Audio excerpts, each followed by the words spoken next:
Wait, I was actually muted for the whole time? Oh my god, oh my god. Okay, I'm gonna start up again. Welcome everybody and good evening. Good afternoon and of course good morning depending on where you are on planet Earth. I do want to say we're gonna see today a game between CWC and on the other side we're gonna have a team from CVFR community. Notice Me Senpai is coming up with as a new team in the communities with CWC second spawn, second seed. And also thank you everybody for telling me that I am on mute. I don't know why I didn't click the button, but I think I thought I did click the button. Anyway, I do want to say hello to everybody. Mason Teasdale, thank you so much for the follow, sir. We got Plushy Hunters, and not expecting the opening video, but definitely I do hope you did enjoy it. Hello there, sir, and welcome. Bună vista, mulțumesc, salut, frate. Lassie, sir, play. Good evening, sir, and welcome. I am sorry about the Sasti versus THD. We couldn't get an English caster for them. They did have priority with the French community and of course the French language, not to mention the Russian language for THD. They are the first seed coming up from CFIS and of course they're gonna have quite a game tonight against the SAS team. I do hope you're still gonna enjoy the show over there. Smib7, good evening, sir, and welcome. We got the flying toilet. Well, I do think you actually landed nicely in the last game you had, and of course good evening, sir, welcome to the stream. We do have Plushy Hunters asking us about the map. It looks like it will be primordial, and I can't do actually change this really quickly. Let's put up the map on the screen. Primordial, so I don't forget this afterwards. Also, big shout out to Incinerating Toilet 28, who did manage to pick up that first promotion over there and was first to write in the channel. Toothmaya's incredible timing indeed. Well, we're gonna see how this is gonna end up with tonight, and looking at what's going on here in the active ban phase, we do have two civilizations already taken out, Victoria and Coupe. I gotta mention, on the primordial map we haven't seen that many games, and I do believe we're gonna have quite an interesting show tonight, coming up with a lot of exploding volcanoes. This is a map that definitely does well tend to be extremely explosive. Primordial is set in a very early stage of planet Earth, and at the same time we will need to see how the civilizations will get their power spikes going on the seas. The land is quite split up. We're gonna have a lot of routes on the water, and as you can see, they are prioritizing to ban those civilizations. They think they are too heavy on the seas. We got Victoria, we got Coupe, we got Portugal, and it looks like they did take out Norway. I'm still expecting something maybe like Spain coming up over here, or maybe like Eleanor, England, both, or Dido also power, good power. But oh wait, I just realized there are too many to ban here. Like, honestly, there are too many strong ones to ban. Like, where is Indonesia gonna end up with all of this? I gotta mention, of course, there was quite a discussion here in the players chat about banning Fire Goddess as a pantheon, because it does give you quite a bit of an advantage. You get to actually see a lot of exploding volcanoes. You get to benefit from those volcanic soil tiles. And oh my god, that's just gonna be a big mess of things, right? With the Fire Goddess, you get the faith, you get the tempo, early tempo, and the monumentality, and so on. Maybe something like Indonesia can be picked up here. Byzantium coming up in the 5th choice. Oh my god, I think the players are gonna show us quite something tonight. Anne-Marie V, thank you so much for the tier 1. Thank you so much, Pam, and welcome to the Dreamers. What playstyle am I expecting at the Primordial? Most of the time on Primordial we will probably see them fighting on the seas. There are a lot of hills, there are a lot of volcanoes, mountains to go through, but the seas are going to be quite open, and we gotta also see the map. This is just expectations, as many primordial maps as I've seen before, but we gotta see the exact map and of course talk about what's gonna happen. You see, the players are already expecting this to be more of a naval prone map than a land prone map. We don't have anybody at the moment going for something like culture shenanigans, and since they did take out that 6th ban over here, the 6th civilization coming up with Japan. It looks like we're gonna have to see the picks, and immediately Near Bird is gonna go for Dido, which is, I gotta say, a bit surprising. I'm expecting here Indonesia to be picked up by FloppyFlong and dISTORIA. Still waiting for it. Also Lautaro is a good option when it comes to this, but yeah, there we go. We got Spain. Okay, Spain, Floppy.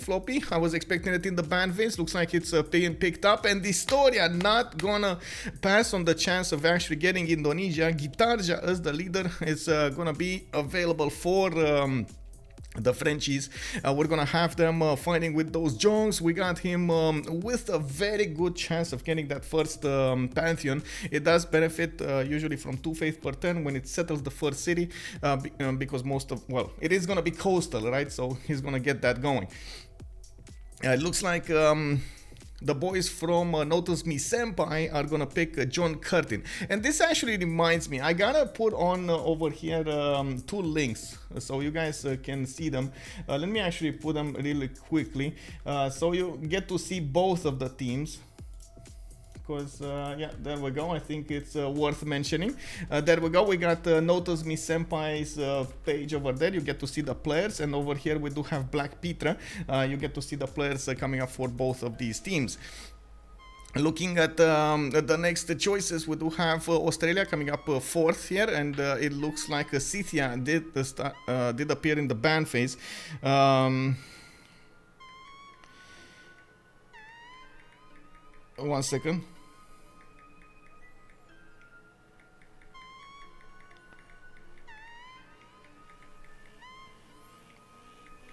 Okay. And from what I can see, they do have 3 more choices to go for.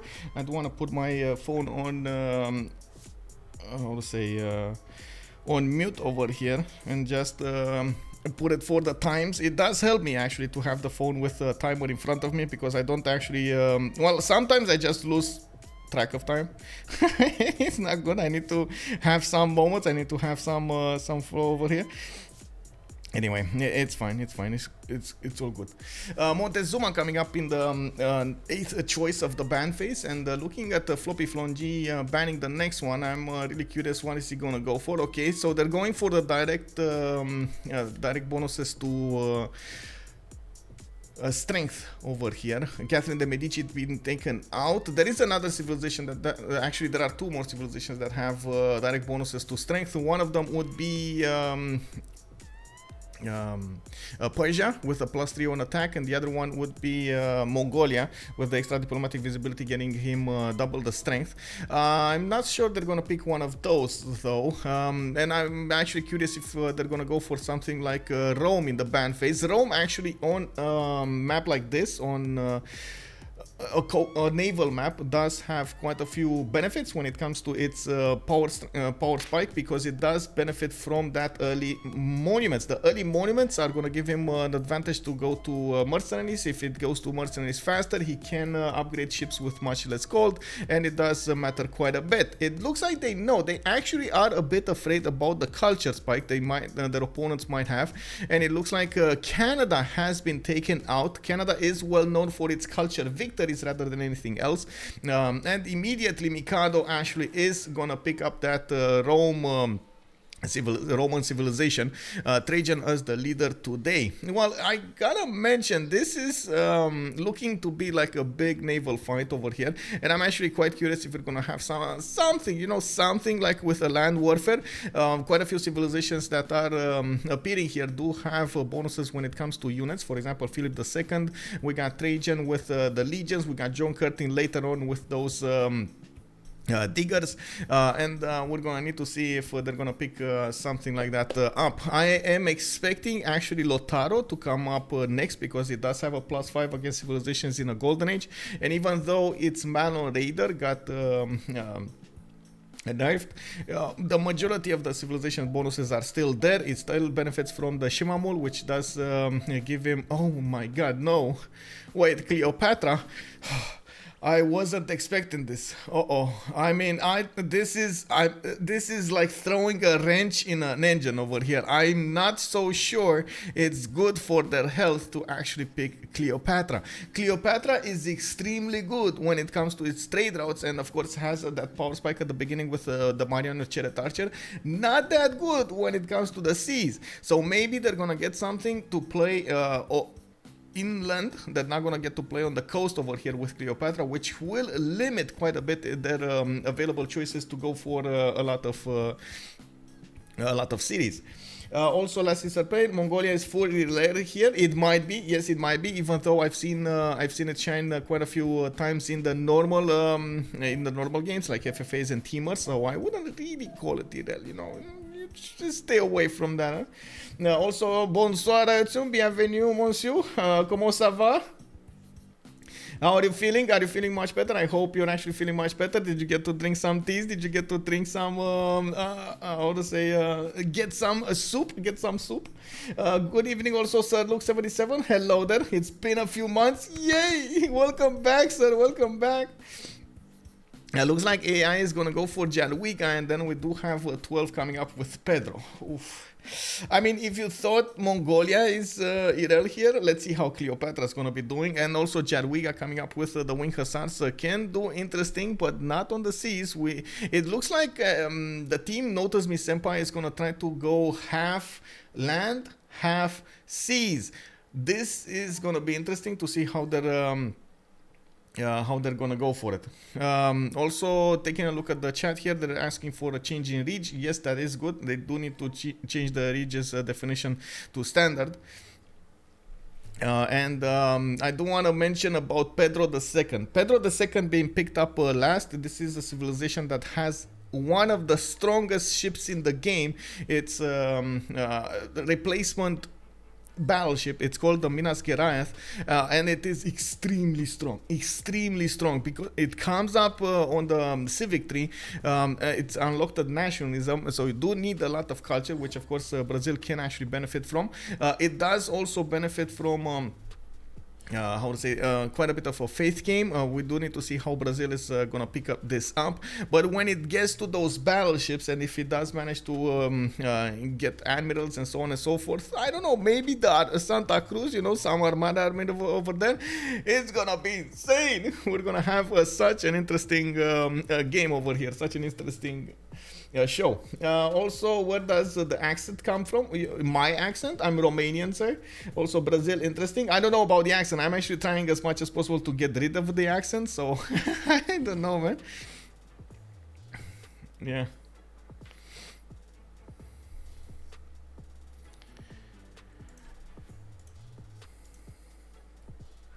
Waking up to a coffee and Michael guesting the CWC, best way to start my Sunday. Oh, good morning, one more coffee. Hello there, sir. Good morning.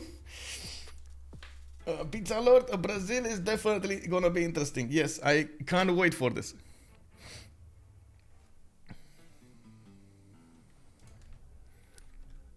Give me a second so I can confirm with the boys here what's going on. They're asking about the stories. Give me a second.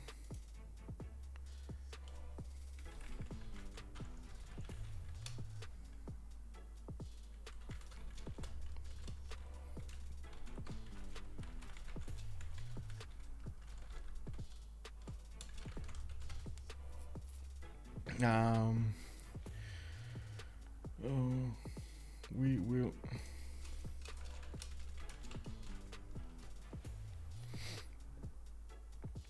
Give me. I just need to give them a few links to the rules here, so they're all on the same page.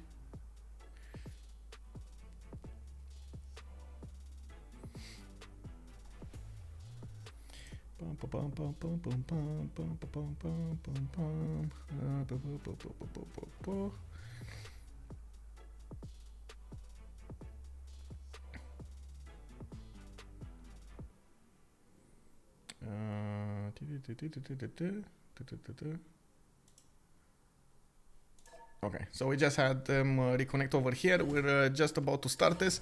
I do want to quickly go through each of the team rosters. We got Xero, we got AI, Nearbird, and Shaturyan coming up for Notice Me Senpai. And then on the other side, we got 12 Mikado, dISTORIA, and FloppyFlong coming up for BlackPitre. Very strong players coming up from both teams. I can't wait to actually see them in action here, especially Notice Me Senpai, because this would be quite a discovery. And Region, good evening, sir. What map are these games played? The players have a choice out of 7 maps in the first week, and then in the next weeks we're gonna actually ban the most 2 played maps in the previous weeks, in the previous week actually, and so on and so forth. It's always gonna be an ongoing pick and ban phase. So every game they need to actually do a draft. They're gonna ban each one map until they actually remain with only one available. And this one for today is gonna be Primordial, and I do believe we're gonna have different maps being played on with the different games. Also, good evening, H Tundra. Hello there, sir. I follow the Twitter now. Oh, thank you, thank you. Oh my God, that Twitter is still a how to say, quite a mystery to me. You know, quite a mystery over there. I'm trying to figure out, okay, how do I use this? How do I use this to, you know, to help out everything and so on.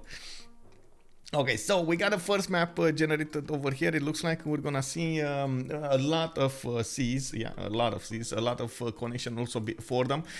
In between the seas, I can immediately spot these one tile chokes over here. This one can be settled. This one can get passed through. This is too big. This is 2 lands too big. This is another one of those that can pass through. But oh, it's a city-state blocking it. Oh my God, Mitla needs to die. Mitla needs to die. We do have it, of course. We do have quite a few civilizations spawning here, and we're gonna need to go through each of them and take a look how they actually have the lands available. Okay, first one up is gonna be Rome over here. We do have Rome coming up with a 1-2 underneath his capital. He can settle in place, no problem, or he can move on the right side. I think in place is going to be good anyway. He has a 2-3 deer tile with a 3-2 banana to work, and I'm pretty sure he's going to have a booming civilization here. A lot of cities that he could settle to the south and to the east side. Unfortunately, he has a little bit of desert, which again, I don't think it's that big of an issue, especially since he has quite a few turtles for the extra food science, gold production, and a lot of fish with hills. Not that bad, but it's not gonna be ideal, you know. It's all about the ideal placement for them. I really like the fact that he's gonna have such a strong cap though. It's gonna be quite interesting how he's gonna try to use it. Anyway, moving forward, Zimons, hello there, sir. Good evening. Hello. And Awful 22, good evening, sir. Crazy, yes, crazy. Let's take a look at the south. We do have, and this is what I was afraid of, by the way. This is exactly what I was afraid of. We do have Egypt over here coming up with, yes, some floodable terrain, some rivers, but it's so bad. Like, his land is so devoid of production over here. It's going to be quite a problem developing all of his cities and getting some production used for them. Like in the south, the only way that city in the south with so many marsh tiles is going to be good is if he picks Lady of the Reeds and Marshes and gets a Temenanki, right? There's no other way he's gonna make this city viable over here. And even then, he's actually gonna have a maximum of what, 2 production per tile, which is not that great. Anyway, we're gonna need to see how Egypt over here is gonna try to develop this, and gonna probably prioritize to go for the north cities over here instead of the south. Maybe I don't know, maybe we're gonna see him survive the onslaught that is gonna come out from the Roman nation over here. 12 is on the same continent.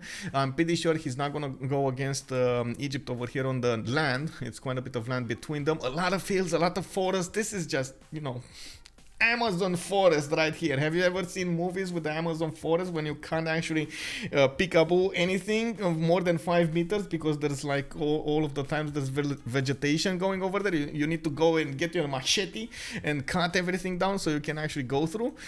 And it closes behind you. You know, like it grows so fast, it closes behind you. This is exactly what's going on here. Closing with an oven, my head. Hello there, sir. Welcome, welcome. Only food there? Yeah, it's only food. It's only food. Coming up in the north, we do have also FloppyFlong in, how to say, with the with Madrid coming up on Peninsula. He does have a 3-1-1 fish. That's a reef fish for that extra nice and juicy food and production. I do see him going builder first, and he did realize that he doesn't get to scout that much. He does have 2 more cities to settle here. One probably on the cotton tile, which honestly I wouldn't really recommend as a second settle because he doesn't have a lot of tutus around him. He's gonna need to spend some gold to get the stone tiles, and of course this coal, which is actually a tutu right now for him. For us it's 2-4 because we can see the coal. He doesn't see the coal, so he has less. We do have him with quite a bit of a peninsula to go for to the northwest, and I'm pretty sure he's gonna try to get shipbuilding quickly so he can fight on the seas. A bit of a problem, he has to fight Dido at the same time as he's probably gonna need to fight Egypt. So as you can see, the naval powers will have a lot to work with and a lot to deal with on this map. We already see Spain is gonna be in a 2 versus 1 war if they do keep this map. This is the biggest question. If they do keep this map, is this a technical? No, it's he can settle 2 other cities other than his cap, so he's fine. You see, he can settle the cotton and he can settle this corner over here or the tutu. Both of those are viable cities. We do need to take a look over here. 2 cities, but is there a turn limit? I believe we did corroborate all of the rules over here. We did try to fix them.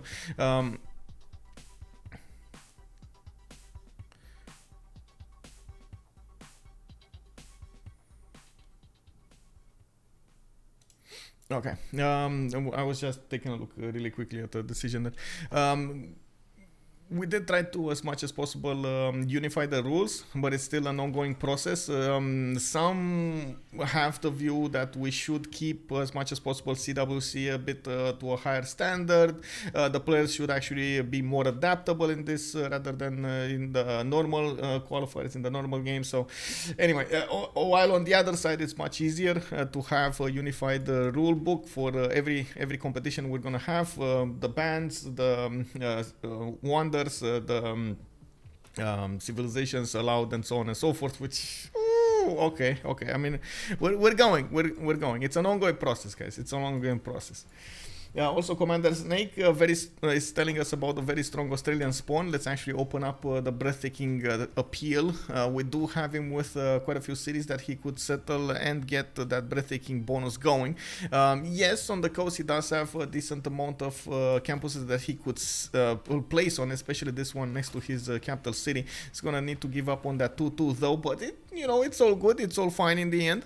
We do have him with another one to the northeast that he can easily settle and get one next to the reef tile. I do want to point out also Canberra does benefit from an extra production point on each of the pastures improved. So when he's going to get his sheep tiles on the east side, 1, 2, 3, 4, 5 to the north with the cattle and the horse, he's going to get extra production on each of those, which is going to be amazing. No surprise here, he's going to go for a builder first here. AI, artificial intelligence, is going to need to show us that he's going to have the necessary production to fight with Spain and of course defend over here Egypt. It's going to be quite a challenge for him to do everything, but I do believe he has a strong chance with this point to do it. It's just a matter of, I don't really like this inland because he has a lot of, as you can see over here, bad appeal, very bad appeal. But other than that, on the coast, if he just sits on the coast, it's going to be all good, especially west. We do have Phoenicia to talk about really quickly. Gobustan settled to the north. Unfortunately, he's not gonna get to unify these lakes with the outer seas, but I mean, it's fine. He's still gonna get a lot of production and a lot of culture from those tiles. I'm pretty sure he should go for directly on that treble. Man, these villagers over here from the tiki huts, these guys see into the future. Can you imagine they actually took the city position of of 0 from him. I'm telling you guys, they're seeing into the future. We do need to see, of course, how he's going to benefit from that early culture he's benefiting from at the moment. I'm pretty sure, like you heard Justice saying, he's going to get much faster the king card. He's going to use it for that extra faith pattern. He's going to get a faster Pantheon, but not as fast as we're gonna see Mikado get him, and then we're gonna get there really quickly on Mikado. Definitely a good spawn over here. I don't want to linger anymore on Phoenicia. He has good spawns, good cities to settle. Let's take a look at Mikado. He's gonna probably get this turn. No, next turn. It's going to be next turn. He's going to get his faith. He probably didn't settle the first turn. He has a 2-2 base with some fresh water from that one tile lake, 2 to 3 truffle tiles, and I do see him benefiting from a good campus. It's a plus 5 campus over here coming up on the horse tile. Indonesia does benefit from a half adjacency from the water tiles into his campus adjacency, as you can see over here. A minor adjacency bonus for holy sites, campuses, industrial zones, and theater squares. Of course, with the rainforest, with the reef tile, he's gonna get a very strong opening. And there we go. He did pick up God of the Sea. Immediately improved the tiles for that extra production, and of course the extra faith of gold he's benefiting from. I'm sure he is gonna start improving the lands around him quite quickly, and he needs to be careful about discovering animal husbandry so he doesn't reveal the horses too early. Of course, you can see immediately he's going pottery. He's gonna go for campuses quite early and try to put that down, couple it together with a pen, brush, and voice. Last but not least, I think we got two more civilizations. Krakow, Shaturyan is gonna have Halong Bay to the north, not accessible though. It's unfortunately gonna need to go through all of these mountains, all of these volcanoes around it. And we're gonna see how fast that will go. I'm pretty sure he's gonna try to go south over here on that horse tile. And from what I can see, honestly, this is not one of those, oh my god, such a good spawn for Shaturyan. And what he does have good is its ability to actually push Indonesia and not be disturbed by anybody on the seas, while of course Indonesia is gonna try to go boats. His opponent over here is gonna try to smash him with wing hussars. That is gonna be actually a very good opportunity for him. We do have also Brazil giving up on the coast here, and it looks like we're gonna have a relobby. We're gonna have a remap. I mean, actually very surprising Brazil didn't stay on the coast. You can't really give up on the coast like this. I guess freshwater was a much more important thing. He did have the opportunity to put those harbors anyway there, so he just said, oh, okay, you know, I'm gonna do them later. It's fine. I don't need that adjacency. Who needs adjacency? Who needs the extra production? It's gonna be fine. It's gonna be good, guys. It's fine. Also, let me catch up with chat. Commander Snake, how is the Brazil spawn? We got it going over here. Good Minas location. I wouldn't say that. I honestly wouldn't say that. Very defensive terrain between Indo and Poland. Yes, very defensive terrain. 2 tile choke over here between them. It would have been quite hard to push, but I gotta say, if there's a unit specialized in pushing, it is the Wing Hussar. Remember, it does deal more damage if the unit is pushing. It's not actually going to get to move to another tile, so you can imagine that is actually quite a problem. Quite a problem. To man taking his first upright step.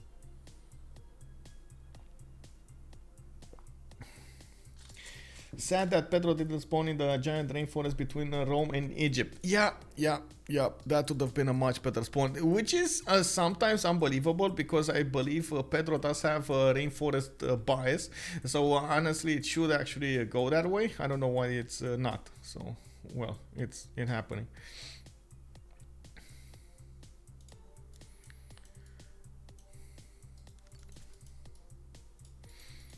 Okay, let's see the new spawns. Now this is a much better Egyptian spawn.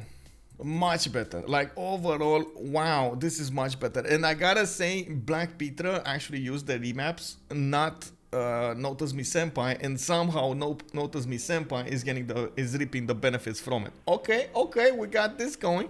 You can see he has some cotton tiles over there. He can definitely get the floodplains pantheon if he wants to. Has a decent amount of floodplains to benefit from on the north and on the south. Can even go for a 2-2 base or a 3-1 ship. Man, why are people give me a second over here. It's, as much as I tell them that I cannot talk during this like I cannot talk with the players, they're still asking me for it. 1 second. Give me a second so I can open up and copy paste the rule.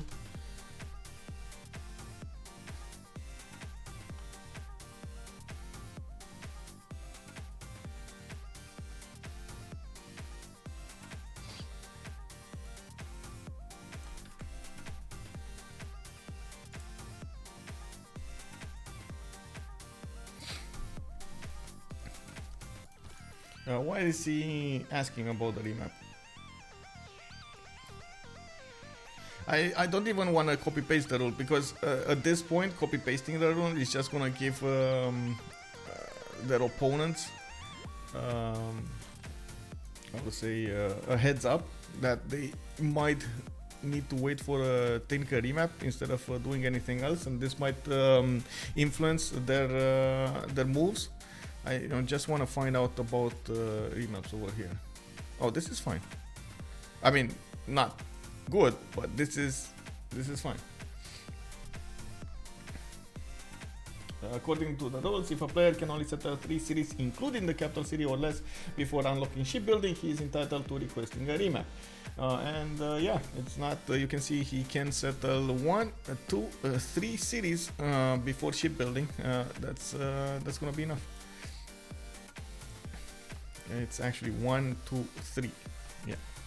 Anyway, can't respond to this, so I'm just gonna ignore. Maybe is there? That's a big question over here. Do we have any referees in the chat? Maybe CC Pyro, wink wink. Maybe CC Pyro. Hello there, sir. Are you here? Are you here, CC Pyro? Bonsoir. No, maybe he's not. Or Felier, maybe. I don't know. One of you. If not, well, we're gonna need to wait and see when we're gonna ask the referees and what they're gonna ask the referees.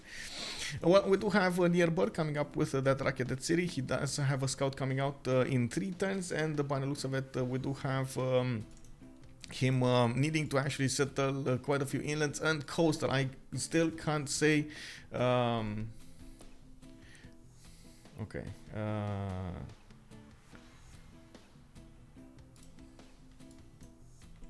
Man.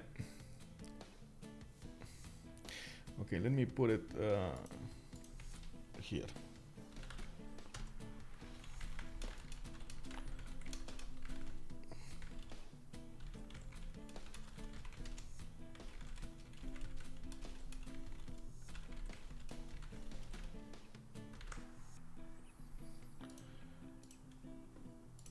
Okay.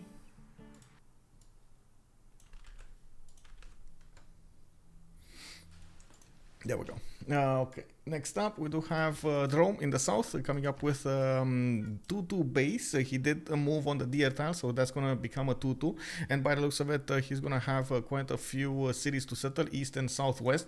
Of course, this is gonna actually require quite a few big brains here, because from what I can see, he only has around 4 cities max to settle. 1, 2, 3, 4, maybe 5 over here if he goes into the tundra, and then he's gonna need to discover the open seas.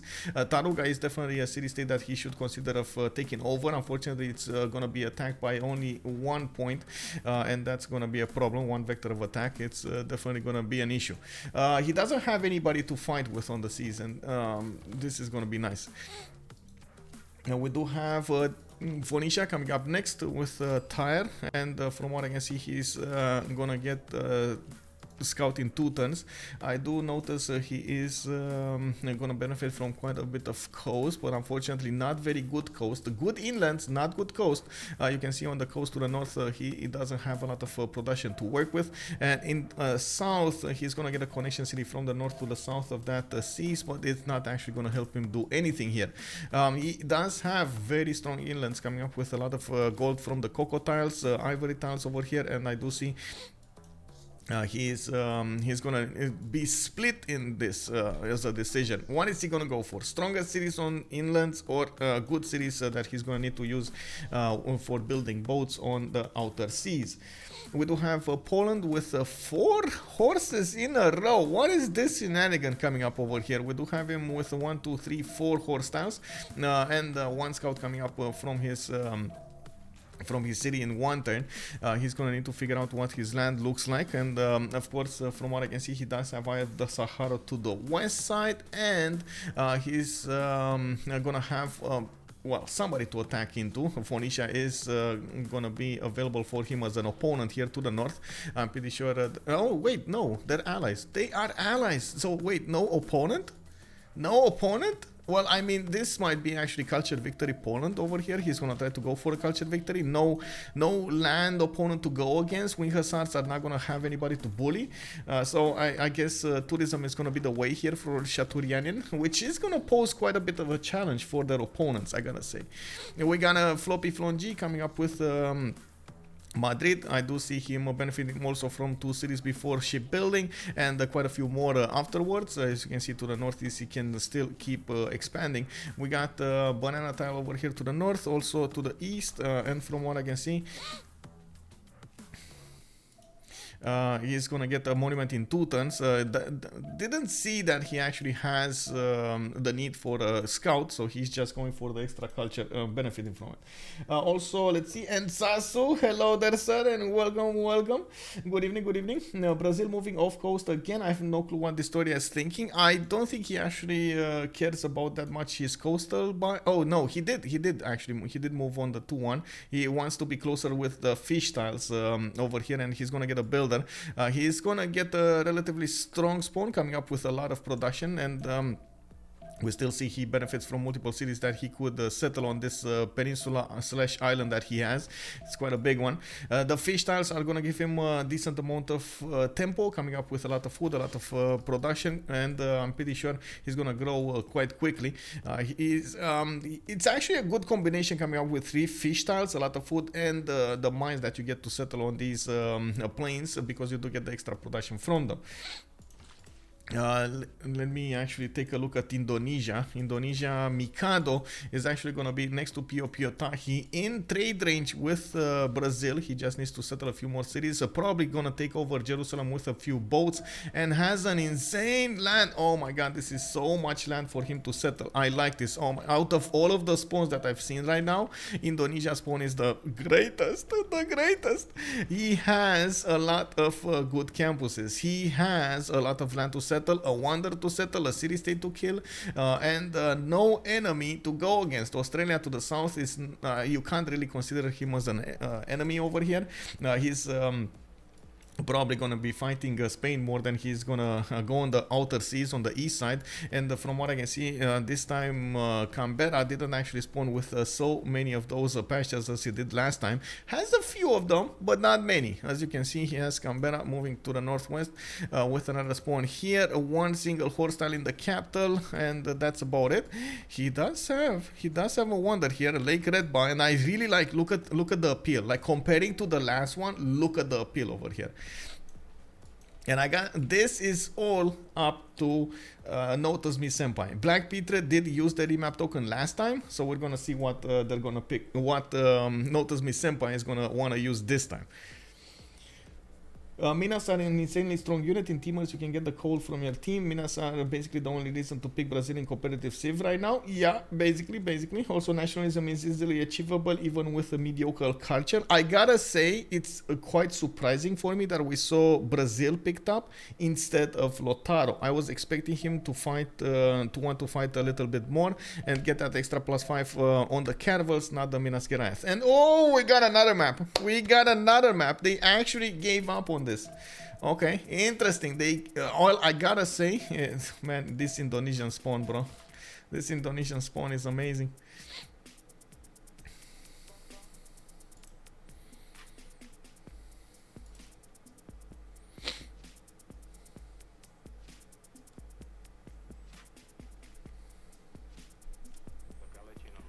One second.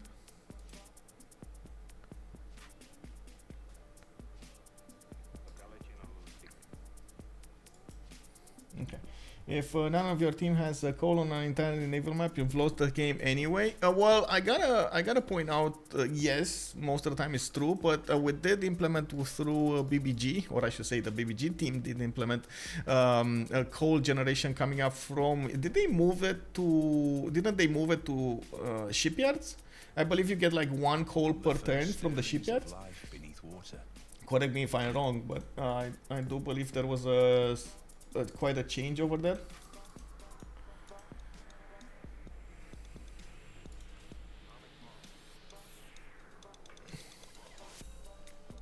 Because the same thing that was happening on the tanks, like you couldn't find any oil, and late game, of course, oil was quite a problem. Not to mention aluminium was quite a problem. It was too rare, and the planes just wouldn't. Well, you wouldn't get to upgrade them because of that. BBG just implemented as much as possible that option into the game. Like you get oil coming up with the military academies. You get coal coming up with. Well, first it was on seaports, and then it got moved to shipyards. But I can check right now when we're gonna get the option to open up the Civilopedia. I can actually check that really quickly.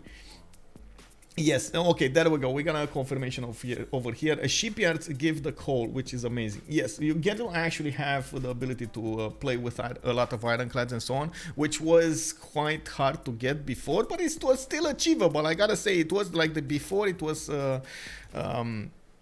much harder, but at the same time much more rewarding when you actually got to that point in the game.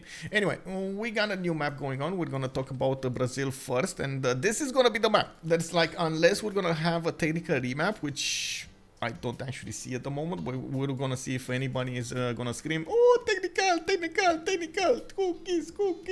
We're gonna see if anybody's gonna scream that, and well, we're gonna oblige. If they're gonna scream that, we're gonna oblige. I don't think actually even Australian. Let me see. 1, 2, 3, 4. 1, 2, 3, 4, 5. No, not even. So there we go. He can settle 2 other cities. Yes, it is a peninsula, but he can definitely go for it as enough land to settle. This is a much more closed map than we've seen in the other games, I gotta say. Like, this is the most closed map that we've seen in the last 3 that we saw generate. It is what it is. These 2 teams are in my team's group, and we love Primordial. I really hope they pick it against us. Oh, yes, Commander Snake. Yes. Also, I gotta say congratulations to yesterday. That was, I understand, a big game. I didn't actually get to watch the, how to say, the replay, but I do need to watch the replay. I'm gonna try to find some time during this week to do that. Definitely congratulations, man, coming up with a bang in that group. Yay. Okay, so really quickly, I'm gonna close the prediction because we know the answer. It's 2. We got 2 remaps over here. Complete prediction. Let's see who got the points. Who got the points over here for the prediction? We got nobody. Actually, nobody. No, there is somebody. There is 320 goes to Plushy Hunters. Plushy Hunters, you won, bro. Did you put like 1 point or something? What did you put over here? Voted with 0 power. You just voted with 0 power? Wow. Look at Plushy Hunters just getting free as much as possible. Free points over here. Congratulations. Okay, we're gonna need to talk about each of the players. I do want to put really quickly their team names on the map. We got on the left side the BlackPitre, which is, I believe it's a black clown, if I'm not mistaken. And on the right side, we do have Notice Me Senpai, what I should say, NMS. No, I can't vote with points. You're Dutch. Oh, I see. So you just voted for. Oh, so wait, is that actually an option? It does allow you, right? You just get to vote on the option, but you can't vote with power. Oh, that is so interesting. This is what it is. I'm sorry, man. I'm sorry. You won a lot of points by not putting any points in. What can I say? It is happening. Okay, coming up here in the map, we do have the first one to talk about Phoenicia. X0 is gonna get his tile city with the fresh water. He's working the 1-3 tile, or no, he probably actually switched to the 2-2. It's much better to actually use the 2-2 because you do get the food and grow your city, as well as get enough production to pump out the scout. We do have him with a decent amount of cities to settle to the south, to the east, to the north, and from what I can see, he doesn't really have an opponent quickly to go on the seas, but he does have Indonesia on the other side, on the same landmass. He's gonna have Indonesia on the east. Well, I guess, oh wait, I guess he does have dISTORIA. Is this, oh my god, okay, so I guess he's gonna need to fight Brazil over here on the west side. That's gonna be a problem. They can get to each other with shallow water. You can see the shallow water is going to provide them a quick way of battling over here, and we're going to see how dISTORIA is going to manage to get this going. We do have him with also a horse tile in the capital to the north. I do see him benefiting from also an iron tile to the northeast. In the second ring, that's, he's gonna need to spend some gold to get it, and I'm pretty sure he's gonna try to well, make more gold rather than get classical units out. Looking at the land available to the south, I don't really see much of a difference between settling. Well, I guess no, the north is just much better, right? Isn't it? If it's closer, dangerously closer to a volcano over there, you can get the banana work, the 2-2 base, +3 campus, and it's just, you know, objectively better to go north. Next up, we do have Indonesia coming up to the southeast. Majapahit is gonna get his fish tiles to work. Not that many good resources on the coast, and yes, he is gonna be probably picking that fish god of the sea pantheon, but honestly, it's not gonna give him that many bonuses. Only a few production points. But I gotta say, if he keeps on expanding his territory in these seas, he is gonna get at least some workable tiles, including his unique improvement. I do see him having a bit of a problem with the food. To the southwest, he is going to get a lot of plains with a 1-3 forest, not a lot of food available to grow those cities, and I'm pretty sure he's going to need to rely on the fish tiles with trying to get lighthouses and so on for the extra food. It is going to be an issue here. Growing is going to be an issue. We do have him benefiting from a horse tile in the third ring. Same can be said about the iron, still third ring to the north there, and he is opening up with builders. He is not gonna have a scout to actually see his available land here, and he might not make the best choice for his second settle. We still don't know exactly how he's gonna plan this out, and what is gonna be his choice. We do have to the northeast Spain to talk about here. Looks like he's going monument first with 2 turns to get that extra culture. Has an amazing campus in the capital and just needs to get masonry to put that on the stone tile, and he's gonna have 2 of these reefs to give the adjacency towards the stone tile. Does have a horse tile to the east, and I do believe he's gonna have also an iron tile to work in the third ring, so yeah, there is a possibility for him to get this going. But oh my god, the land is trolling him. Okay, so I guess Floppy over here is gonna need to get a city in the southwest. That's not that big of a troll, but it's not great either. You can see his second continent is gonna be over here to the south, which is gonna be next to 2 volcanoes. One of them already exploded. That is, you know, dangerous, bro, dangerous. Like, you don't want to get that lava on you. That's so hot, you know, that it's not hot in the good sense of the hot, you know, it's hot in the bad sense. It's hot in which you see your skin get not good, not good. We do need to see, of course, if Spanish settlers are going to be so courageous of getting a city there. I'm pretty sure he does want a double bonus on his trade routes, and this should be his Magnus city. It's a good thing that if he settles that city, gets a harbor out, can plug in Reina in there, and then can just trade on the coast with Indonesia. This is going to be nice. This is going to be nice. I like this. This is definitely going to give them, both of them, a lot of yields. We do have him getting a settler in 5, and from what I can see, his second settle will probably be over here to the northeast next to the sill tile. Getting that extra culture is going to be important. We do have also Krakow, again, quite a bit far away from the coast. He does have sheep tiles and bananas next to him for the extra food. I like the honey, the extra honey tiles that he's gonna benefit from. He does have 1, 2, 3, 4 camps in the camp. Oh my god, this is just insane. Temple of Artemis. The big question for Krakow is, what are you gonna go? You know, like Temple of Artemis first, or you're gonna go Holy Site first? So Temple of Artemis first, Holy Site first. It's just gonna be... Wait, Poland drought in capital. Did he lose population, or did he? I didn't see, but I did see he did have. Okay, so technical. It is a technical. Okay. Looks like CC Pyro was over here and Apio. Good evening, sirs. Hello, and thank you so much for putting up that decision over here. We just found out. I just saw the channels in the back scene over here. You know, in the backstage, they did confirm it, and we're gonna have a technical remap. I wonder whether this map is actually better. This map is interesting. Well, map is like you want to settle on another corner. How about mountains? Yeah, exactly. And get some heat with those mountains, you know? Oh, man. Oh, man. Well, third time's the charm, boys. Third time's the charm. What can I say?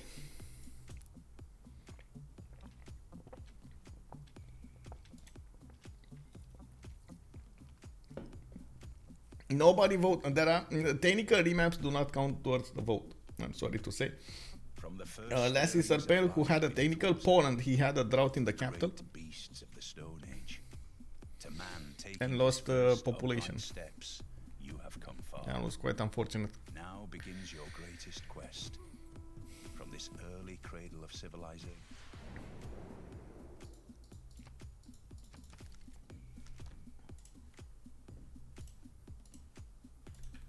Okay, let's see what's going on over here.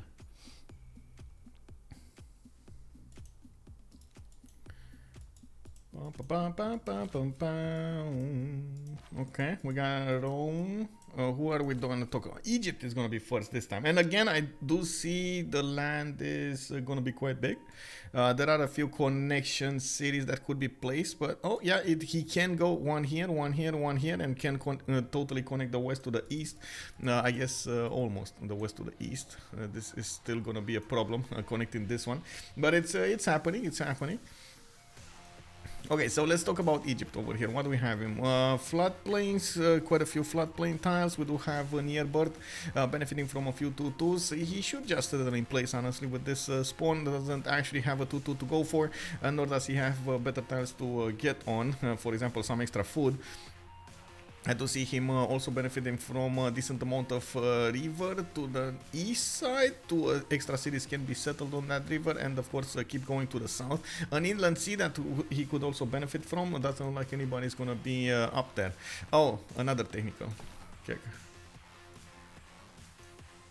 Well, I guess no. This is not really a technical. Oh man. CC Pyro, are you here? Because I'm pretty sure somebody's gonna call.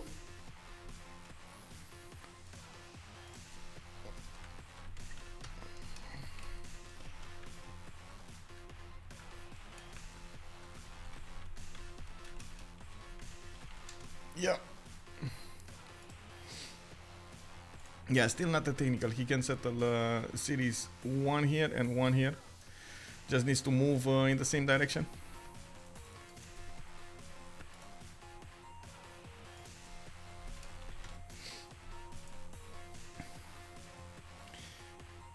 The referees will make a decision for this. We're gonna need to see what they're gonna call here. Looking at dISTORIA, he does have an iron tile to the southeast, a horse tile also to the south. Both of those strategic resources are there. 3-2 bananas, and by the looks of it, who voted for 4 maps? Yeah, it is there. It is there. Seb is also here. Good evening, sir. Hello there. Yeah, it's not. You know, it's not amazing. What can I say? He's gonna have to go for Egypt over here. And it looks like it is a technical. Okay. Let me actually take a look over here. And they were given a technical by the referees.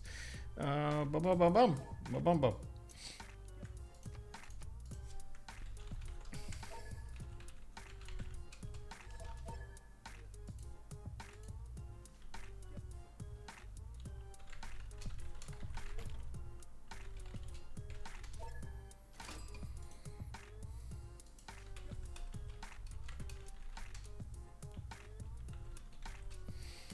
Softile asking me if I like the map, but honestly, yeah, I like all of them.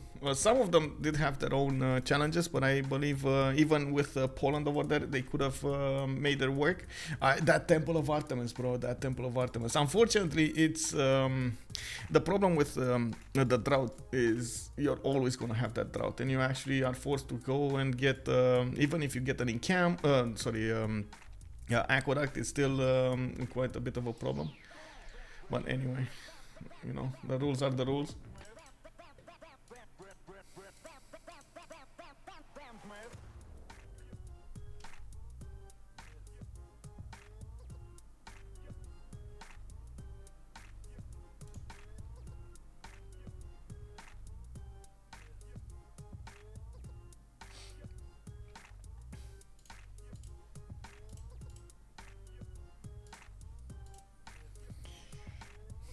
I'm a technical remap. Wow, Mithro calling me a technical remap. What? I'm a technical remap. No, you are a technical remap. No, he's a technical remap. We're all technical remaps. Mithro, good evening, sir. How are you doing? I would be mad with that spawn. Yeah, I can only imagine. And I'm pretty sure it's not fair for the team. Maybe, well, of course, referees do have a certain leeway that we're giving them towards remaps and so on. So, yeah. We got Phoenicia over here coming up with 0. Fresh water coming up from the lake. Oh, you're living for Dungeons and Dragons. Well, good luck in the game. Hope you get those points over there. And a good story. I hope you're going to have a good story.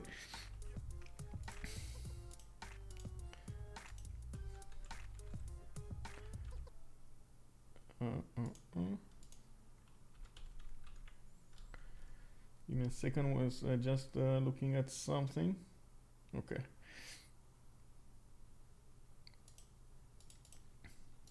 Okay, so hopefully this is gonna be the map. Fingers crossed this is gonna be the map. I see Phoenicia is coming up with 2 ship tiles in the capital. Does have that lake tile for fresh water, a horse tile next to him, and I do see he's gonna get the one that is over here to the southeast. Not a very good one. It's Cliffs of Dover.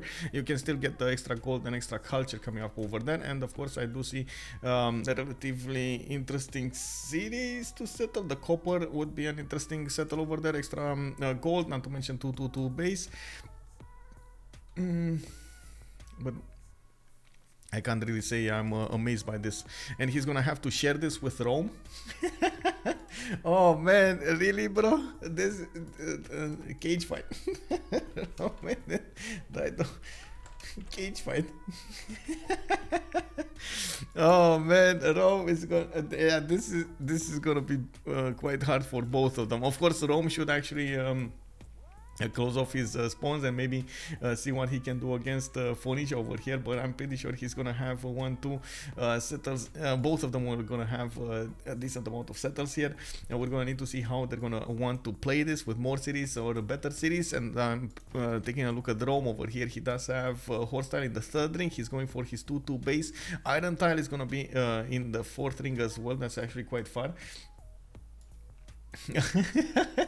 And soft style is already calling it as spectacular, and yeah, it is. I mean, especially this one, Rome over here, and Didor are just gonna fight until so everybody's gonna be with spaceships, and Rome and Didor is gonna still be fighting with galleys or something. You know, this is exactly a tale of old as time, right? Peggy Cakes, good evening, sir. April, let's hope nobody loses pop to a volcano now. Yeah, I hope so. I hope so. Looking at the next spawns, let's actually take a look here. What do we have? What do we have? We got Poland, Shaturyan with with an ability to go against Rome as well. Oh man, really? He did move away from the fresh water. Looks like he wanted his 2-2 base instead of settling in place. Interesting choice. I'm pretty sure a lot of the players would have just settled in place and got a builder first. He can benefit from the fish. The thing is, oh wait, he doesn't want to go sailing, does he? He wants to go for his religion, right? He wants astrology. He doesn't want sailing first. So that was the choice. Okay, well, I guess he's gonna get the fish anyway. He did give up on the fresh water, and we might see him pick, of course, reliquaries for his religion, and we do need to see how he's gonna try to make the best use out of being coastal. We do also see him benefiting from a decent amount of land to the north, to the south, so that he could settle coastal. Not that much inland though. He does have a few rivers that he could benefit from, but I do believe he's gonna be forced by the game, by the situation he finds himself in, to actually go on the coast here and get as many cities out as possible. Looking at the strategic resources, he does have an iron tile to the northwest of Krakow, and the third ring to the east side. Does have a horse tile to the south over here of Krakow, and from what I can see, he does have those strategic resources very close to him. Doesn't need to actually plug in a lot of gold there. Also, Momiko, good evening, sir. Bonsoir, monsieur. AFK the 5 minutes, and William. Yes, it was a technical call by dISTORIA, by Brazil. Title is Battle of Dover. Yeah, I believe this is gonna be the Battle of Dover. Let's keep on watching to the northeast. We got dISTORIA over here west. Yes, indeed, he does have a cut spawn, and there aren't that many options to go against him. Actually, only Egypt can maybe try to take a poke at over here at dISTORIA. He does have a very interesting position with the mountains and some geothermals. He's relatively close to a continent split over here, and it does look like he's gonna have a 3-2 banana in the capital with a 2-2 base. I do also notice he's gonna have no strategic resources. Where are his strategic resources? Why wait, is iron underneath his capital or something? As I don't see any horses anywhere, and oh my god, horses are actually 4 tiles away north of that settle. He's gonna need to go through the mountains. Oh no, next to the volcanoes. Oh bro, 4 tiles away, and no iron. I think he actually settled on iron. Like usually this happens, right? When you settle on it, it just disappears forest, like from our vision, but he's gonna get to see it when and I think we're also going to get to see it when he's going to get to bronze working. We're just going to need to follow this up with more information when we get there. I do really like how much land he has when it comes to rainforest. He has a lot of rainforest, and he can benefit from a lot of course, extremely strong campuses, theater squares, and so on and so forth. Could even poke a little bit a city over here to the west side and get some Minas Gerais to help long-term Rome here. In the south, we do have Egypt coming up with Rakedet, a decent amount of floodable terrains for him, and we do have him with Setter coming up in 5. I do see him benefiting from horses to the south, and I do see him benefiting from iron in the third ring. Has a 2-3 deer tile across the waterway that he is using at the moment, and looking at his land availability here, it looks like he's going to be in an inland sea to the south, not really going to be bothered by anybody when it comes to the coast. He's not aware of this, but he's gonna find out at some point. Also, Mazel Chen, good evening, sir. We do have H. Tandra telling us how come Krakow is a 2-2 city, shouldn't it be 2-1? The city of Krakow did settle on a hill, and it's a 2-2 like. The city always has a minimum amount of stats that you can get from it. It's 2 food, always minimum 2 food, and it's always minimum 1 production. In the scenario that you settle something that has more than a minimum, you're gonna get those bonuses as well. So you settle a Plains Hill, you're gonna get a 2 food minimum of the city center, and the 2 production that you have from the Plains Hill.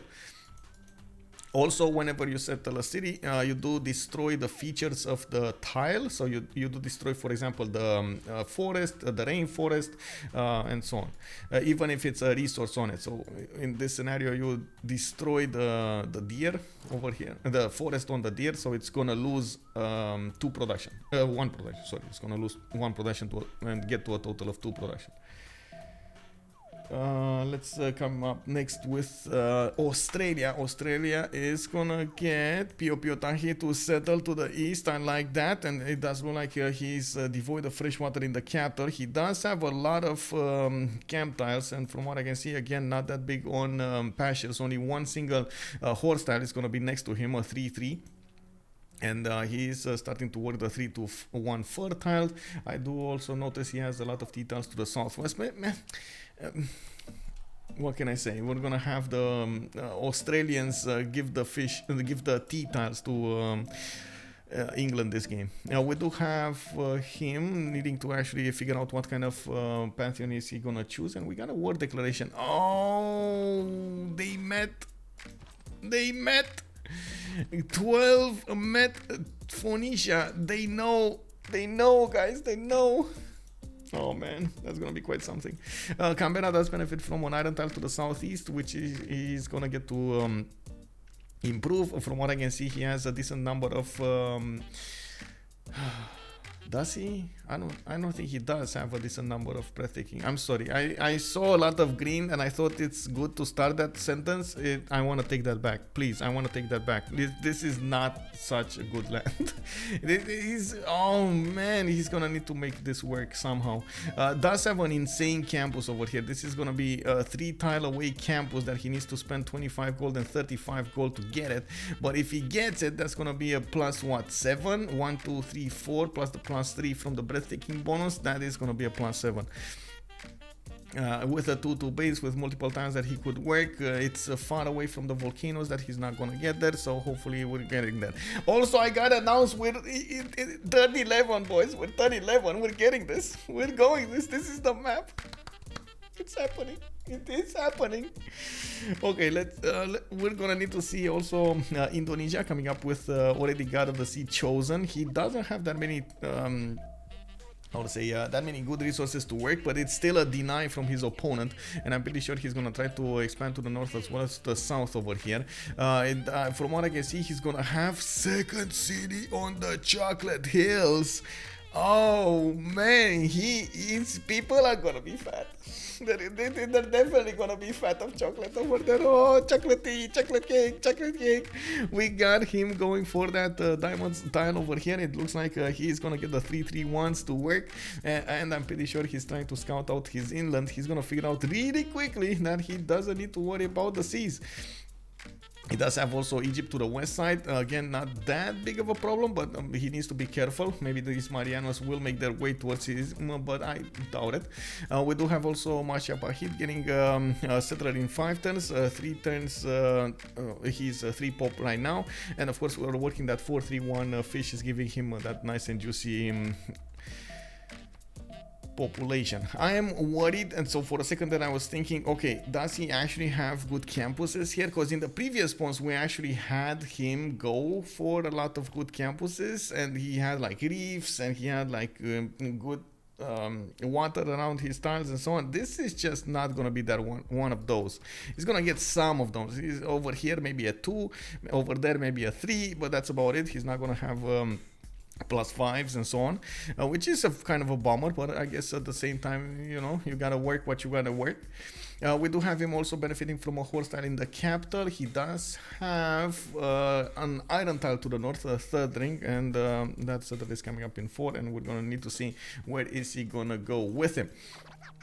Maybe settling somewhere on the north over here next to those banana tiles would be an idea, so he can get some coastal trade routes with Spain. They are on the same continent, so actually thinking about this more, I don't think Spain will want that. Spain is gonna be like, ew, I would rather work in tunnels, mind you. You know, it's just gonna be much better for me to work in tunnels. You do you, bro, I do me. You know, it's all good, we got this going. We got over here FloppyFlong coming up with 3-2 sheep tile, a 2-3 sheep tile in the capital already improved. He's scouting with his builder, and by the looks of it, he did move his settler to the southwest somewhere. He wants to get it over here, probably next to the crabs. He's gonna get a 2-1 coffee tile and a horse tile to improve. They're not bad, and from what I can see, both of his strategic resources are gonna be quite far away. Good that he's settling that second city there to get them faster. We do have him with that settler coming up in 2, and I'm pretty sure he's gonna get one here. I'm also quite concerned about him needing to get shipbuilding. He's gonna need to get shipbuilding and get as fast as possible on these islands and settle some more. Not to mention go as fast as possible towards Harbor's End, getting that. Oh my God! Look at the city there. Phoenicia did it. He settled in the face of Rome. We do have Biblos settled directly on the cliffs of Dover. I wanted to say that he definitely needs to help out as much as possible Rome here, because Rome is left alone in 2 versus 1. He doesn't know it yet, but he's gonna find out soon enough, and this is gonna be quite problematic. Yes, legions are very strong. Legions, I gotta say, the power spike on Rome could be quite powerful if he does manage to poke at Biblos with general and legions, but at the same time Phoenician cities benefiting from biomes inside of them are going to be quite strong as well, so we're going to need to see how this is going to work out for both of them. I think we got through all of them. Like, is there a civilization that I missed? I think we got through all of the spawns here with the strategic resources. We didn't see the pantheons yet, but I guess that's something that we're gonna figure out in the next turns anyway. We got Indonesia with God of the Sea. It looks like Egypt is settling right in the face of Brazil. Brazil settling right in the face of Egypt. They're both of them, they're going at each other now. We got immediately campuses put out by Brazil. Looks like he's not caring to go towards holy sites. Usually, I gotta point out, Brazil can play the faith game, either with holy sites, preserves, monumentality. Like there can be like multiple ways of playing Brazil here. He is choosing to go for campus suspend brush and voice, which he does have a good, I would say, a good amount of extremely good ones. A +5 here from Brasilia. Sao Paulo is gonna have a +4. In the capital he has another +5. Like very, very good ones everywhere. The CS, yes, we're gonna need to see and take a look at the CS. Muzzle Shen, what happens with when a team loses one player? Does the rest of the team continue? Yes, most of the time. Well, it kind of depends on the situation, but there's no rule stopping them from continuing. I think it all depends if they can win without him. That's the biggest question. If they can win without it. A chocolate and oranges, a pretty balanced diet. Yeah, exactly. True, but might be a challenging in mid-game. Indeed. Everyone has plenty of room to settle, except the 2 ships known for going wide. Yeah, Rome and Dido. It happens, man. You know, Murphy's Law, bro. Murphy's Law. You know, you gotta do what you gotta do here. Let's take a look at the city states. We got Caguana and Kumasi coming up for the culture bonuses. Mitla, Nalanda, and Bologna will be the ones for science. Looks like Bandar Brunei and Zanzibar are going to be providing the gold benefits here, and of course Zanzibar going for those extra amenities. We got Brussels and Johannesburg with Mexico City for the industry, and by the looks of it, Preslav and Kabul are going to be the ones with military bonuses. Can't really say, well, I guess Bologna, Kumasi, Zanzibar are the 3 city-states that we definitely need to take a look at. Brussels is not bad, but I wouldn't really say it's going to be that used. It does give you that extra progression towards wonders. Maybe if somebody's going to go for a culture victory, this is going to happen, but at the moment I don't really see anybody with an easy way to do this. Wait, didn't he go... Did he move north, back north? Wait, what? Wasn't that settler going there when we last checked this? Like, how did it arrive here? Did he just go around and losing like 1 or 2 turns? Oh man, bro. That is such a loss in tempo. That is like, you lost like 4 turns right now compared to everybody else because he did this. Not only because he waited to settle this, like he moved 2 turns on the west side and then moved back instead of going directly north, but he also is not working the good tiles there. He's only going to benefit from a 2-2. He does need to buy another 2-2, and he's working 2 1s, losing momentum on his monument. Well, tempo on his monument, so I don't use the M word. Plasma calling it out, an exciting map. Doesn't seem like we see a lot of Primordial games. No, we don't. Also, Frizzle, Guten Abend. Oh, bonsoir, monsieur. How are you doing? Do you see dISTORIA's game? Oh my god. Yeah, I see. The dISTORIA's game is going to be quite interesting here. We need to see also how Egypt is going to react to this. Of course, Egypt might try to get some Marianos in the choke points. There is a lot of... rainforest over here to go through, and this is not actually ideal land for those Marianos to go for, but you never know. I've seen worse. I've seen surprises come up in other games, so we might see this happening here. We got the Temenaki coming up first in Rocket Dead, and oh my god, Temenaki.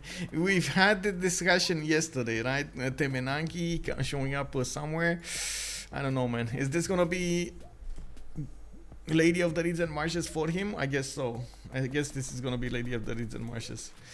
We got the first religion coming up in Poland. Looks like he did get it to spread into both of his cities. A city, Patrian Goddess as a pantheon. Reliquaries and pilgrimage are gonna be his next two choices. And from what I can see, he's starting to get monuments at the moment. He did not go for his shrines yet. I'm pretty sure he's gonna try to go for them.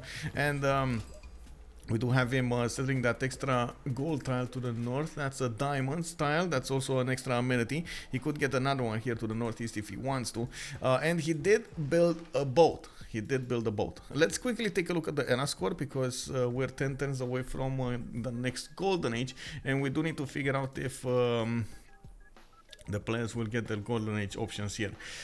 We got 12 going for horses, 15 out of 19. And looking at the tech side here, he's 3 turns away from archery, craftsmanship also in 1. Very far away from actually getting horses though. You don't need to go through archery if you want to get horseback riding. And I'm pretty sure the reason is he actually got sailing first because I see this is an improved pearl tile. So he couldn't have had it if he didn't go sailing. We do have also bindings coming up from Phoenicia, one of them at least from Biblos. I see his cities are 20 strength, so he did get another one here. Needs to 12 over here needs to be extremely careful how he's gonna plan these cities and put them so they don't allow the Phoenician boats to attack them from multiple sides. Okay, we got dISTORIA here with 18 out of 19 already. He's starting to finish those campuses, and from what I can see, he does have 15 and 5 culture. Rio de Janeiro getting campuses 2, 4, 6. Oh my god, bro. Oh my god, plus 6 over here in the middle of things. Okay. And of course we got Mikado coming up with his golden age, 22 out of 19, already on 3 cities. Got to work 2 of those chocolate hill tiles with how to say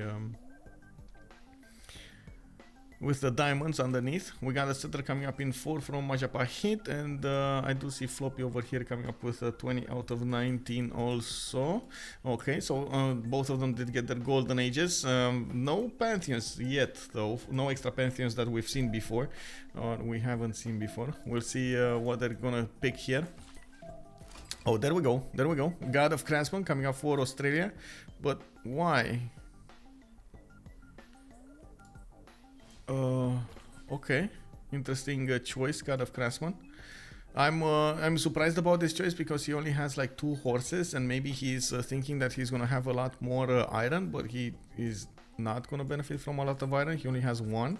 Maybe it was a decision made by the team that he doesn't want to take away a pantheon from his other teammates or something.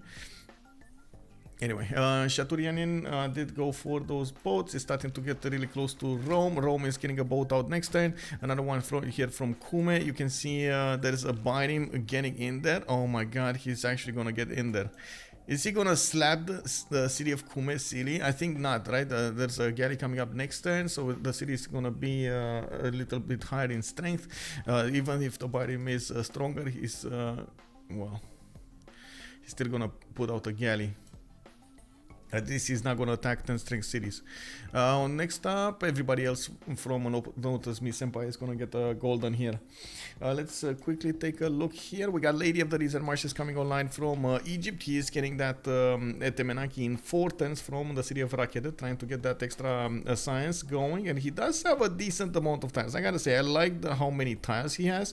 I'm just not sure about the production spent at the beginning of the game for that Temenaki. We're gonna see if that actually matters. I also want to point out one of the good things about Egypt is he gets his Sphinx, which does give him the extra culture and the extra faith. You can see over here the first Sphinx did get placed next to Rakedet. Hey! Ooh, hello there, though. Good evening, sir. How are you doing? Or I should say bonsoir, monsieur.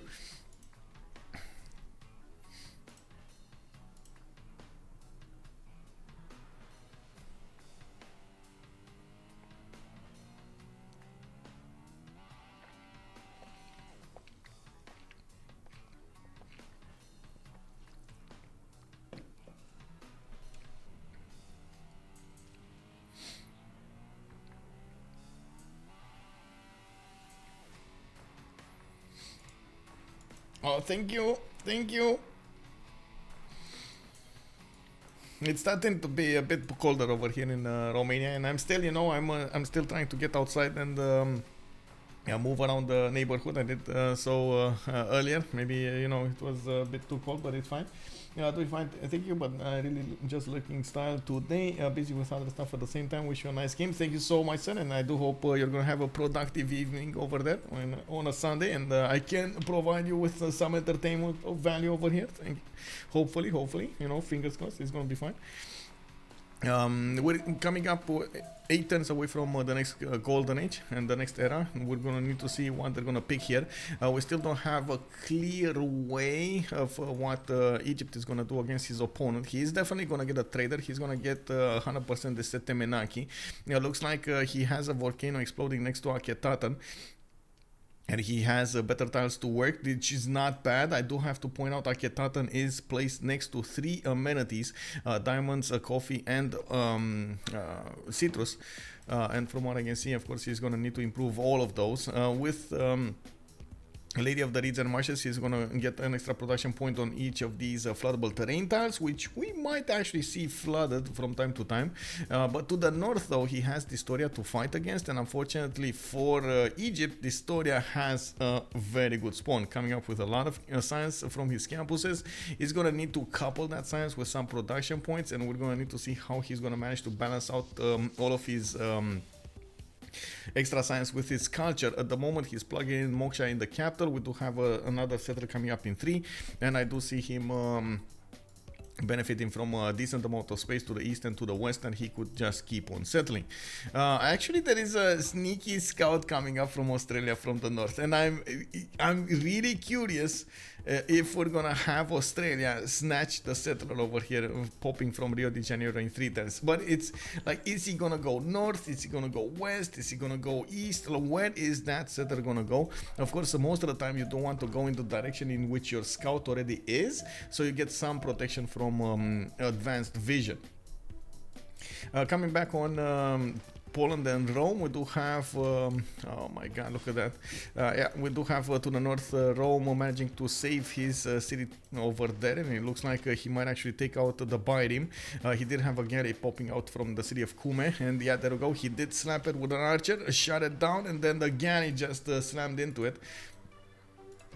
In the capital city of Rome, we do have 12 over here also with an attack coming up against that galley of Poland. He did manage to smash both of them down, and this definitely brings up 12 with an advantage going against this. He's 5 turns away from getting horseback riding, while Zero is just getting animal husbandry on his side.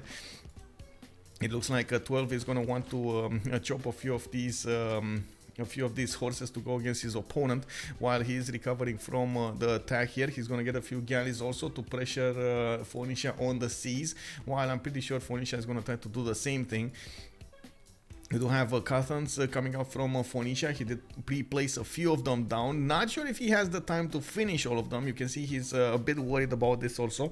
We got archers coming up from Rome, getting really close up and personal with the Phoenician units, and they can't really attack into them. That's the biggest issue, right? You see the warrior is actually well, losing a lot of strength attacking into the archer. Man, these archers are everywhere. They're in the trees, they're in the bushes, they're everywhere on those hills, behind the hills, on top of the hills, next to the hills, under the hills, everywhere. Zero over here is running out of choices to fight them. Salty Capybara, see, the Primordial was picked indeed. I gotta say, guys, did everybody see? Also, Guten Abend, by the way, Guten Abend, Salty. Oh man, amazing pictures. I just remembered you did share some amazing pictures over there with places we must see indeed. I gotta mention, we got a poll running on the CWC website. On every game page that you open up, there's a poll on the right side. You can choose your favorite map, and at the moment we do have the 7 Seas leading with 33% of the votes out of 49 voters. Looks like Primordial is the second runner-up with 18 votes, and then we do have Highlands coming up third with 16 votes. Very, very interesting to see what's gonna happen here in the time span of a week. I just let it run as much as possible to see how it goes. Okay, so Rome over here is definitely trying to pressure Phoenicia. I do see him waiting with the builders. This is, I gotta say, this is actually you need a lot of discipline to keep your builders for so long like this, to wait for an advantage. He is trying to get horseback riding importance. Yes, he does have archers going on the front line here, and he's gonna start shooting down those Phoenician warriors very quickly. You can see he's moving them up there. He's gonna need to wait so he can chop out the horses, so he gets the maximum advantage out of this. Needs to figure out how he's gonna do the moves against his opponent, not to give him free promotions, but to take out his opponent's units. And in the meantime, we do have, of course, Zero trying to get his Cothons out. With the Cothons, he's also going to get extra production towards the Birems. Very important to get the Cothon. This is the unique harbor of Phoenicia, and you get the plus 25 production towards naval units and settlers. Not gonna get to use the settlers, even though he can settle another city on the horse style from what I can see. Yeah, there we go. Yeah, but I'm certain it's that extra 25 production is going to be used into his Birems. And well, of course, we do see Rome managing to get a defense against the south. The moment Poland doesn't really want to irrel himself into this, so he's keeping quite far away from this. We got the God of War and Plunder as a pantheon for Phoenicia. We're going to get those extra admirals with the extra admiral points with the Cothons. God of the Forge coming up for Rome. Oh man, is this gonna be the choo-choo line coming up over here from Rome into the units of Phoenicia? Is he gonna smash them silly? Is this what's gonna happen here? Dothraki died with just tech the animals, so they will be late on horses. Oh, definitely late. Oh my god. And look at that. The Rome not wasting any time going against his opponent here. And he's probably going to lose the warrior though. Yeah, he lost the warrior. I was like, I wanted to say that's a lot of strength going now. I guess 12 is just not caring. He's gonna keep on attacking with his archers, move those forward, and gonna wait for the horses to do the damage. 12 just plugged in the choke to the north of Kume, and I do see those Birems are over there trying to get in, or I should say that Birem is just one. You do have another one coming up over here to the south, blocking the choke while 12 is trying to get around.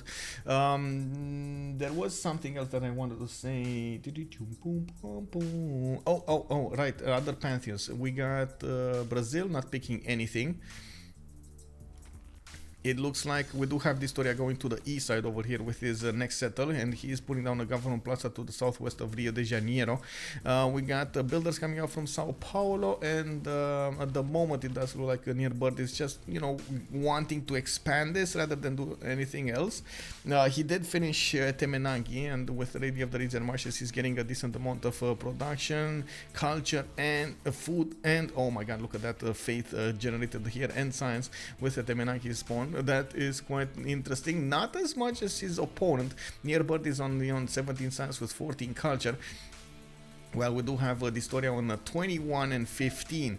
Still not that far away. 31 production on Nearbird, we got dISTORIA on 30. And I think the production will be a differentiator here. We're going to need to see how Egypt is going to want to play this out. Of course, commercials, internals, and so on are going to be a way to go here. We got some more attacks coming up against Biblos. That city just got a Birem, an extra Birem there, and I'm actually curious what these archers are gonna do. I guess they're gonna keep on attacking the city of Biblos. Another builder coming up from Mediolandum. He's definitely preparing to chop as many units out as possible and as soon as possible. Oh my god, look where is he? 1 turn away from getting horseback riding.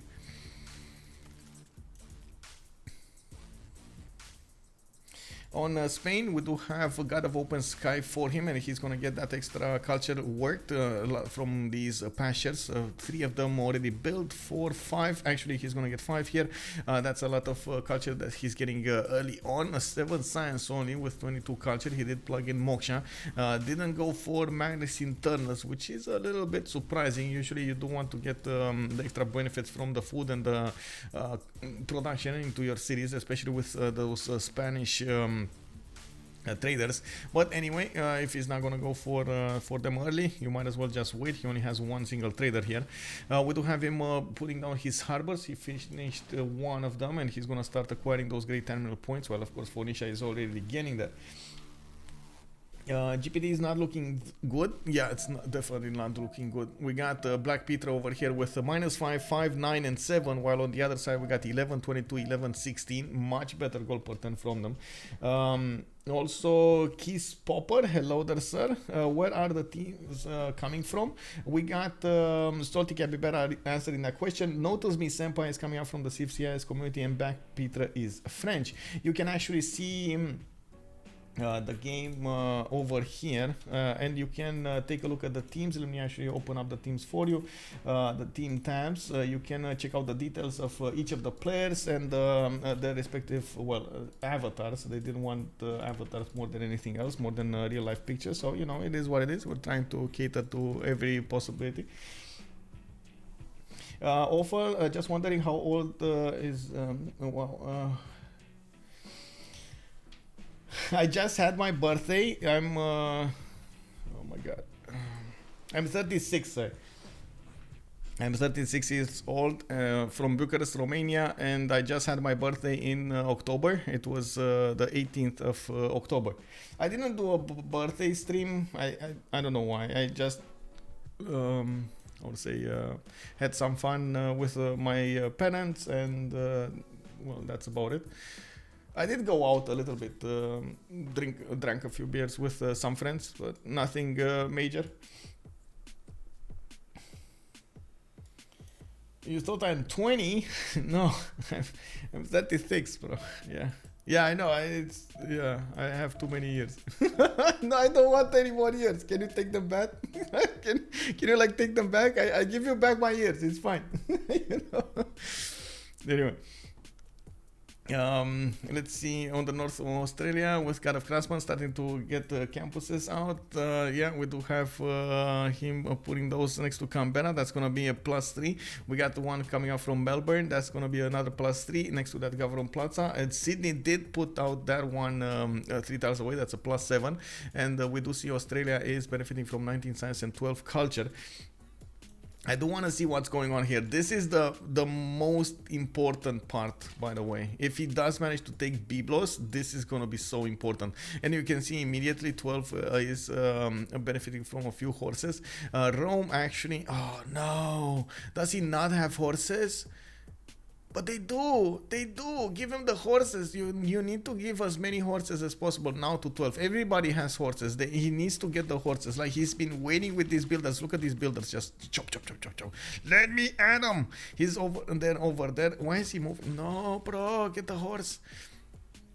Like, this must be a communication problem right now. I'm pretty sure they have so many horses on their side, they can't give him as many as possible. It's probably just him needing to ask the question, the serious question. Guys, can you give me the horses? And it's happening. We do have 12 benefiting right now from the full 25 horses in his bank. Let's see, Mediolando, get the horse. Pop that horse. Pop it now. Get the horse. Okay, we see those archers are going in, moving forward. They're trying to attack into the city of Biblos. That city did get some health back, while he is gonna lose one of his archers over there. I'm not sure why he did that, because he doesn't have a way in with the horse. Like, he needs to move the horse here. Oh, maybe he wants to go double horse slam, but I doubt that's gonna work.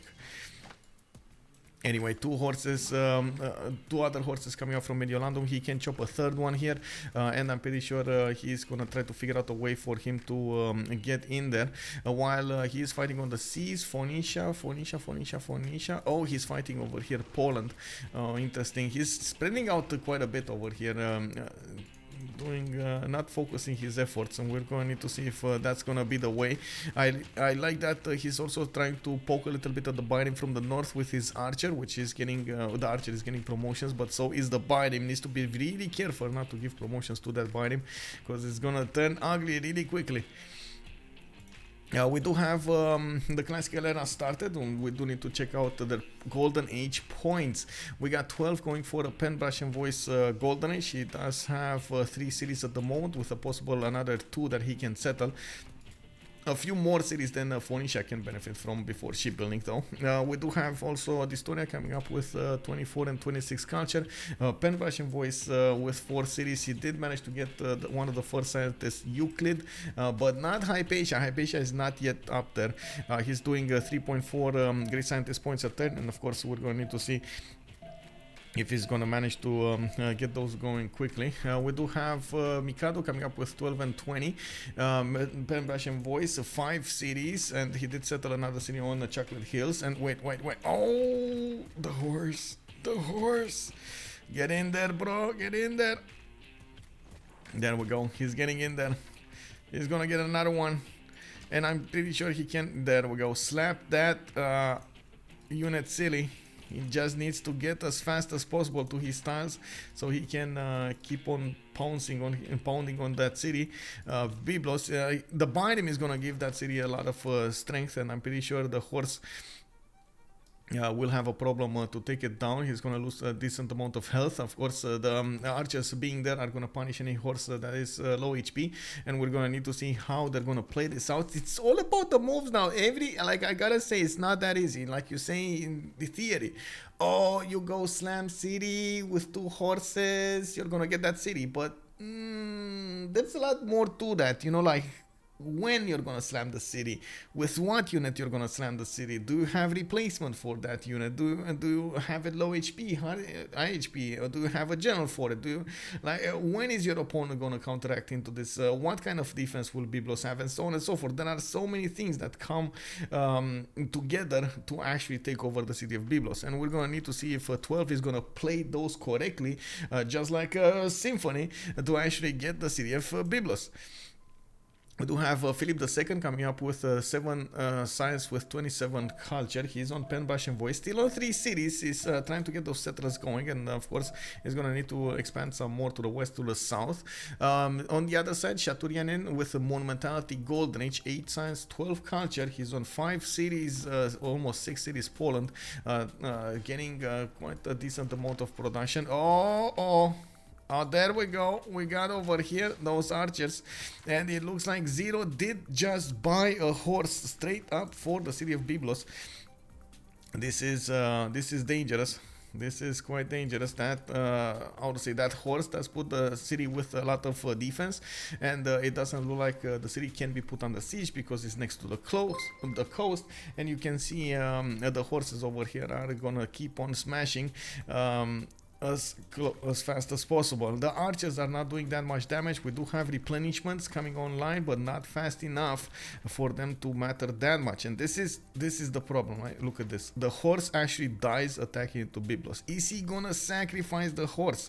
This might be a strategy, sacrificing the horse for a little bit more extra damage against that city center, while you do try to get new of them in there to keep on pounding the city.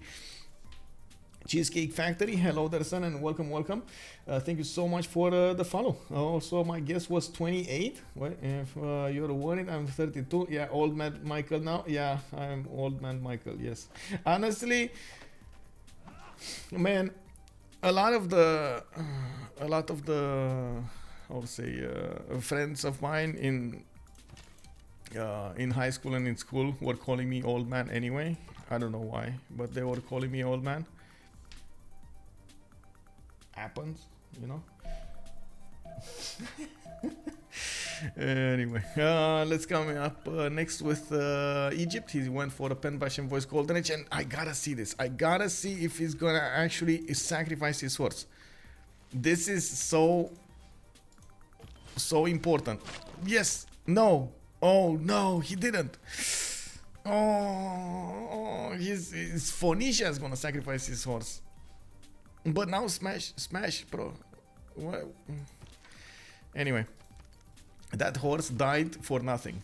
that horse of Rome actually died for nothing. He could have dealt more damage into the city center, and that was important, but now it looks like 12 has a problem. How is he gonna get in there? He needs to use his archer shots to take out the horse in front of the city, and of course deal with the horse there, while there are replacements coming on the way. He's also getting more over here. The archers already, well, some of them did already shoot, not all of them. Oh well. Okay, coming up here, Egypt. 4 cities going for commercials. He's managing to discount a decent amount of them, and I do see him going over here to the west side with for his 5th city. Does have his government plaza to the east side. Not gonna get that many bonuses on commercials from it, or I should say from tiles for districts from it. It's kind of a weird placement here, but if it works, it works. We do have him a bit worried about the east side here. Indonesia did settle in the face of him with the city of Bima. We'll see how that develops. Near Bird is on 22 science and 24 culture. He does have 31 gold a turn. Very good results coming up from him. But I do see he doesn't have classical units to speak of, and by the looks of it, we do have a Brazilian horse trying to poke in there. That is still a very strong warrior in that rainforest. We got AI coming up with a pen brush and voice golden age, 29 science, 24 culture, 4 cities at the count, with more settlers coming out, with 2 of them coming out. Okay, let's see. Horse died. Biblos is getting a new horse in. We don't have catapults to smash that city silly, and looks like 12 did miss the opportunity of attacking into that city. This is just gonna be one of those sieges. This is, I guess, for 12, this is just a matter of time until he's actually gonna get catapults. But it's gonna take a while until he gets catapults. This is just not good. Not good. And he's gonna get overwhelmed here by Poland. Uh-oh. Uh-oh. This is not good, bro. Not good. Anyway, we got Xeno coming up with a free inquiry golden age on his side. He did manage to jump up to 16 science and 14 culture, a lot more than 12 is benefiting from on 7 and 12. And we do have over here 12 trying to get his own harbors out, actually chopping a few of them. With pen brush and voice, he's just getting the culture, not actually getting I would say the science from them. We do have him putting down more of these. He needs the I would say the economy going here. He's also working on audience chamber coming up from his capital, and I'm a bit surprised he didn't go for the 4th and the 5th city quickly here. I'm also a bit surprised he's not trying to get legions with a battering ram. Would definitely make Phoenicia city go down, but oh well. I guess we're gonna have them pokey over here until one of them is gonna go down. I'm not that convinced Rome is gonna win the war against Biblos. There was a way, like there was a window. If only that horse sacrificed, you know. We got a bet. Oh yeah, we don't have bets. We need bets. I'm sorry. Let's get the bets going. Prediction: who will win this awesome game? Coming up from the CWC season 7. It's a choice between the BlackPitre. Wait. Whoa. Again, he didn't sacrifice the horse. Bro, you gotta sacrifice units. If you want to get that city, you gotta sacrifice units. Like, there's no other way of you getting that city if you don't sacrifice units. And on the other side, we got to notice Me Senpai. Okay, let's go. 30 minutes. Start the prediction. It's counting down. Who doesn't love gambling? Well, KW. I'm doing amazing. Just came home from a weekend over the French border. I had more cheese than in my entire life. Oh, I see how it is.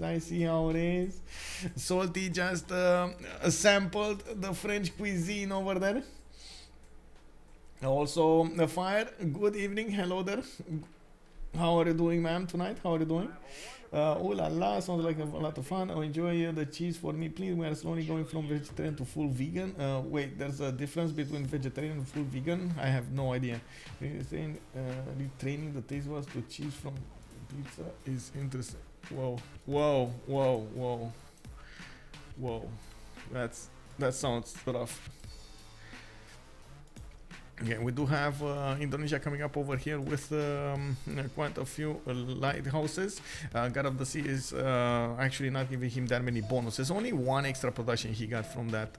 I do see him getting a lot of harbors, and his economy is booming on 35 gold per turn. 69 production as well. Is the most productive in the game from what I can see at turn 37. We got some horses also coming out from Egypt. He's gonna try to get some defense over here to the north of Aketatan. And I do see on Brazil, there's a 5th settler coming around here to the northeast, which is, oh my god. The biggest question is, Brazil, is he gonna move here or is he gonna move here? Because the vision is just gonna be a problem. Near Bird has a scout there, and he might actually spot this from afar. Like at the moment it looks like dISTORIA doesn't have vision over it, but I'm pretty sure if he moves on this tile, he should see that tile. Oh, this is gonna be so crazy. What is dISTORIA gonna do? Move east or move north? Damn it, chat is not updating for me again. Somehow it does not. It does that sometimes. Yeah, I have no idea. We do have street carnivals coming out from Rio de Janeiro. We've seen this strategy before being used by actually a Brazilian, by Hora de Vorca. He is gonna try to benefit from those. I would say from those festivals, and I do believe he might actually even try to go for a Colosseum over here. It's actually quite early in the game, 38, wouldn't be that bad.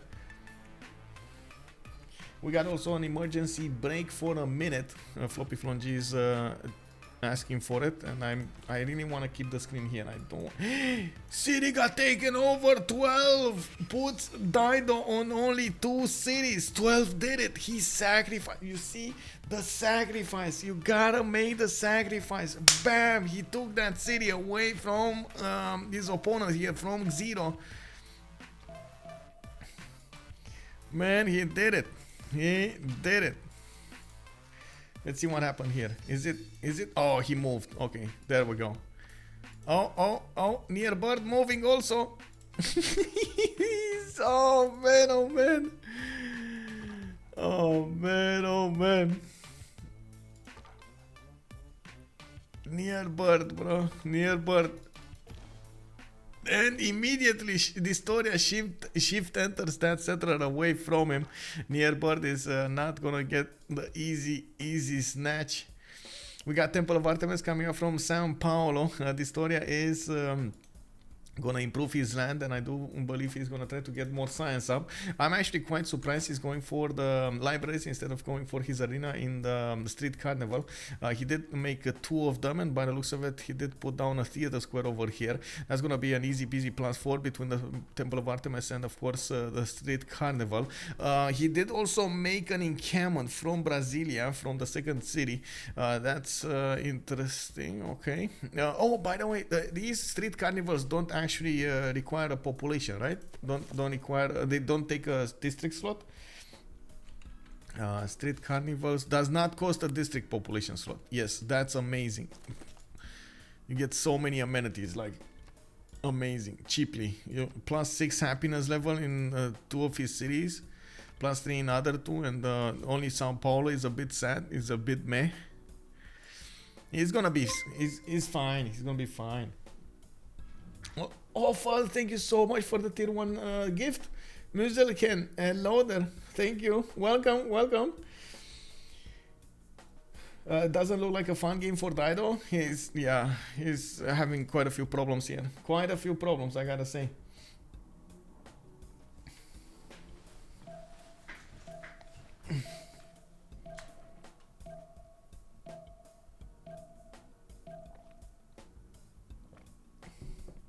Isn't that how Dido game is versus deity AI? Well, that's how Dido rolls? I don't know. I actually have no idea about the AI. Thank you for the gifted sub. Aha! Thank you for the bits, Master-chan. Thank you, sir. Welcome.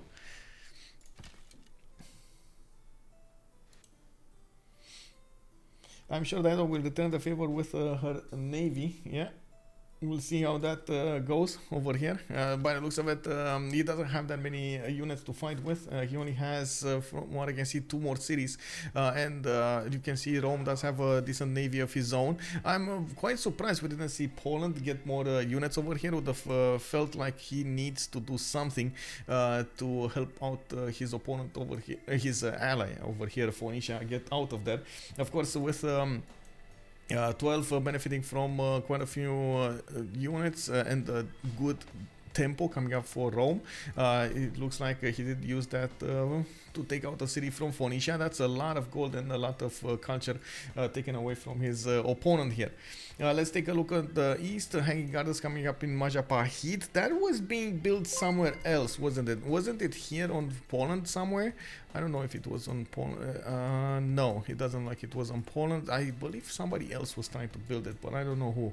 Anyway, maybe I'm mistaken. We do have him finishing up next time with some extra housing and some extra things there. Whoa! We got 5 dropped gifted subs. Thank you so much, anonymous gifter. We got Mondana, we got Zex, we got Kriv TFT, we got Hunde Priester, Tibol, Gabi, Tiku. Sorry. Let me try that again. Tibo, Guy, Biku. Thank you so much for joining, and of course. I do hope you guys are gonna enjoy the emotes over here tonight. Thank you so much, anonymous gifter. Merci beaucoup. Let's see, probably a trader before Rome took it. I think Stream Elements is having a spam, you know, it's like zzz, zzz. It's like no, too many messages tonight. No. Probably a trader before Rome took it. Yeah. How did Tire do or when? Wait, Tire is still over here. He didn't take Tire though, and I don't think Rome can push through the 1 tile choke towards the north. I think this is gonna be all up to boats here, but at least Rome did manage to guarantee he's gonna have a little bit more safety. He can settle 2 other cities alongside here, 1 to the north of Mediolanum, 1 to the east of Cume, even a city right in the face of Phoenicia, take back that cliffs of Dover. But I don't think he wants to do that because he's going to expose himself to an attack over here from his opponent with boats. And that's not something that he is probably want to take a look at. Escape settler Phoenicia? Not yet, but we might see it. I mean, Phoenicia does get, I would say, fast movement on the seas anyway with the settlers. And his only way of expanding was on the seas. So I wouldn't take that option out anyway. Give me a second.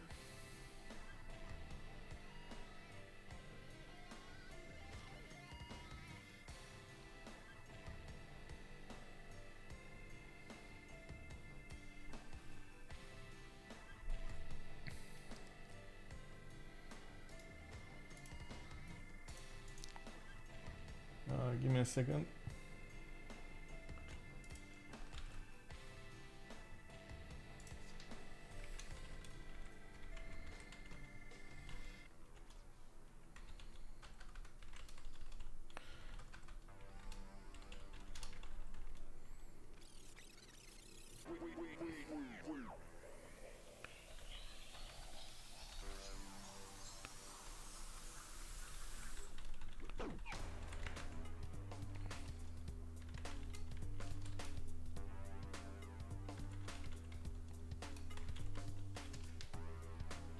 Sorry about it. Needed to take a look at something. Hazagi's game. Oh, on the SAS team. What are they doing there? What is Hazagi's game all about there? The Spanish are patrolling the seas. Well, it looks like Phoenicia did actually get next to Madrid over here, and there is an audience chamber finishing up next turn, but that harbor did get pillaged. Floppy is going to need to push out that body really quickly, and that actually is a bit of a problem here. I'm pretty sure Floppy is going to want to go cartography, and he's going to get his how to say, he's going to get his fleets quite early. We're going to need to see if he's going to manage to overwhelm his opponent here with them, and of course it's just a matter of time until we're also going to have Poland try to do something, not really incentivized to do something. Overall his development of the empire does force him to go on in a totally different direction rather than his naval power, but he kind of chose Poland to do this, right? He kind of chose Poland to play on this map, so It does need to figure out a way to make Poland viable in this situation where he doesn't have an opponent to go against with his wing hussars. He needs to go naval, he needs to go coastal, and he needs to make the most out of it. We do have Shaturyan in with 13 science and 18 culture. He is managing to get 42 faith per turn. He is getting his shines from his holy sites, and he's trying to get a stronger economy. Right now he's on 41 gold a turn. They did focus as much as possible on the economy, not on the stats, and this might actually come back to haunt them. We do have Egypt also blocking that settle to the northeast of Sao Paulo, while that city is getting Temple of Artemis in 2 turns. We do have a theater square coming up from Rio de Janeiro in 3. Curitiba is also gonna get a campus. Oh my god, look at this campus. Oh my god, another +5. Oh my god. That city is also on a 4-1 tile. Does need to actually buy out a few more tiles here to, there we go, getting the stone as a 2-2 to work, and I'm pretty sure they do have to get more gold on each of them. 12 is on 8 gold a turn. He did finish a few harbors, got the lighthouses, he's getting his extra traders, and is finishing up Orange Chamber soon. Unfortunately, it looks like Phoenicia is pushing back, and the 12 might actually lose his archer here. Did manage to get the fact that he did get that city for a second. You see, the road got built between that city and his capital city, and that means we might see a highway for these units of Phoenicia to get in there in Mediolandum, and the other side. Phoenicia did actually get a trader there and build the road anyway. We do need to see if the Roman galleys are going to make anything over here to the north, and from what I can see, of course, Rome is going to need to figure out how he's going to try to put up a defense at this point. We'll probably lose an archer or two. That is something that I'm pretty sure of. We do have a few horses trying to get their health back in the city of Mediolandum. He has one that is going to heal considerably, while there's another one here on the march tiles. Rome is going to start to working on other units here, and I'm actually curious if he's going to go for another settler. Would really hope he's going to go for another settler. Okay, we got some tiles blocked. dISTORIA, still 5 cities. AI is on Australia, starting to get that 5th city working on the east side. He does have Piotahi to go for, but unfortunately he placed Newcastle in such a way that he blocked himself out of settling Piotahi. Oh man, just saying that, it hurts my ears. I'm sorry, bro. Why you do this?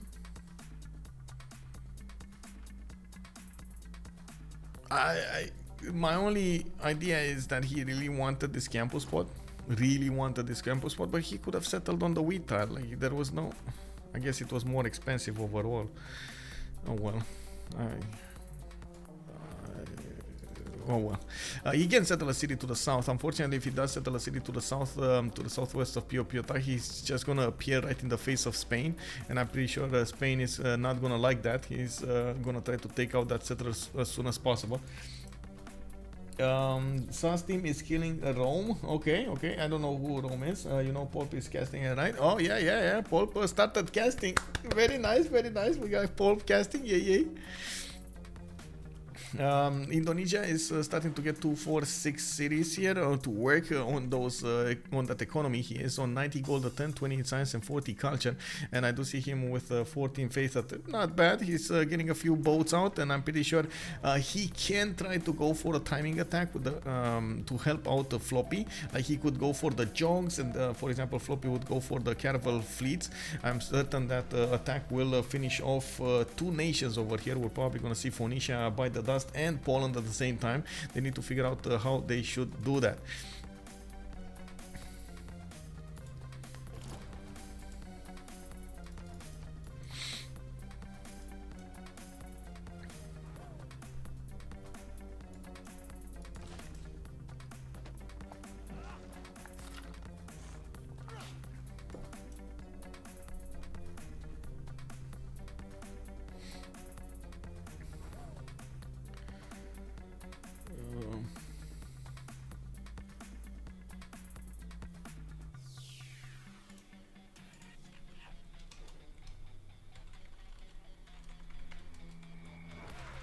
One second.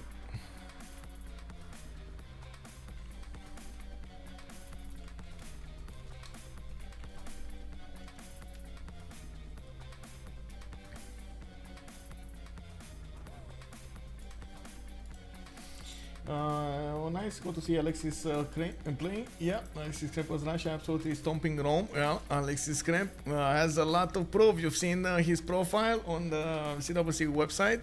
He was saying so young and so it's the first time to get into the CWC. He definitely has a lot of proof indeed. We do have AI managing to get 63 science and 37 culture, actually getting a little bit more than dISTORIA. They're right next to each other, and we're going to need to see how they're going to try to get the advantages from each other here, like against each other, I should say. We do have Egypt managing to get those horses plugging in the north chokes, and I do see Brazil did get a defensive spearman. At the moment, Nearbird is only on 33 science and 38 culture, still needs a lot more to work with, but he did manage to improve most of the tiles in his capital, getting a decent amount of these sphinxes to work, and I'm pretty sure he's gonna need to get one from Akhenaten as well. Does have his Liang in the capital, with Moksha establishing in the second city of Akhenaten. Just chopped out an encampment here from Shedet, and I'm certain this is gonna be a problem. Did manage to get Zankian, which is gonna be nice. That's an extra trade route capacity that he's gonna benefit from. And looking at the merchant screen, he is the only one doing merchants, 6.9 per turn. That's a decent amount of bonuses. We do have Rome. Okay, Rome getting those guys out. I do see we do have Rome also managing to get quite a few horses to defend himself, while Phoenicia is gonna try to get back the cliffs of Dover. Unfortunately, 12 did not push to keep that tile and to keep those tiles, and this is unfortunately gonna give enough time for Phoenicia to get back a new city there.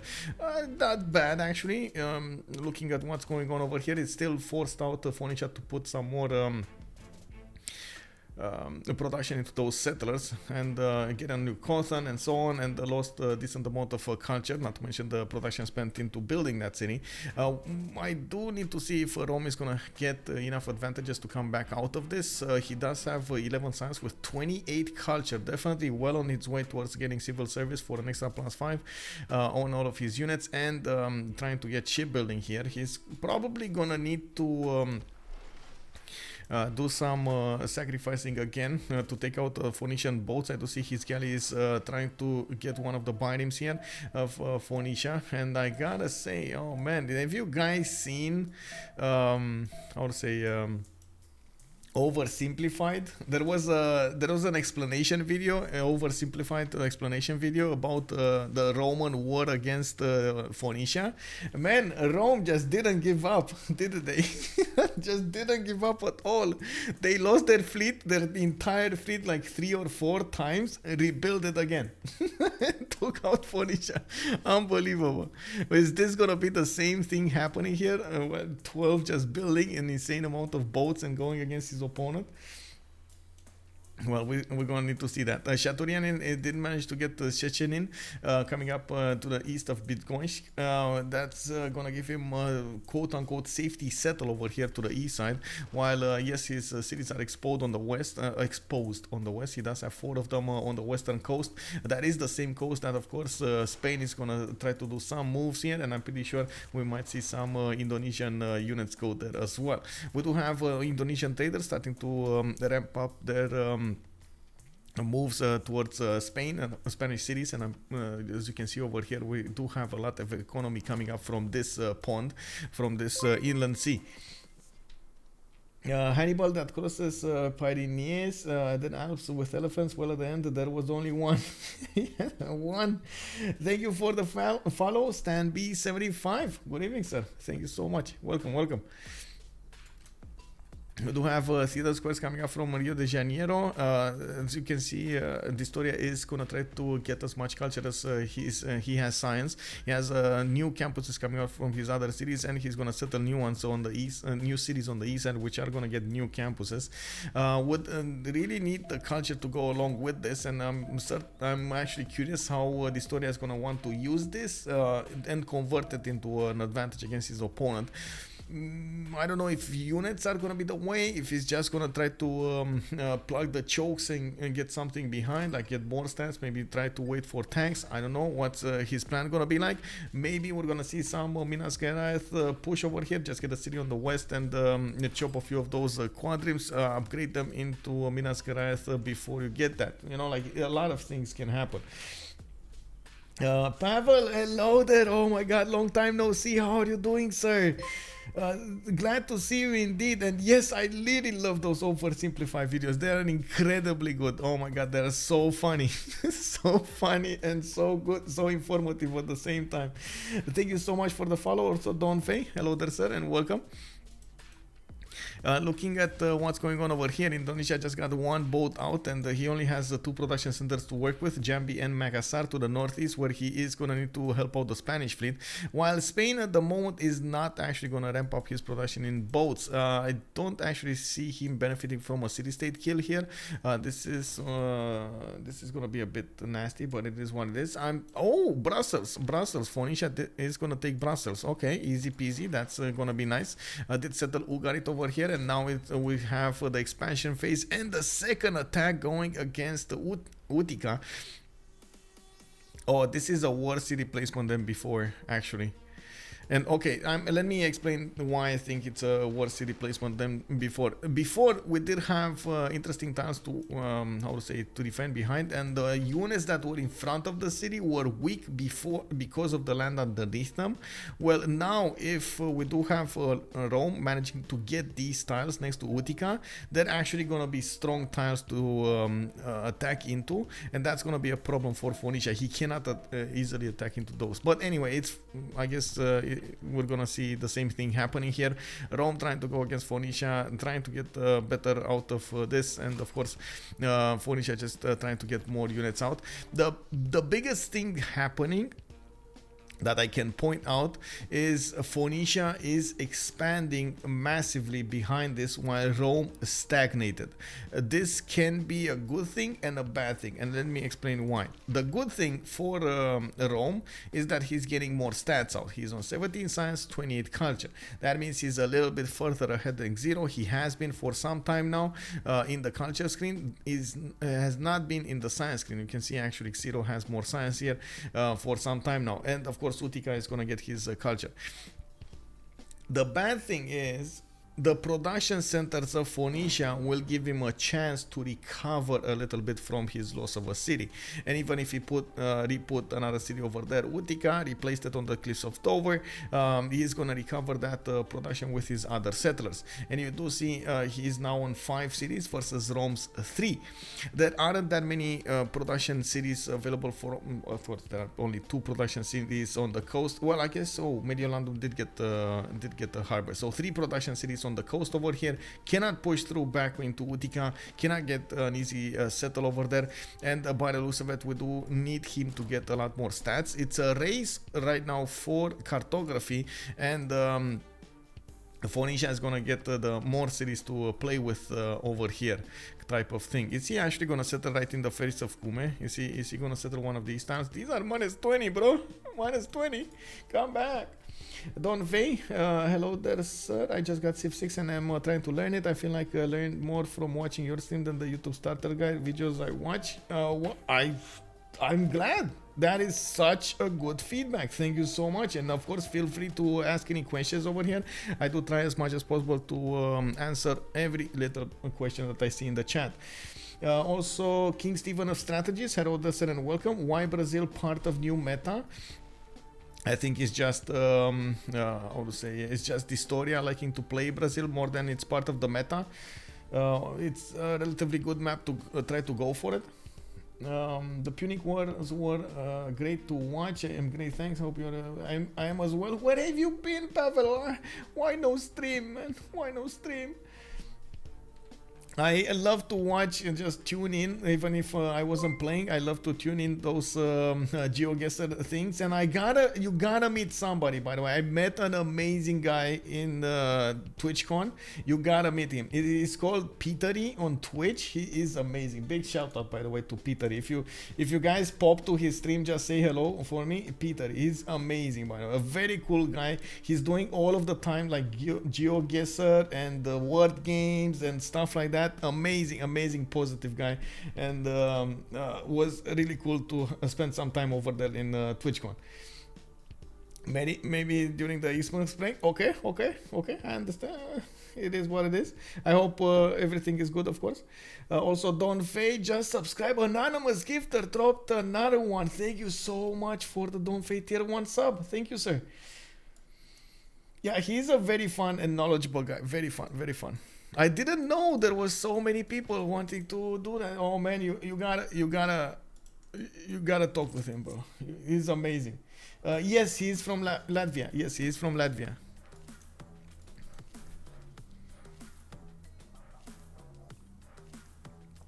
But speaks like his stream is full English.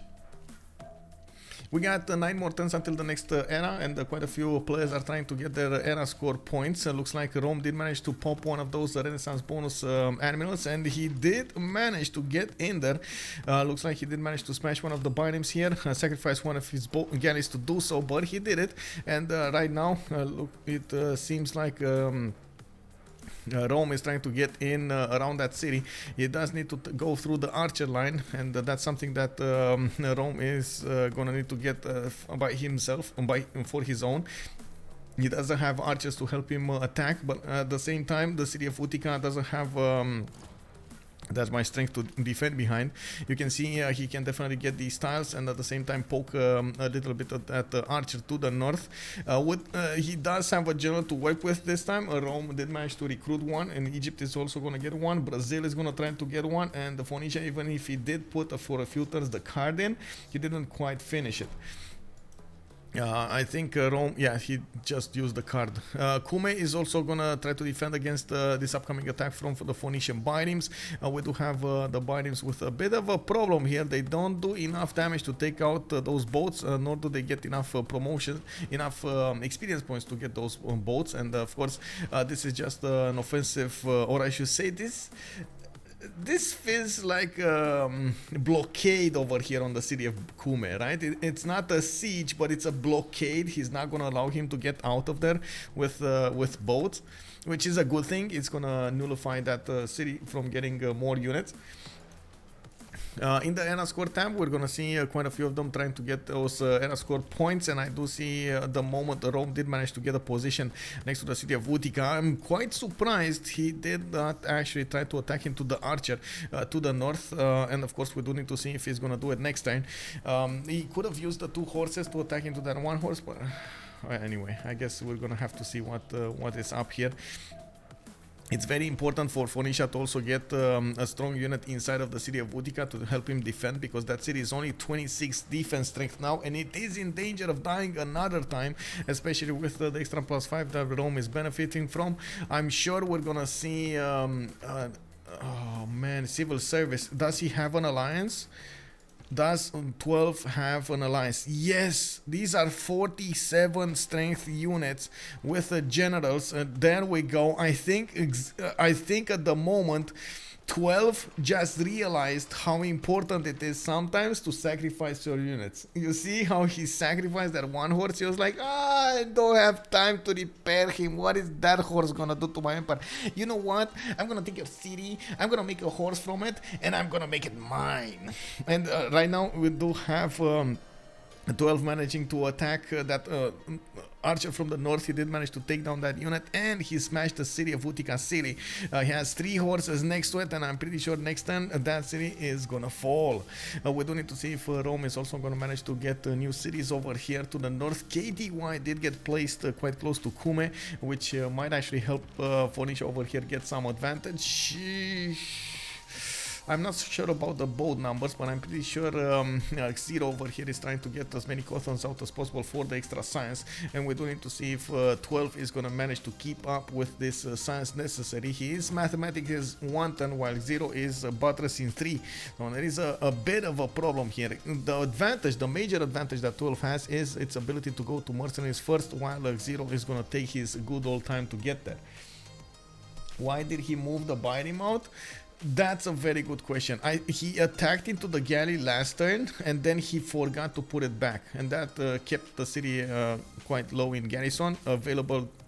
Well, it was much easier for the Roman units to push through.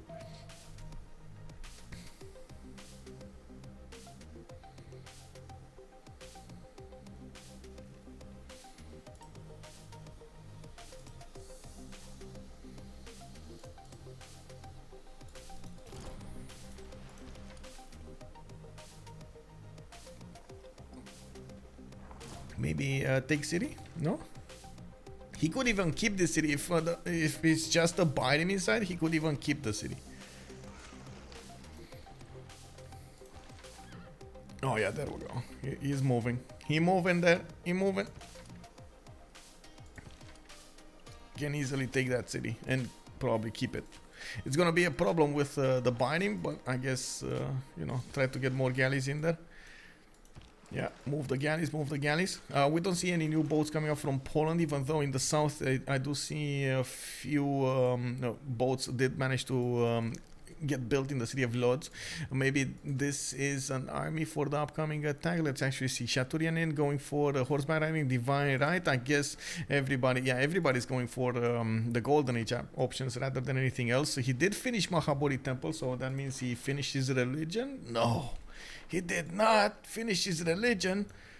Or is he finishing it right now? Is he? No. Oh my god, bro, what happened? Why did you not finish your religion? Getting Mahabodhi temple and not using those? Is he converting his ally here, Egypt? No. What is he doing? Is he choosing it right now? Oh yeah, it is. Okay. Whew.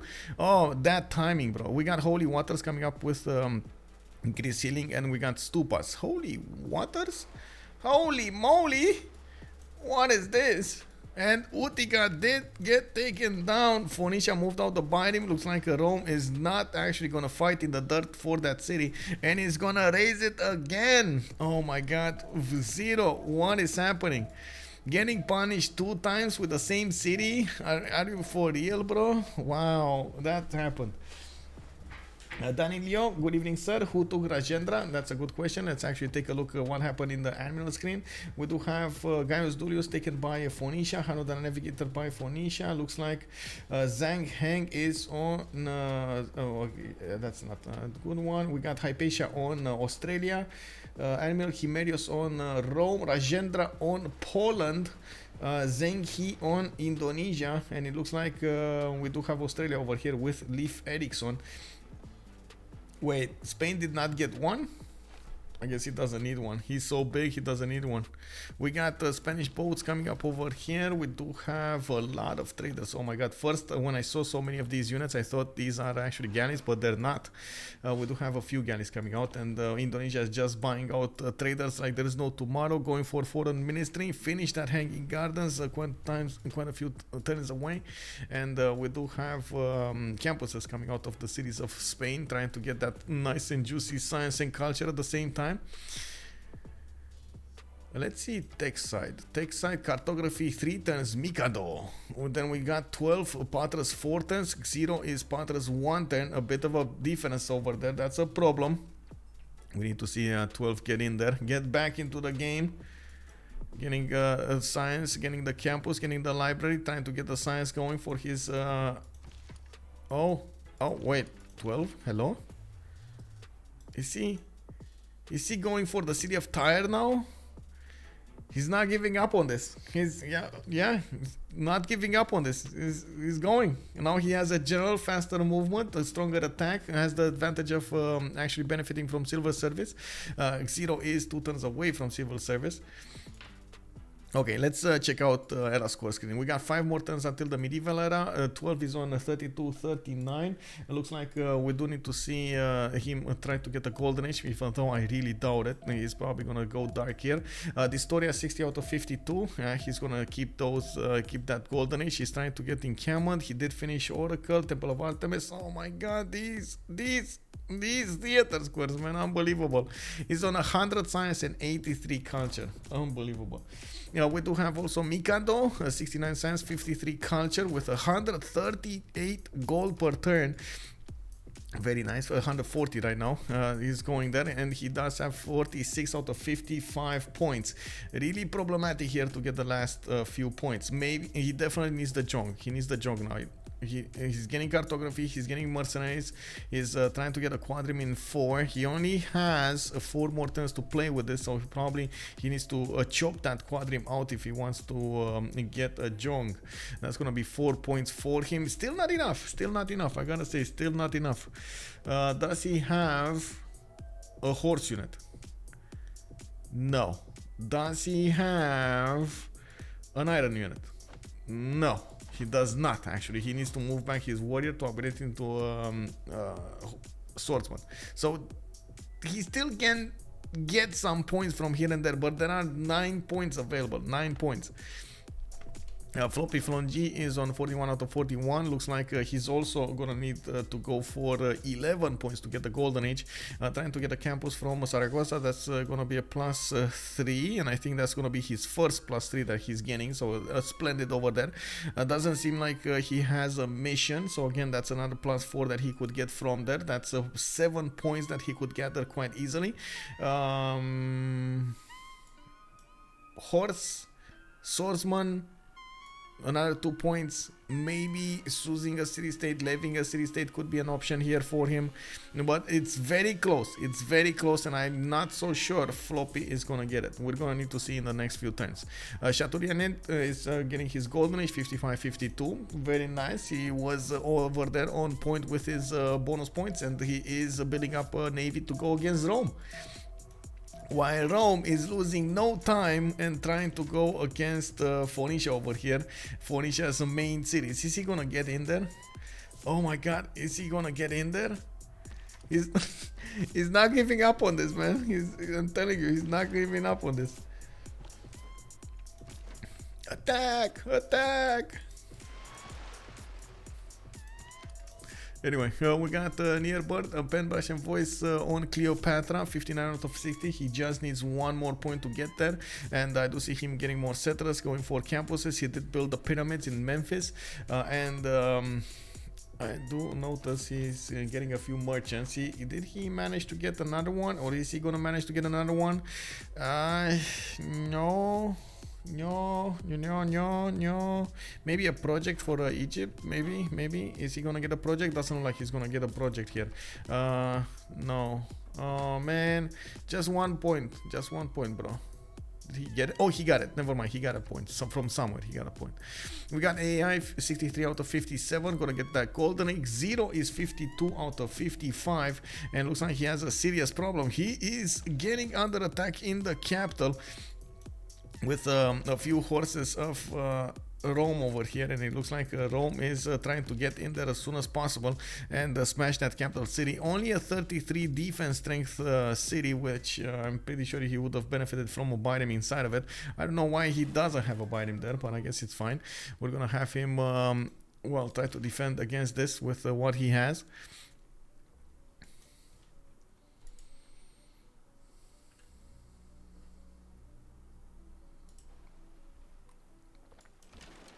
Fire Tiger. Rome could settle truffles by the Wonder. Rome could settle the truffles by the Wonder. I don't know if he wants to settle the truffles, and I honestly don't know where Rome is going. Like at the moment, he's forcing Phoenicia to get a lot of these spearmen. He could go into the water. I believe he has shipbuilding, so he could try to go into the water. But for some reason, he's just forcing Phoenicia over here to attack into him. And I'm pretty sure Phoenicia could counterattack into this with his spearmen. He has a decently strong unit to attack into horses, even if they do benefit from a great general bonus. And yeah, that's exactly what he's doing. 2 horses did get taken down. 12 over here is gonna lose his army. Well, get back, bro. This is time to retreat. No time to stay around and sample the Phoenician cuisine. Just retreat, bro. It's fine. It's fine. We got this. Okay, let's see what we have here. We got the holy sites coming out from Seville. That's going to be a +1. It looks like he is getting a horse out from Zaragoza. And the era score screen, Floppy is 46 out of 52. Does have monarchy already, so that's not going to be a bonus point for him. Mercenaries coming up in 1, going for Patres, just like 12 is. And I do see that Quadrim of Mikado did get out too far away from his land to get promoted. That's a bit of an issue here. He doesn't have a lot of time to work this, and he has only 2 more points to go for. Maybe he's gonna get a splendid. Oh, he's getting a splendid theater square. Okay, that's what's happening. Okay, splendid theater square is gonna give him the last remaining points. dISTORIA managed to get there. Everybody from Notice Me Senpai did get there. It's all about Floppy over here. Floppy is having an issue. Industrial zone. That's a +1. Not good enough. Okay, Floppy, what are you gonna do to get the last remaining 6 points? You're in trouble, bro. Oh, first fleet. He's gonna get the first fleet, right? He's gonna get mercenaries. Okay, first fleet. That's gonna be strong enough. That's gonna be nice. What? It's 4 points or how much? Is it 3 or 4 points to get the first fleet? Does it say first fleet? Era score 1. Oh, so it's 1 for the era score and the fleet. Formations. I think you'd get 2 for the fleet, right? So 1 extra point for the first fleet. Anyway, gonna need to stand up and move my feet a little bit during the pause. We got campus research projects coming up from 12. He's trying to get more science out. Of course, you do see him on 39 science and 33 culture. Still stood on 3 cities. He just now got another settler here. Really curious where is he going to work it. And Phoenicia did get a scout in. It looks like he can actually take a builder from 12. I don't know what 12 is doing here. Get out there. That's a 4-charge builder. 12, you cannot afford to lose it. Get it back. Get it back in the city, bro. We gotta see what 12 is gonna do here. It looks like he is just standing still with his units. Now we do also need to take a look at the other side. I want to see what Brazil is doing with his units. He did get a general, Trungtrak, and he did put a few units to the north of Thebes, while near Bird did also get a general of his own. We do have Poland with quite a bit of a navy getting built here, and it looks like he did manage to realize that he is the one that he's going to go against his opponent against the 12. We do have Shaturyan getting cartography in 3 turns with feudalism in 1, 64 science, 47 culture, and a lot of boats coming out from his southern cities. Even the one in Roklo is going to start getting boats out. I wouldn't be surprised if he's going to put it over here to connect it. Yeah, he's going to connect it. Connect the city of Roklo with the outer seas, and gonna try to work that as much as possible. We do have galleys coming out of the cities of Rome. Now he realizes he's gonna need to get a bigger navy to defend against this, and I'm certain we do need the help of Spain to get here. Spain, hello, Spain, 50. Oh, he got it. 53 out of 52. He got it. He got it. We did have him getting that mission over here in Barcelona. Looks like he's gonna get that holy site in Seville. I don't know if he actually fleeted or didn't fleet or what he do, because I don't see the fleet, but he did manage to get a swordsman out, got a horse out, got all of the bonuses that he could have had with era score. Yeah, we're getting the conga. The conga. We gotta see the conga. Yeah.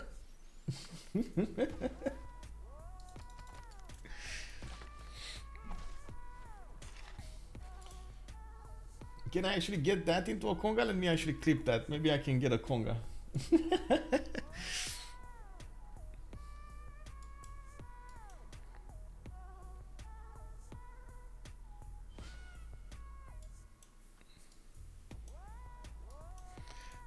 Okay.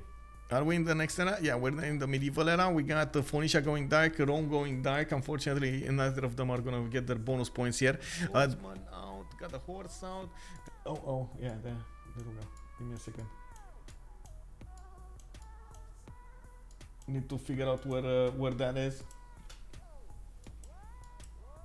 We gotta see the conga. Yeah, that one.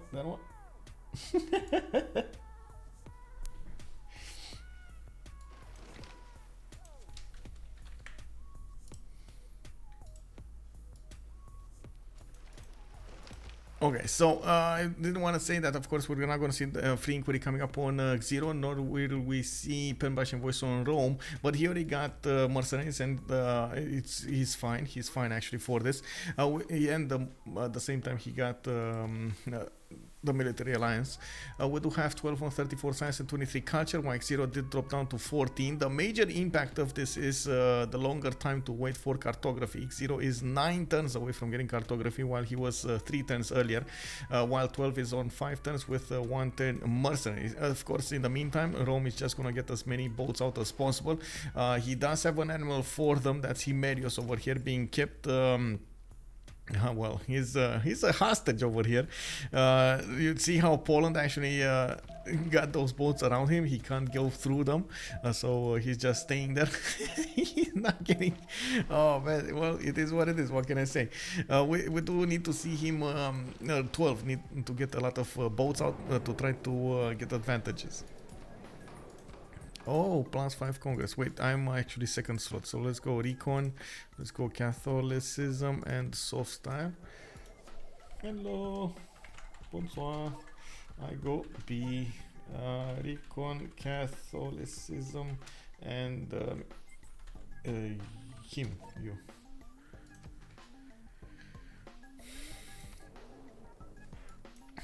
Gold, they should have gold. Let's actually see. We got Mikado 200 gold at 10, Floppy is 116. They do have a decent amount of gold. Both teams have a decent amount of gold.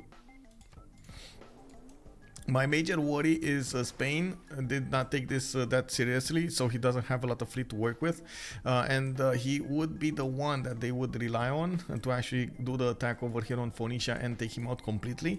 Maybe they just didn't think this out like this. Maybe I'm thinking it differently. We do have also a fleet coming up from Australia that could appear over here on the seas, and that's exactly what's going on. He's trying to get one going. This is a major problem. I don't think Spain can afford to go cartography, open up cartography, if he doesn't have shipyards. He's going to need his shipyards.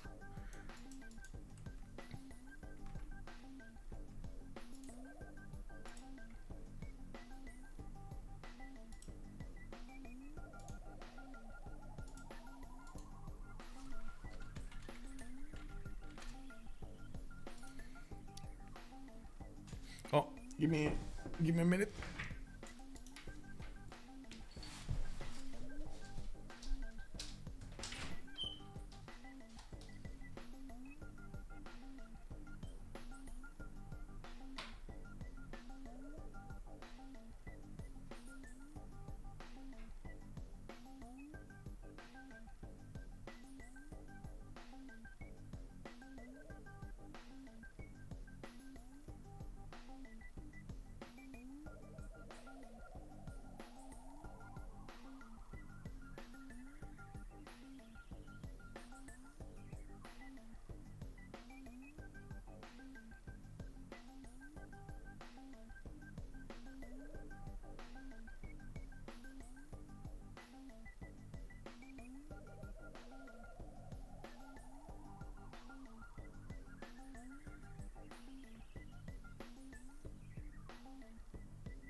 Well, looks like the cat just wanted to pop in and say hi. He's here to inspect if the room is safe, you know, if there's no nothing about over here. He wants to find out if there's any food left over, something, especially meat. He's going for the hunt. I don't know why Spain is so far behind. He's seeming from turn 1, but he's 10 seeming turns behind his enemies. I have no idea. Yeah, I have no idea. We'll see. We'll see about this. I'm also really liking what Australia is doing. He's managing to he's definitely not vegan. No, definitely not vegan. He's gonna look at you funny if you give him like something like I want to say vegan food. Meat? No. I like meat, bro. Where is the meat? Well, we got 12 coming up with a lot of galleys, and I do see him building a stronger and stronger navy, while I do see Phoenicia trying to stop him from sending that other city. I do notice, of course, 12 is still trying to get it over here to the south, and we do have the first caravels of the game being upgraded, and this is gonna be the surprise factor that Poland is gonna do against his opponent here against 12. We do have 12 3 turns away from cartography, 1 turn away from getting divine, right? And these caravels look quite strong to go against his boats, against his galleys, while we do have a lot of them being upgraded far from Rome's eyes. By the way, you do see Rome's admiral that was having vision over here is a bit too far away to handle, to have the vision. We do have 3 of them upgraded here, and they're gonna try to, oh my god, no. So,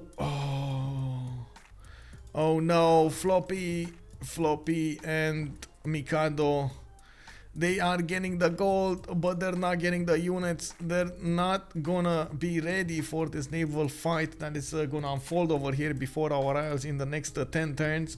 It looks like Rome is gonna be left all alone over here. Oh no, Rome 12, I'm so sorry about this, bro. Fortuner's cookies, hello there, and I do hope they're actually gonna be fortune cookies. Thank you so much for the prime. Thank you so much for the prime, sir. We do have Poland coming up with those caravels available to attack next turn. I do want to quickly check out what's going on here in the Golden Age points. We got Paintbrush and Voice coming up for dISTORIA. He's gonna get extra culture, extra gold per turn for each district. We got Mikado on Paintbrush and Voice on Gitarja, and of course Strong Empire over there. Floppy is Paintbrush and Voice, 74 science, 65 culture, and 150 gold per turn. We do have Shaturyanin on Golden Age with 73 science and 88 culture in Paintbrush and Voice this time. He didn't go for a second monumentality. He does have also the benefits of 187 production. And look at 12. He cannot settle that city. He's also finding out the hard way. Poland has caravels. He's gonna see them right in his face, and this is gonna be the moment. Big revelation is gonna unfold here for Rome. Is he gonna get the bonus points? Cartography coming up in 2, and of course he is probably gonna get the benefits out of mercenaries. Not to mention he's gonna need to get that gold from his teammates to upgrade his boats. He does have mercenaries at least, and of course he's gonna try to upgrade as many boats as possible. I'm sorry, my cat wants out. He inspected, he saw there's no meat over here. He's satisfied that he didn't, he doesn't need to check it again, and now he wants out. Is there a CWC website? Yes, cheese, there is a CWC website. There we go. We got a Civ6worldcup.com with all of the details, with all of the teams, with the rosters, with the results, with everything. You got it over there. Oh, and if you do have any kind of suggestions, let me know so I can actually put them up. Also, let me... Ares? Ares? Ce-ai pățit? is watching everything. He's just moving around the room over here, trying to figure out. Okay, is there meat here? Like I see something over there. Is that meat? Is that meat? No, that's not meat. Okay, well, I need to move on. He's just moving across everywhere, trying to figure out what's going on over here. Hello. What happened?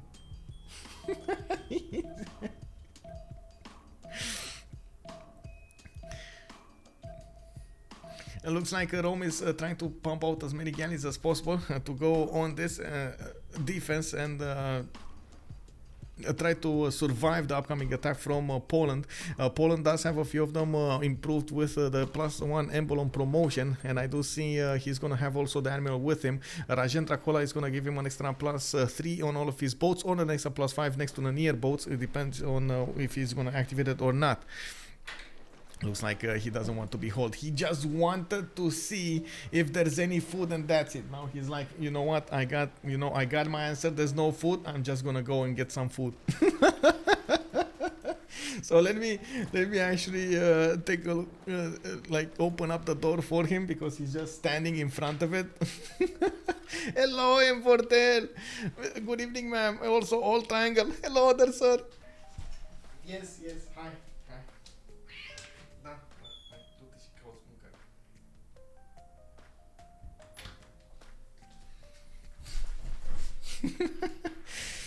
Oh man, cats. We do have Rome, unfortunately, without that many boats to help him through this. We do have him focused down from the north by Phoenician biremes. He's not left to settle a new city or even try to get a safety settle on the east side. Phoenicia is trying to stop him from doing so. We do have him in the capital getting under attack by multiple caravels, and I'm sure that after he's gonna get that cartography, he's gonna try to upgrade these galleys immediately. This is gonna be dangerous moment for him. Poland definitely has the upper hand. Even if Rome upgrades with his galleys into caravels, it's still gonna be a problem. And this was the moment we were expecting Spain to get a fleet out. Like, honestly, at this moment in time, I was expecting 7, 8, 9 fleet caravels coming out from Spain with jongs of Indonesia to go and clean up Dido and then work on Poland over here. Honestly, that was my expectation from the beginning of the game. It looks like the game evolved in a totally different way, and by the looks of it at the moment is Poland attacking on Rome, taking him out, while this might be the demise of a player entirely of BlackPitre. This is very dangerous, first moves coming out from Shaturyan, and you do see the upgrades coming out from Rome. He's trying to take out the pre-builds of his opponent here, and it looks like Poland is gonna manage to delete quite a few of these galleys before they get upgraded into caravels. Still, 4 of them did get upgraded here, and I do see Poland managing to do decent amount of damage even against the emblem promoted units. We do have from the north Phoenicia trying to plug the choke with that bireme fleet. Not gonna be strong enough to stop the caravel, and this is a problem actually for Phoenicia. He's trying to get his own cartography. He does have cities that he could upgrade those boats in, and the fact that he did manage to spread out on these tiny islands does help him out considerably. We do need to see also how Brazil is gonna try to get this game going. Looks like Mikado is gonna be over here from Rio acquired. I do see more great writers coming up from him. Is this happening? Is this okay? So we got Near Bird defending 33 internals, and then dISTORIA is 34 internals. We got Shaturyan in 41, and then is dISTORIA on 20. Okay, this is not happening. This is just defense for the sake of defense in the culture, just getting the culture points, not actually getting tourism. We do have amazing stats. I gotta say, this is this is what they're good at, getting amazing stats. Are these amazing stats gonna get them the win though? We got Mikado with 190 production. He does have 156 science and 122 culture, but he didn't put that production to work into boats, and it looks like his opponent is slowly chewing down his defenses. We do have Spain defending with galley fleets over here in the choke points. There is one single Jong coming up next to the city of Spain, Madrid, trying to get in there and trying to do some damage, but that's only one boat. That's the problem, right? One single boat against so many boats coming out from his opponent. We will have Poland start to chew down the cities of Rome really soon here. I'm pretty sure he's gonna take out one of the caravels of Rome. The next one next to the capital city over here. Poland does have 3 to attack into, and he is slowly dealing the damage. Well, of course, we're gonna need to see if this is gonna be it. You see? Yeah, there we go. He's taking it down. Rome is just gonna need to get walls up. I'm sure Poland is also gonna try to get quadrims out. You see a few pre-builds from the south needing to get frigates so he can shoot down his opponent. In the session of the World Congress, we did have heavy calves losing 5 combat strength. Of course, we're talking about the Wing Hussars. They were very worried Wing Hussars will come onto the map and maybe go against Brazil over there. It looks like that didn't happen, and that is gonna be a problem because they focus down that instead of going for the ranged. The frigates are gonna get quite a lot of damage done against their opponents. Catholicism also, well, whatever, that was the only religion of the game anyway, getting against a +10, and Mikado did get the Diplo points. I gotta say there are serious disadvantages of playing in a 3 versus 4 game. First disadvantage, major disadvantage, is you're gonna have one less player to vote in the World Congress, which usually does translate into your opponent having a serious advantage getting that Diplo victory or denying you the Diplo victory. The second disadvantage is one of your players will not have a military alliance, which can of course translate into an advantage for your opponent because he's gonna have easier units to attack into. We're gonna have to see who's gonna left out hanging. There is a possibility that Indonesia, for example, is not gonna need that extra +5 anyway, but at the same time I gotta say he should still get it. He's very close to the borders of Egypt over here, and I honestly I can't say anybody from this game would survive without an extra +5 on their side from their military alliance. Like Brazil needs to survive in the last part of the game with Egypt being so close to him, Egypt having good stats to work with. Then Indonesia needs to get that extra +5 because it's close to Egypt and needs the boats to work. Spain is the extra +5 because he's gonna be the one fighting on the coast here, and it looks like he's now starting to build a fleet. This is so late right now. This is so late. Oh man, this is so late. Let's see, we got Rome slowly probably getting under attack here. I think Poland is gonna start to smash that city down soon enough. He's probably waiting for a few stronger units. He's also getting a settler here to the front line. He's probably gonna try to settle one of these coasts, one of these islands, trying to expand his city count, which is good at this point in the game. It's quite good to get an extra expansion phase going. In the Golden Age options, we did have Mikado, Mikado go for Pen Brush and Voice, Floppy Pen Brush and Voice, Shaturyan Pen Brush and Voice, nearby the Pen Brush and Voice on Egypt, and then AI Pen Brush and Voice on his side. We didn't have any more on Xero. When Xero cartography in 2 turns for Phoenicia, and he's just getting as many binaries out as he possibly can, even getting some in the choke points here to the south. Oh my god, and look at this fleet. Look at Australian fleet. He has 2, 4, 6, 8, 9, 10 boats and an admiral for him. That's one thing that Spain could not get. That's an admiral. Also, Fortune Cook, he needs to be let out so he can come back in a couple of minutes for the next inspection. Exactly, right? He just, you know, maybe something will change. Maybe, you know, maybe some meat is gonna pop in before he's gonna get back. We don't know. Also, a Tyresian, good evening, sir. Is there a nation or continent which is like owning the World Cup each year?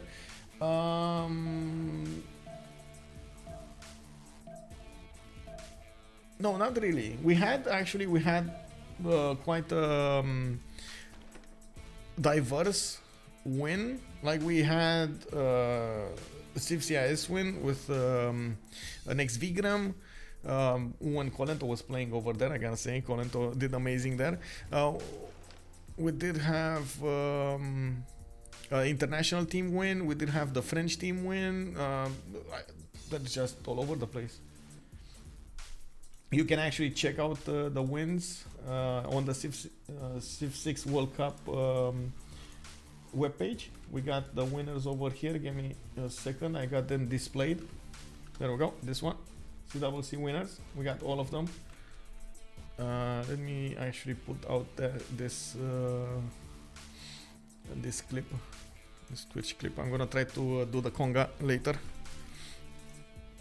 Let's see if it works. The city of Rome did get some walls, and that's just a matter of time until we're gonna see frigates. You see them upgraded in Gdansk, 2 of them to count. He doesn't need that, 3 of them to count. He doesn't need that many to push through the defenses of Rome, and of course he's just gonna keep on taking down those Roman cities. It's just a matter of time until Rome goes down. He has 3 cities to work with, and I'm pretty sure we're gonna see Phoenicia get those bottoms into caravels also from the north, trying to poke in at Cume, while he's also gonna need to go towards his own frigates. Caravels first, frigates later. We do need to see how Egypt is going to try to affect this towards the north here.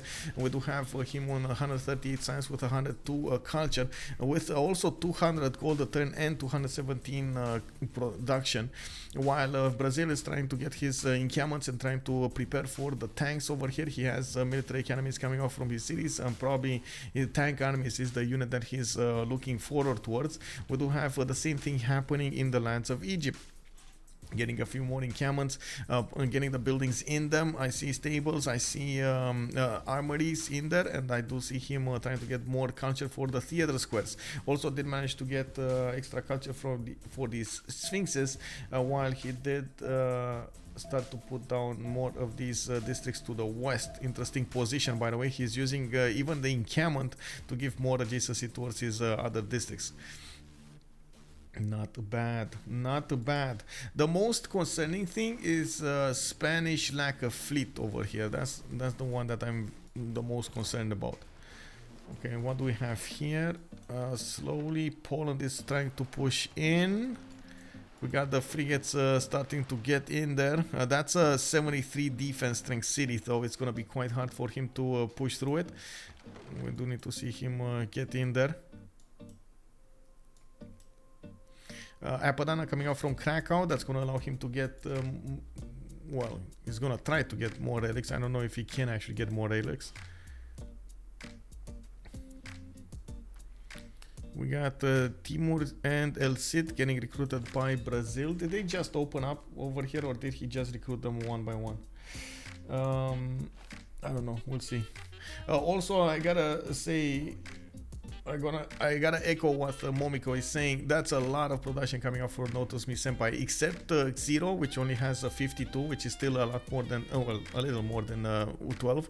Everybody else does have such a big production count. 238 on Jadwiga, also a decent amount of faith, 89.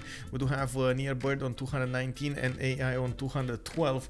They have certainly an advantage coming up on that screen. Do have Phoenician caravels getting upgraded here to the north, and the caravel fleet is going to manage to make quite a bit of a splash over here to the north of Cume. These caravels of Rome don't even know what they're going to get hit by. We do also see a caravel coming up from Poland to get in there next to the coast, and of course he's just going to wait for these frigates to get in there. He did build 5 of them. This is actually more than enough to take out the city of Rome extremely quickly. He would just need to take out Cume afterwards and Mediolandum. Mediolandum is next to the coast. It can get attacked by these 2 tiles, and I'm certain that Poland is working on liberating those.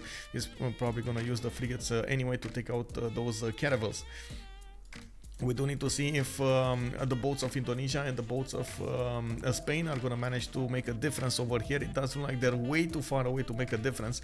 And I gotta point out, Spain did not finish cartography yet. I don't see him actually getting those caravels outright. What I do see also, dISTORIA does have Mitla, and I do see Mikado and Zanzibar on the gold. Shaturyan is with Johannesburg, FloppyFlong on Kabul, and we do have Mexico City being held by AI. Quite surprisingly, Nalanda and Bologna are not being held by anybody. One to the north over here. This is a safety. Oh, this is a pocket CS. Pocket CS coming up for notice Me Senpai. They don't want to reveal that. And Bologna is also. Wait, that's Bologna. Sorry. Mitra. Nalanda. Nalanda is over here to the south. Oh, they have two of them. Oh my god, they have two pocket CSs. Science CSs. And they still don't have the most science in the game. Interesting. Anyway, the Polish frigates have started attacking into the city of Rome, slowly taking down those wall defenses. That's a 75 fortification health with a 71 garrison defense, and slowly that city is going down. Another one did move to the west side, getting closer to the Roman caravels to start to take them out slowly, and that is gonna happen soon enough. From the north, we do have Phoenicia starting to get in there. His caravel fleet is level 2, and he can get a serious advantage against these Roman caravels. We do need to see if he's gonna use that to take out the city center directly. I don't think so. He's gonna take out the units around it first. Okay.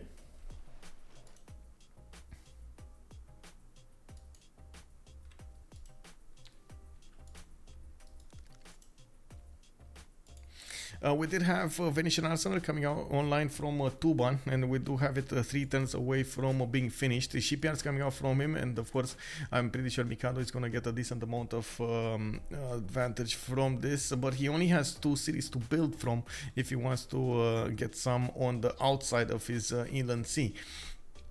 We're gonna see him plant more cities over here to the north. He has another one going there, and I do notice he has a few quadrims moving to the east side. These are all pre-built jongs, and he's gonna use them to help out the Spanish fleet go against his opponent here, which I gotta say, Spain is building a massive fleet to work this. Is the big thing is it gonna be in time to save Rome? Because that's the major thing, right? If they just fight mano a mano against Poland, okay, maybe they're gonna take him out, but they're gonna lose a player in the meantime anyway, and somebody's gonna lose a military alliance. Somebody's not gonna get to vote in the World Congress. There are so many things that are gonna be influenced by that loss of a player here. Drink water. Hey, big dog. Good evening, sir. And indeed, I'm gonna drink some something.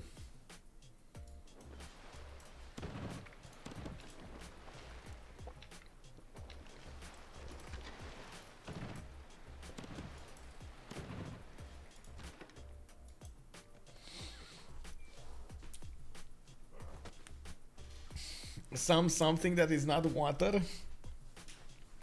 Well, I guess I can switch the how to say, the redeem into drink something. It's just the Fanta. I got some Fanta. I got some Fanta.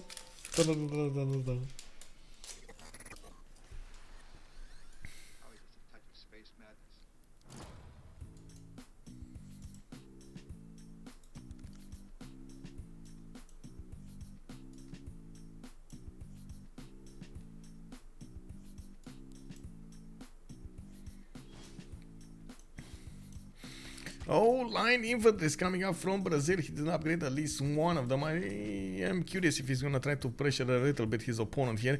You can see the line infantry can definitely go through the swordsman like butter. But then we go near bird immediately gets a musketman, and that's going to equal out the damage output by the line infantry. Okay, that's fine. Terracotta Army coming up from Sao Paulo. Brazil is trying to get a few more culture points from his amphitheaters, and looking at the Great Rider points, he is on take Great Rider points a turn, while Indonesia is on 5. Australia only has 3 and Poland 4. It doesn't look like they actually cared that much to counter the culture coming out from their opponents. Marco Polo is also going to be the next merchant, going to be picked up by Egypt. He's going to get an extra trade route to use. He does have a decent amount of them already, and I'm certain that's going to translate into bonus points for him. There's no more economy, by the way, on 12 or dISTORIA. Both of them have a serious issue when it comes to their economy. They went extremely greedy into this, no commercials whatsoever, and of course, even if 12 does have a few harbors, they got pillaged. Only one of them, yeah, there we go, another one got pillaged. Only one of them available here to work in Kume, which is, and the Rome is gonna go down. Yeah, that city, next turn, he's gonna lose it. Okay. I'm actually surprised Phoenicia is not poking in the city of Kume here with his caravel fleet. I'm not sure what he's waiting for, but he would definitely need to go against Kume as soon as possible. The longer he lingers, the more time he's gonna give Spain to build up a fleet, and they should see this happening. We got Phoenicia with a fleet on the west side, and this is, oh man, look at the caravel fleets coming up over here. Phoenicia doesn't have an admiral to use. He does not, right? He does not. Admirals. Next one, it's Isun Sin. That's gonna be the ironclad one, and I do see Spain making 11 points, Phoenicia on 10 points. Spain would do quite well to actually get a project in. I don't know why he's not doing a project. Hello? Project, maybe? One? Like, instead of going library, just do a project, please. I understand the shipyards. You do need the shipyards to hard build these caravels much faster, but please, no library. Project, maybe? No? Maybe Phoenicia is gonna snatch it away from him. Let's see. Yeah, Phoenicia is not gonna snatch it away from him. We got him going for harbor shipping projects, trying to get the admiral. Sorry. I'm glad that we had the 3 restarts back and forth. It's quite nice to watch. Yes, exactly right. Who has the CWC been so far? A lot of fun, I hope. Oh, how was? Yeah, it was. I've been pretty sick the last few days, so I didn't watch. Oh, I'm sorry. I hope you get back into health. I hope it's nothing serious.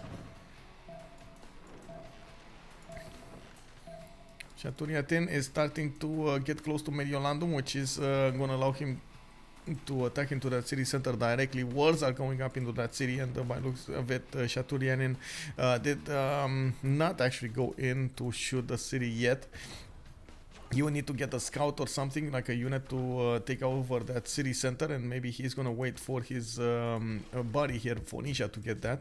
I think the city of Rome will also probably go down in the next 2 turns. I'm quite curious if Poland is gonna put his full firepower against that city center or not. Let's actually see. 1, 2. Oh, he might actually go down this turn. Oh, it is this turn.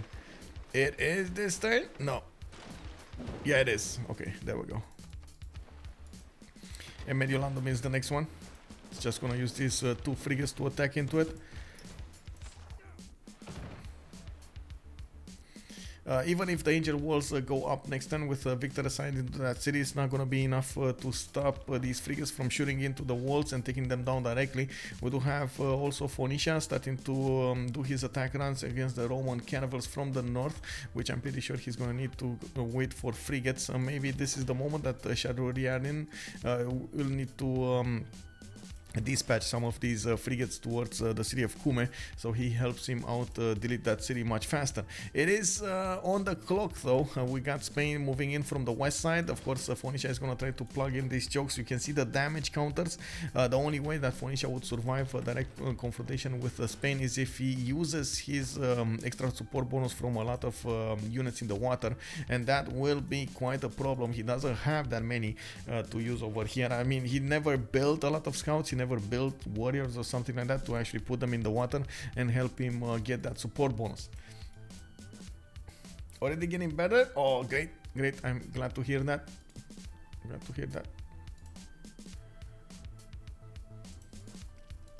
We do have also more cities started to show up from Poland. He did get quite a few of them on the east side towards his ally over here towards Egypt, while he did get a connection city Calais to the north. I'm quite surprised he was allowed to do so, especially by Brazil. Brazil doesn't look like he's that expansive at the moment. He did get his 2, 4, 6, 8 cities and stopped doing anymore.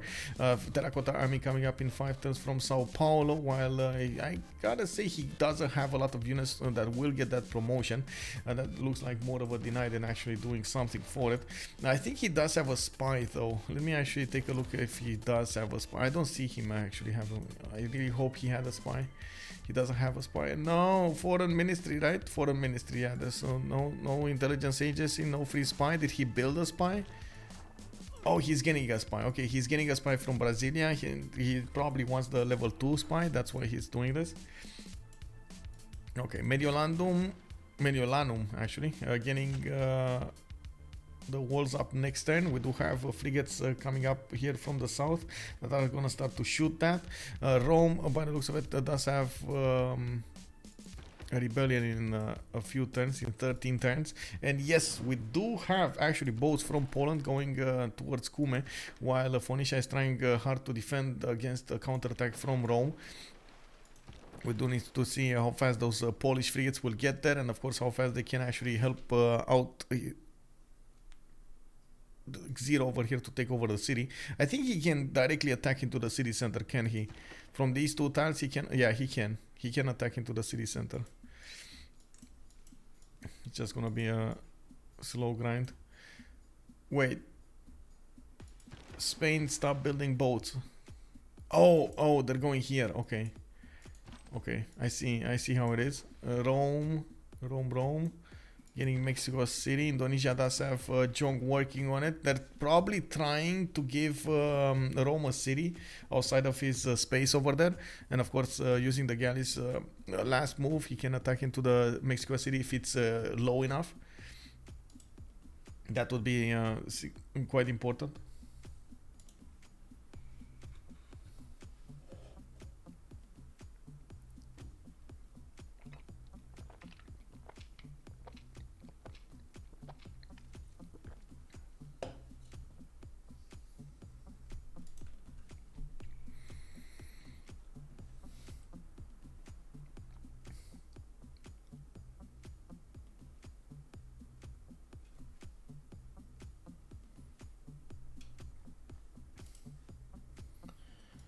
Okay.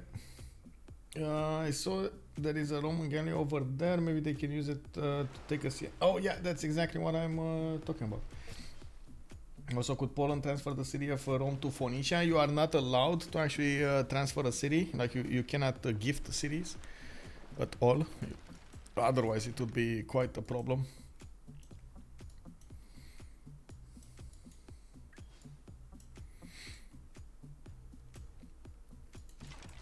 Is Indonesia getting a power spike? I don't see him. He's getting a cuirassier here, getting encampment training projects. Is he actually thinking of doing a D-Day against Australia?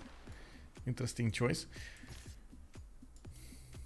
We do have them trying to go for the next golden age, and Mikado is 6 points away from getting a golden age, while Floppy is going dark, dISTORIA dark, 12 dark.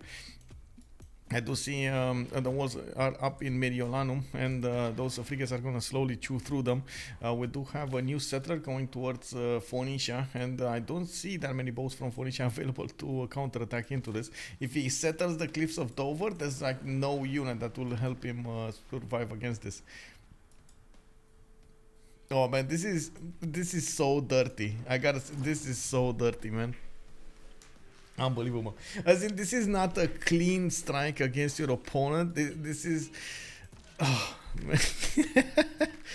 They're like, you know, the Rome over here is gonna try to survive, right? And he's doing quite well doing that. He's trying to get cities out. He's trying to get a city state to the south, just trying to keep alive as long as possible. Indonesia is there to help him. We got Phoenicia trying to get in there and try to take that advantage away from him. We do have Spain getting into the fight as well, while in this attack between Phoenicia and Rome, they have been fighting in the mud from the beginning of the game. Wow, neither of them actually, you can say, has the upper hand here, right?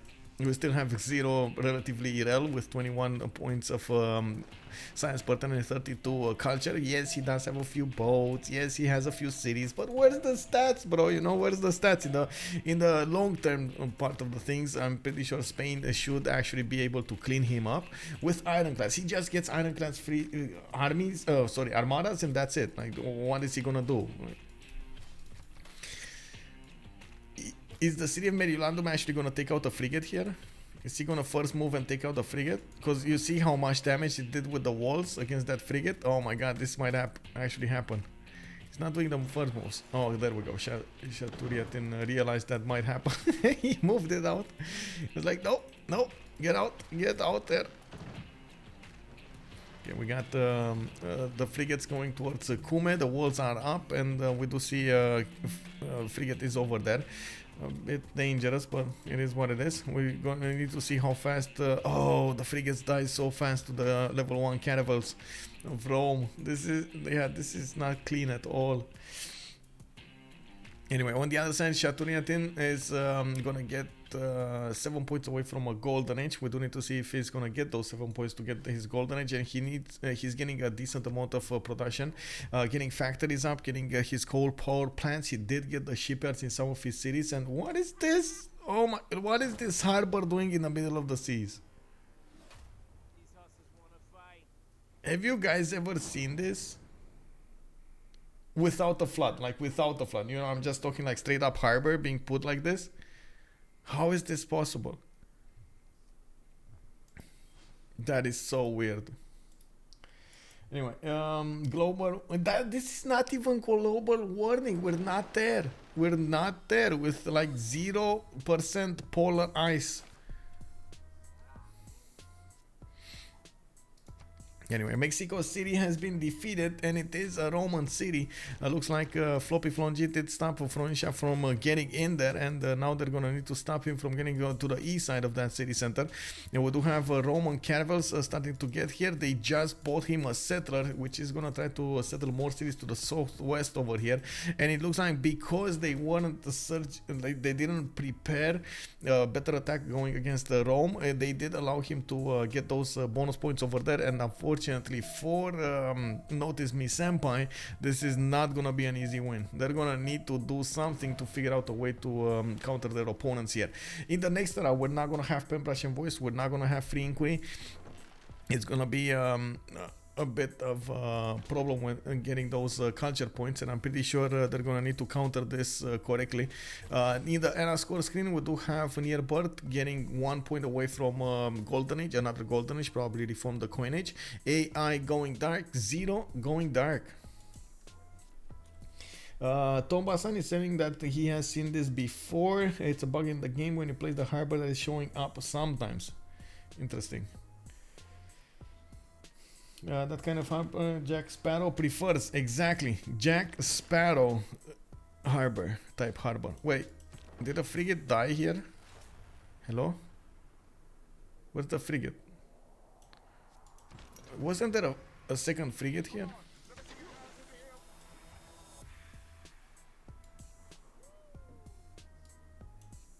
Anyway, we got Indonesia finishing up that Venetian arsenal, and it looks like he's putting some jonks into production.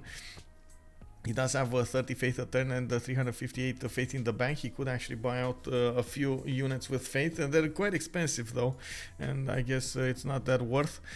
He's getting his jonks on the water. He would need to actually get some units to couple those jonks with, some escorts, and that's how you get the +5 on the jonks. And we do see Mexico City is in danger of dying out. Oh my god, he's actually... Well, at least he bought a settler. Like, whatever happens here, at least he bought a settler. Oh, never mind, it's fine. That city's gonna be his anyway. We got Poland getting in there. Unfortunately, it looks like these ships of Spain, unfortunately for him, these ships of Spain will manage to push through their advantages against even the Polish caravels. And now we need that production coming up from Poland to get in there. Oh, fleeting up. Oh. That's just gonna nullify nullify any bonus that Spain had over Poland. He got his nationalism, it's fine. We got Polish wing hussars coming online here, and they're gonna try to go against Mediolandum, while from the north Poland is starting to get in there with his frigates. We just lost one though, he's about to lose another one. Needs to be extremely careful with this. These frigates are squishy.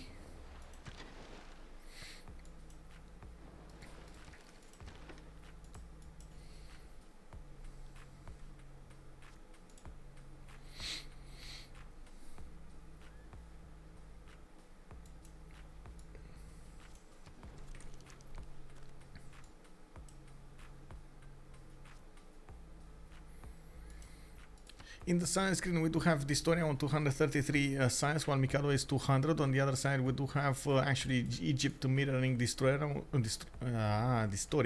on 212 science and 179 culture. A little bit more culture, not to mention the gold just exploded. He's on 377. Is this before? Oh my god, this is even before. Oh, I can only imagine the gold that's going to happen here for Egypt. This is before he formed the coinage. He did manage to recruit a general for his units, and by the looks of it, even if Indonesia is putting a few cuirassiers right in front of his face, he did upgrade the field cannon over here in Necken, and he does have a cuirassier of his own. We might see some pillages coming out from the units of Egypt. They're trying to get in there and maybe go against Indonesia. While Indonesia is scrambling to get his own admirals and getting his own fleet. He has quite a few junks coming out of his cities, and he did manage to get James of St. George for the walls. Not bad, not bad. He's gonna get to use that soon. Free walls are free walls, so it's fine.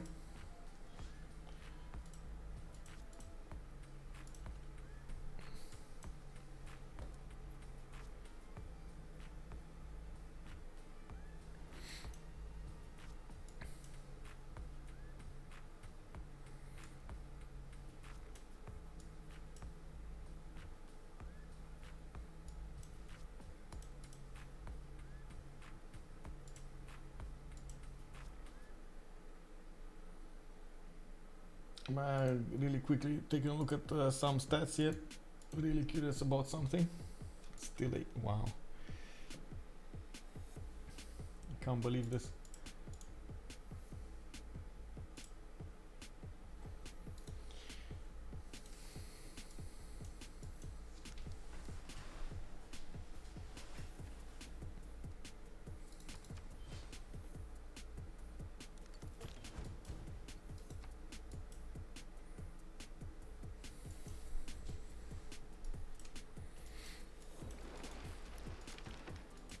Phoenicia is gonna need to retreat his caravels to a safe distance, and at the same time try to get more of them. It's not like he actually benefits from a lot of production, and he has been getting pillaged over here in his main cities by a few horses of Rome. He does have quite a few binaries that still need upgrades, and we do see that the Rome city of Cume still stands tall. We don't actually have any damage on that city yet, and with the frigate inside of it, it's actually outputting a decent amount of damage against the Polish units and the Phoenician units. It is not allowing those frigates to attack the city center and immediately counterattacks into them if they get close.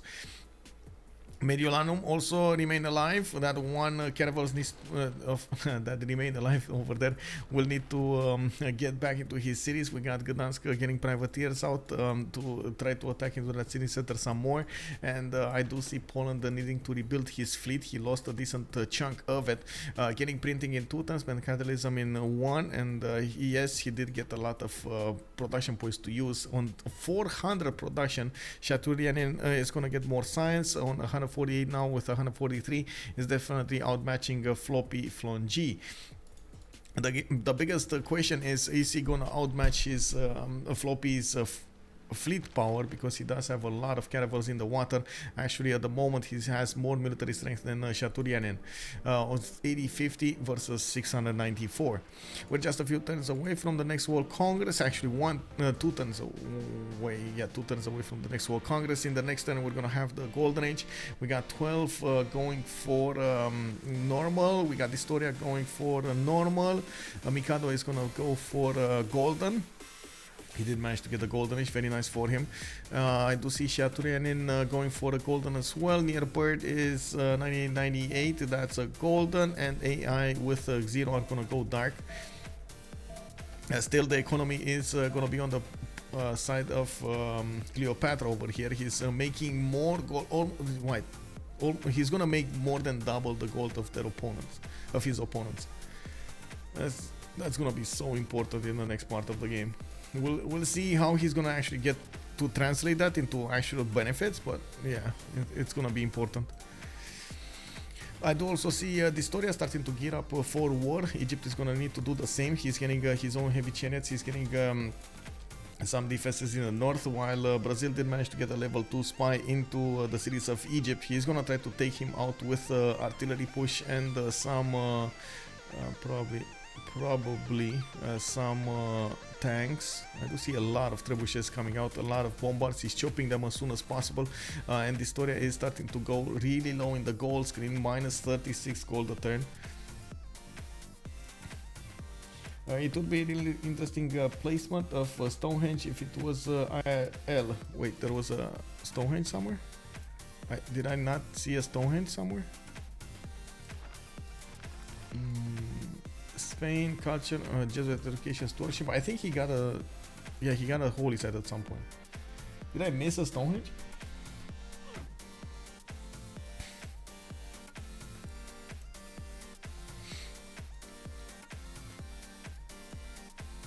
Poland cap.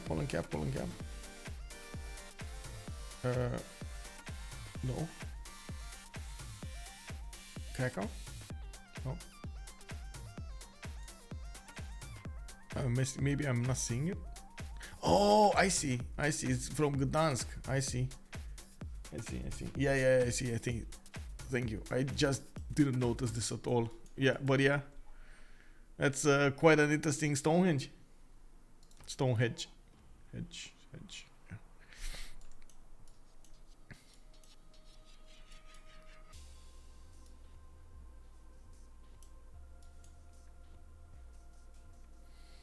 Egypt, yeah, he just he just got his reformed the coinage golden age, and he's 600 gold a turn. Shaturyan is also 265. Oh my god, they're just going crazy. Getting shipyards for some extra production. I'm very worried about his lack of units though. I'm pretty sure Phoenicia is probably gonna lose his fleet soon, and this is gonna be very problematic in the long term. It's not like Phoenicia can actually rebuild the fleet here. What he has at the moment, and that's about it. He can't have enough production to rebuild that. Cannot get it. Okay, let's go soft style recon. Another +5 Congress, really, bro? Oh my god.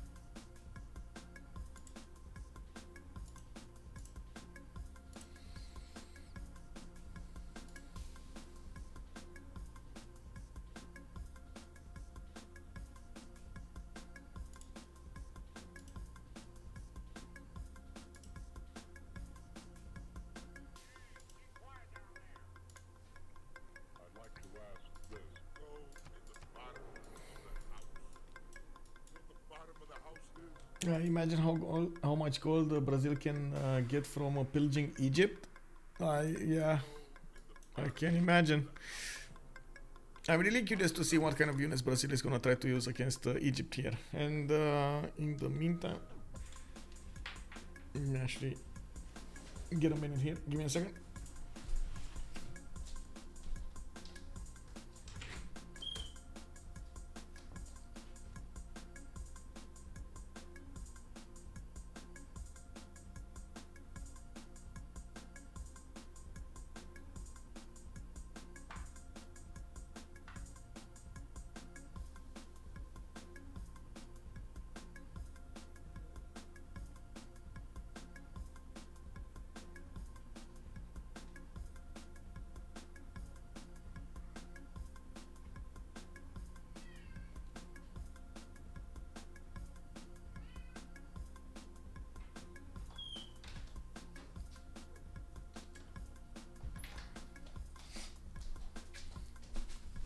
And of course, the cat was right outside the door. He was like taking a look over here, meowing, trying to figure out if there's new smells coming out of the room here. Did I open a can of food or something? I did not. We just stayed outside. Oh, did I put this wrong? No, it's fine.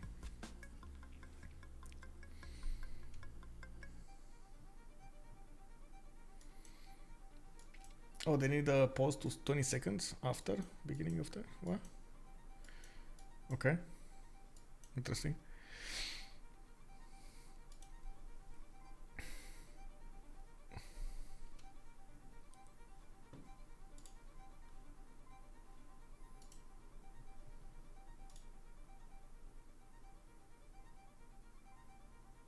Oh, it's a 10-minute pause. Oh, I see how it is. Okay.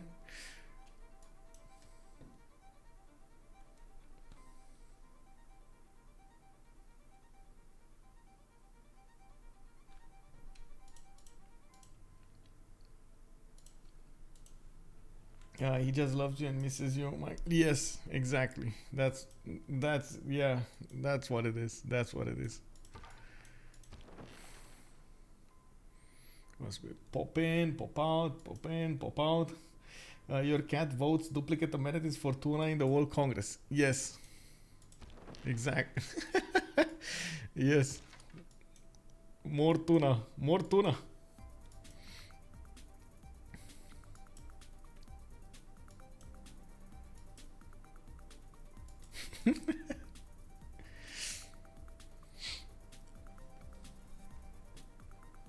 Does anybody know what's happening in the other games? Like what is doing SAS team against THD? What is happening with Forever Young and Among Us? I guess there are still quite a few things going on there. Let me actually take a look. Can we see? Can I open up?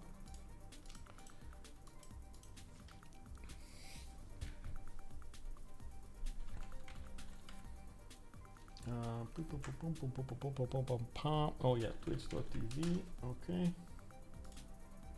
I went to get a dog from the shelter the other day, but they only had cats. I fell in love with my housemate. Is allergic to. Yeah, that feels bad.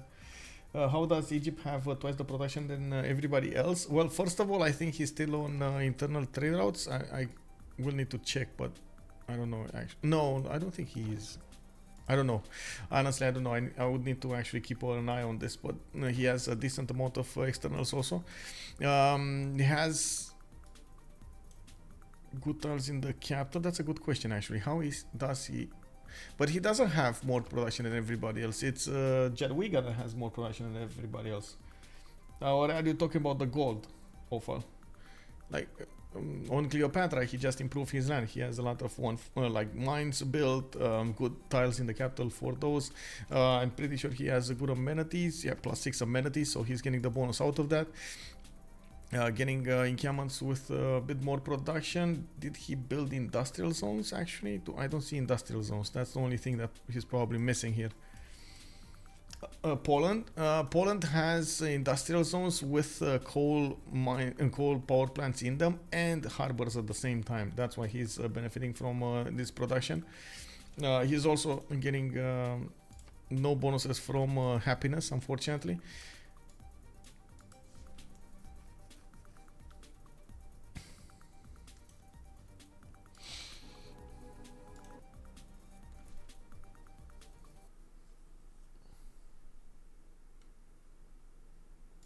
Let me pop in really quickly.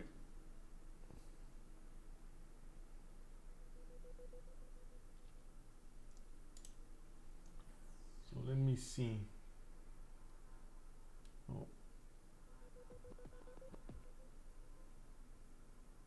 Okay. Looks like Sustim is slowly winning. Well, I guess we don't know yet because Trinda big. We got Best Domi also big, Opera big.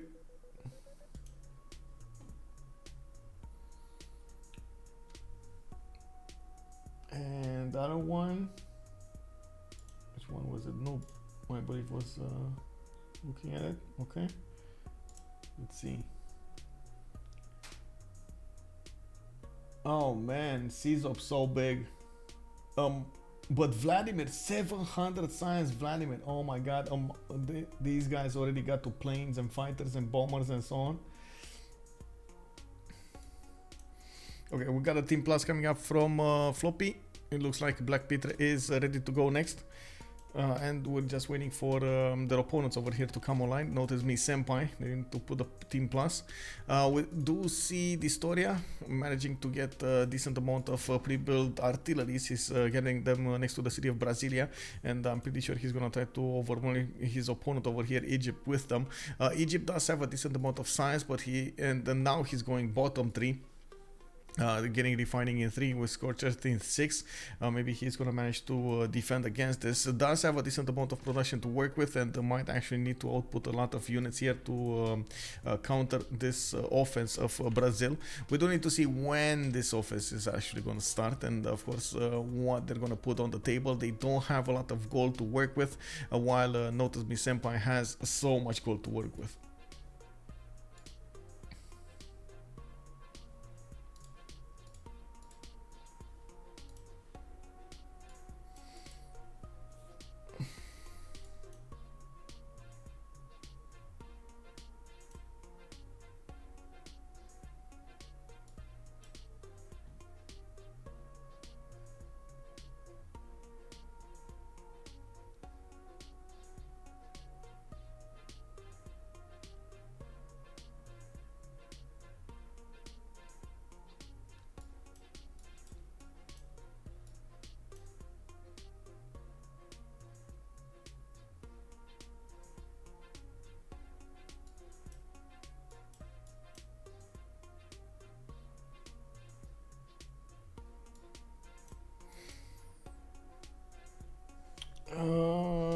Triangle plus at Poland's faith partner, like 2.5 faith as production. Yeah, he does have that. Also, why did Spain stop at 5 cities?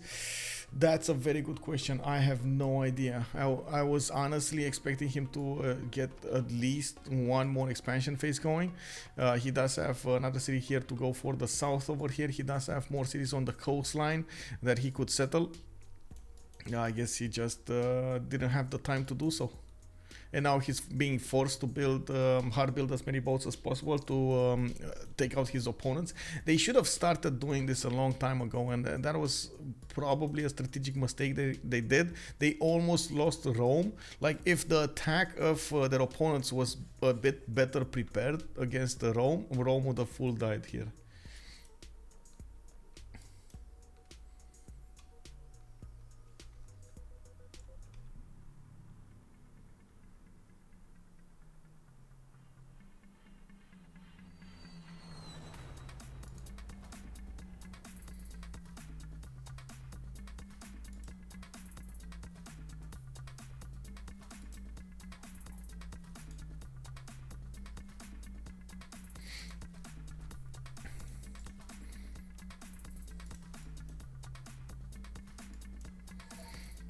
Oh, there we go. Team plus coming up from Notice Me Senpai, and we do need to see when this is gonna happen. Oh, I think I need to plug in my my phone into the charger also. Give me a second.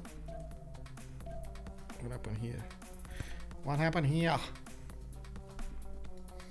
Okay, I'm pausing, and we get to see what happened in the World Congress at the same time.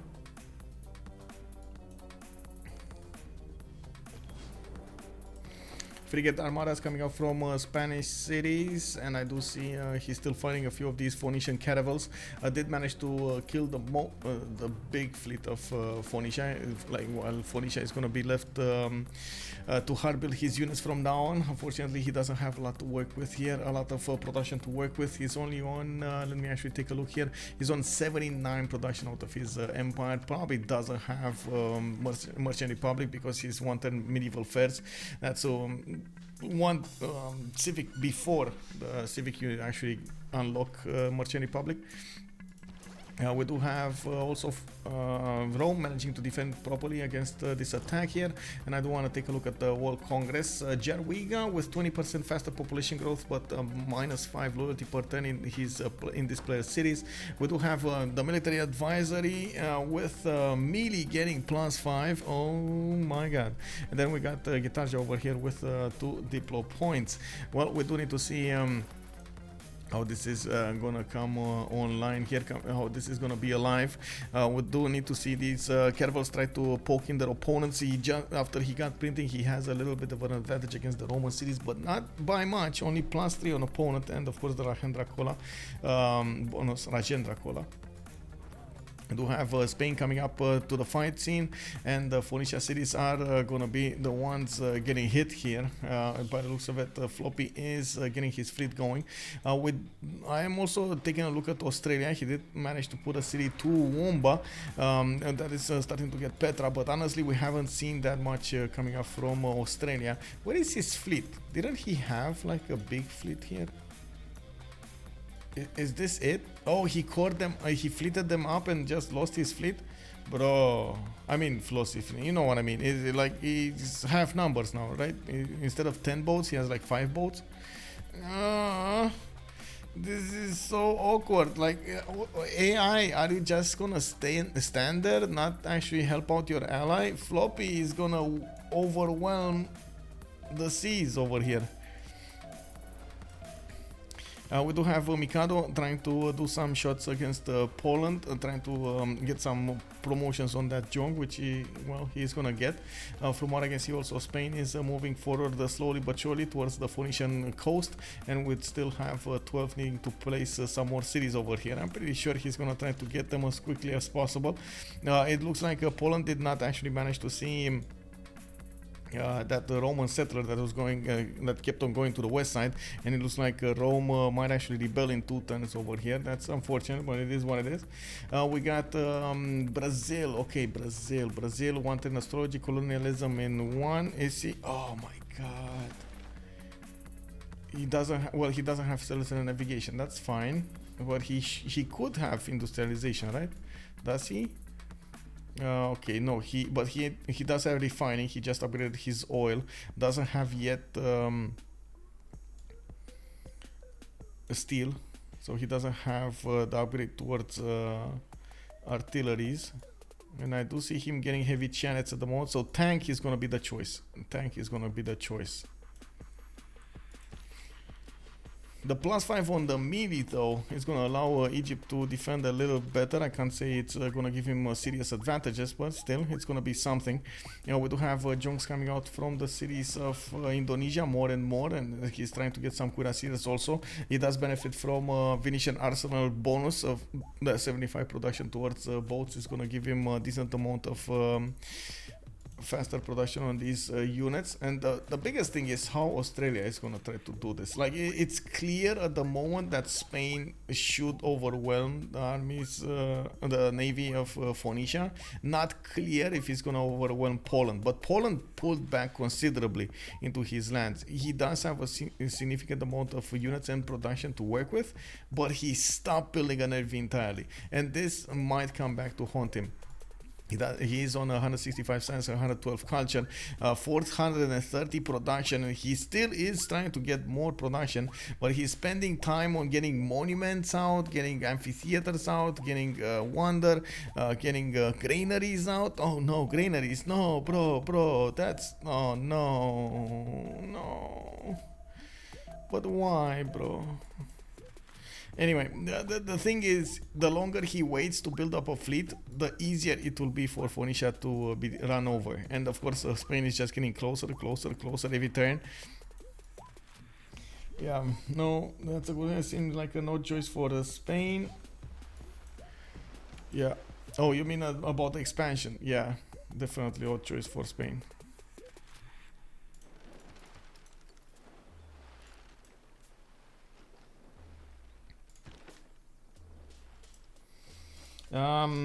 Since we do have quite a few people here, I do want to ask something. How are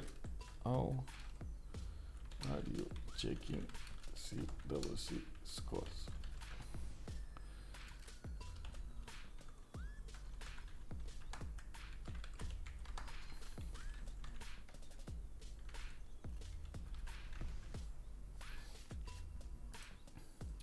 I don't want to ask everybody here a big question. How are you checking the CWC scores? Because we did have quite a bit of an, I would say, complaint last season about the scores, about where we put the scores and that it was hard to get to and so on and so forth. So I do want to ask everybody, how are you checking the score screen? Phoenicia should been planning an escape settler a while ago. He did. Look at the escape settler. Sidon over here. Sidon is next to Australia. Is this gonna be enough though to stay out of there? I don't know. But he did get an escape settler.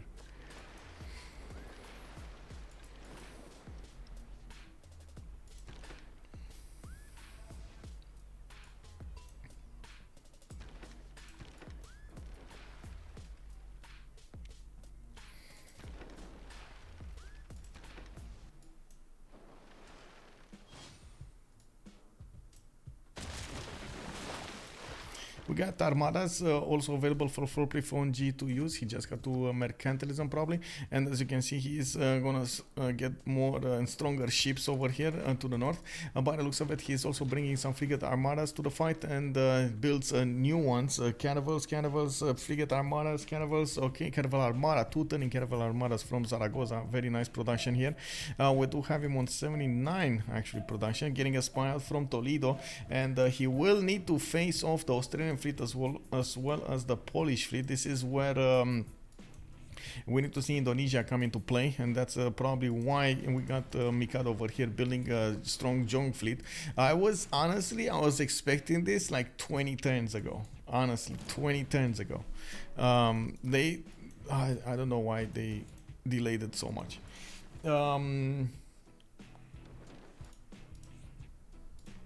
Let's see what's going on over here.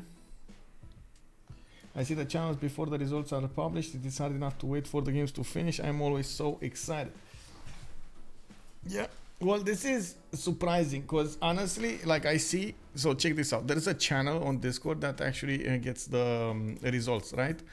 It has 8 viewers.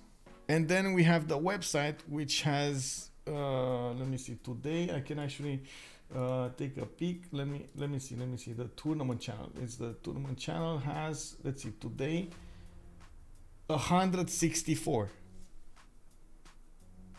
You know, like it's you know, I'm gonna have to ask a lot of people to I want to say maybe I'm gonna do a feedback session about this, because it feels like there's a discrepancy between the info we get and the actual data. Is that up here north over there? Phoenicia should have been playing. Yeah, it is.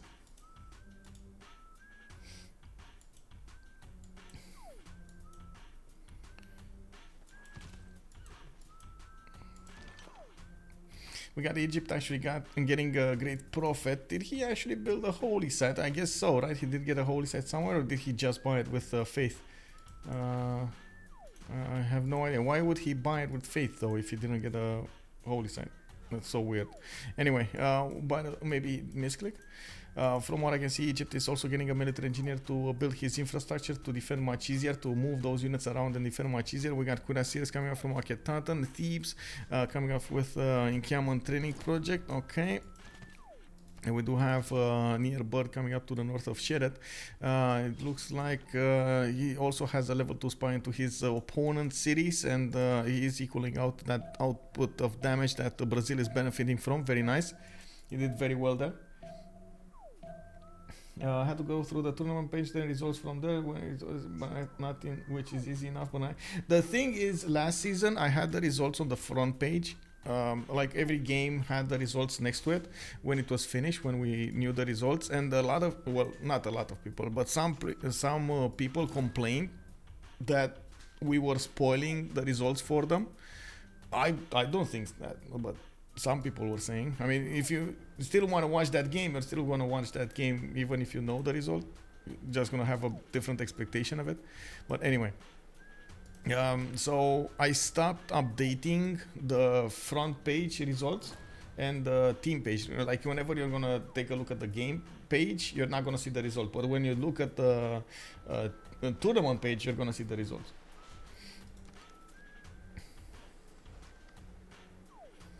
If that makes sense. I still think it was better the first time, like how I was doing it at the beginning.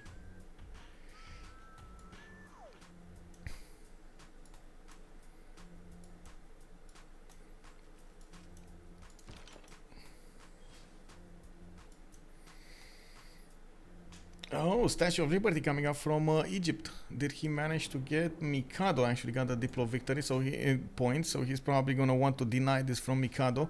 Gitarja did not actually start Statue of Liberty here. He's not going for the Diplo. He's probably trying to deny this rather than get it. I do see him building up that navy, getting more of these jongs on the front line, and they are turning into battleships. We do have Spanish Caravel Armadas going against Phoenicia, and of course slowly Phoenicia's navy is getting upgraded and gathered next to the city of Ugarit.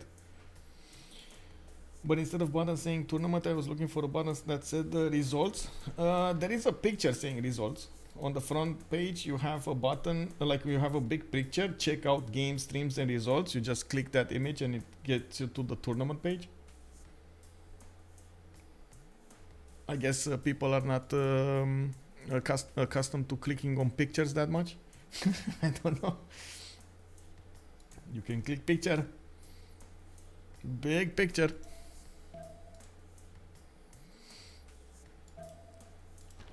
Yeah, we do have Spain getting in here. Yeah, I understand. Well, I need to, like, every little bit of feedback is good feedback. I'm gonna try to adapt. We got frigate armadas, more frigate armadas coming out from Spain. I do see Floppy did move on the south point, and Brazil did manage to get steel walls. dISTORIA is also going back to industrialization, while Nearbird is getting combustion in 3.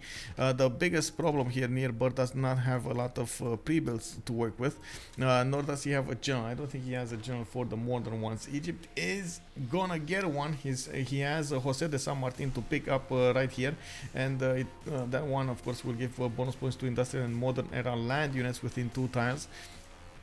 He just recruited it. We do need to see if Brazil is gonna get one too. Has Timur? No, that's not good. Trungtrag not good. Any takers here? No general here. No general. He's gonna need to wait for another one. He's probably gonna get Rani Lakshmibai.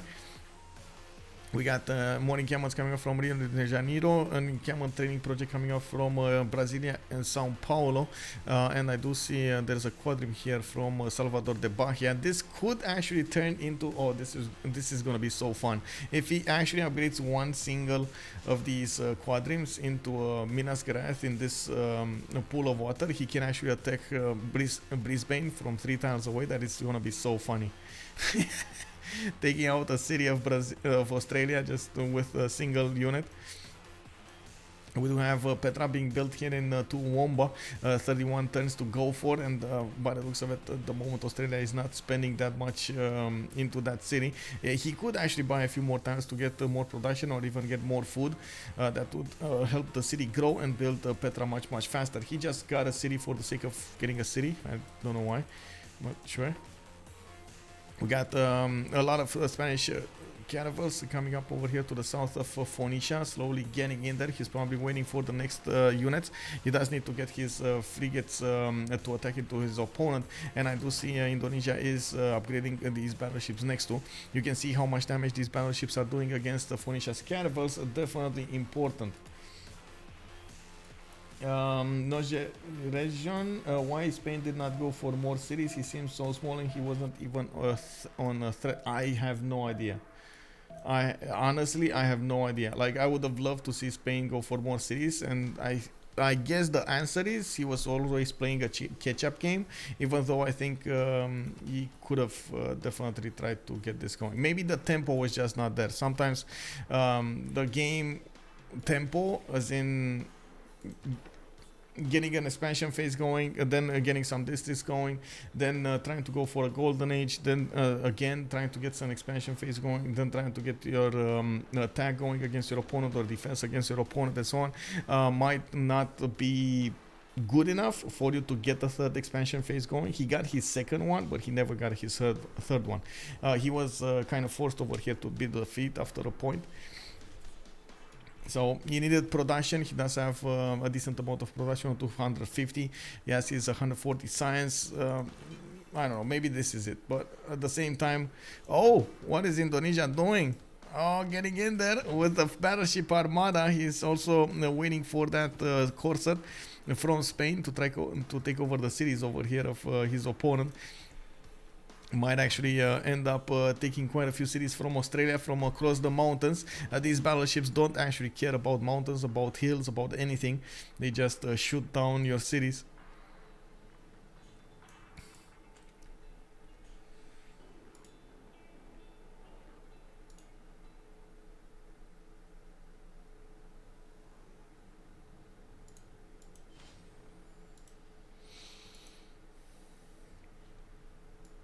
When is Australia getting steel? In 2 turns, Australia is going to get steel.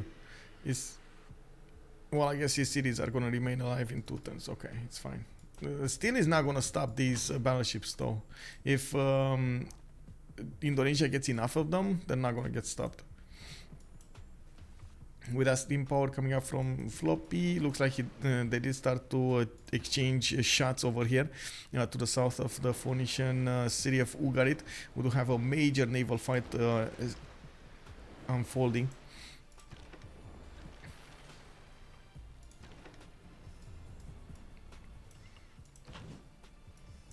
Battleships coming from everywhere. Indonesia is just gonna get so many boats out, and this is, oh my god. So not only Rome is gonna stay alive, but he's actually gonna get his capital back, and he is pushing back against Phoenicia, because Phoenicia never actually got more help from Poland.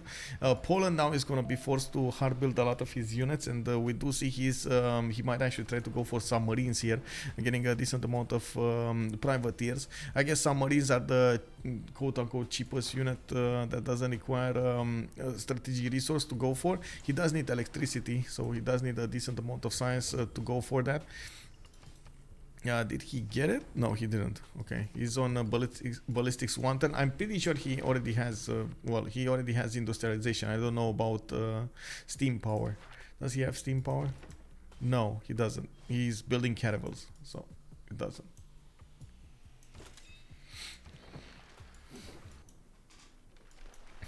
Okay, looks like Phoenicia's fleet got totally overwhelmed here. Couldn't even deal the damage against, or couldn't even kill one of these caravel armadas. This one remained with a 1 out of 100 health.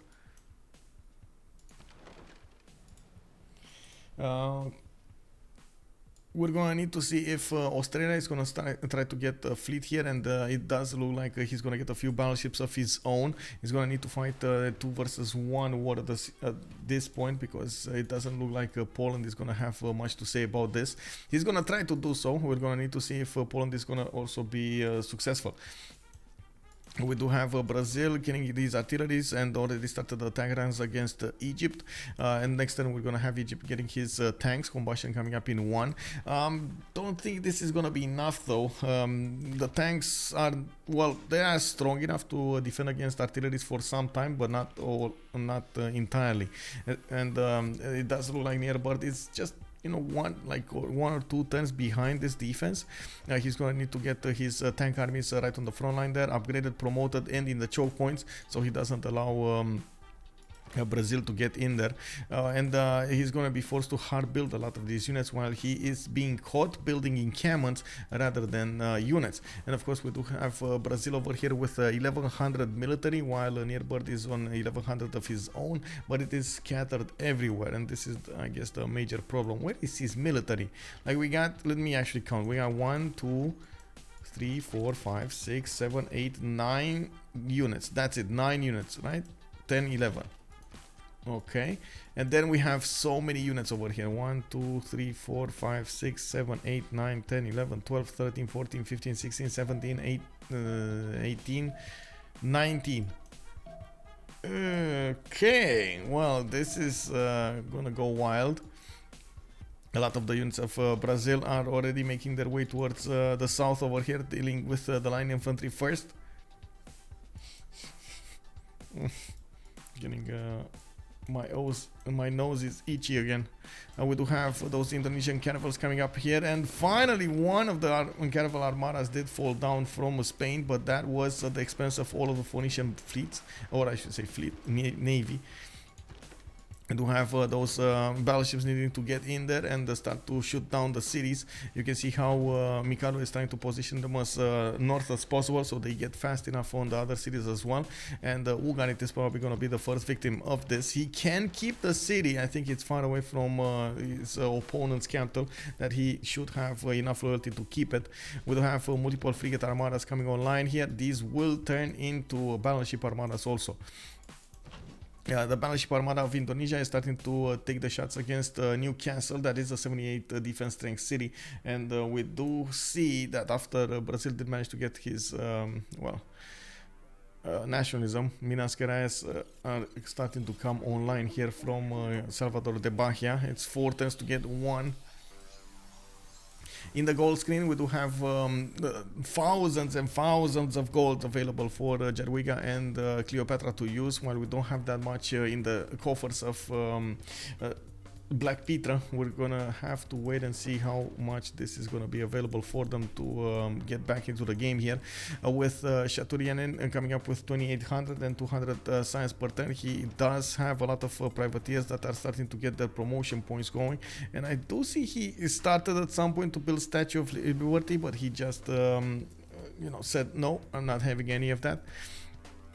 Getting more caravels, okay, getting caravels. He is aware of what's going on, by the way, about the big fleet of Spain and Indonesia going against his opponent. He should have, well, I guess that's a mute point right now. They knew he's gonna fall anyway, and that's why they got the safety city of Sidon.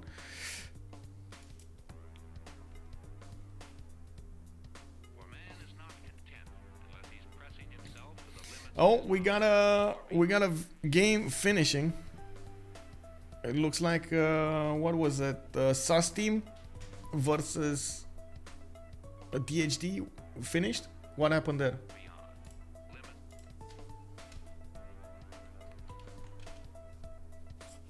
Does anybody know?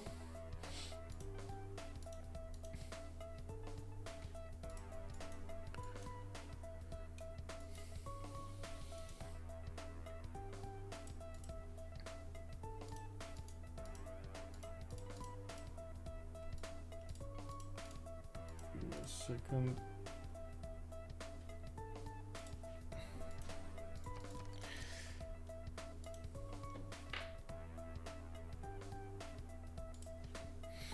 Alright, so Brazil is gonna need to spend that coal to upgrade his units and go against Egypt. Egypt did manage to get enough tank armies to plug the chokes here, and this is gonna be important. You can see the artillery corps still do some damage against these tank armies, not as much as they were doing against the weaker units. We do need to see if Brazil is also going to get balloon over here. That will allow him to actually attack into Egypt units from 3 tiles away and manage to deal more damage.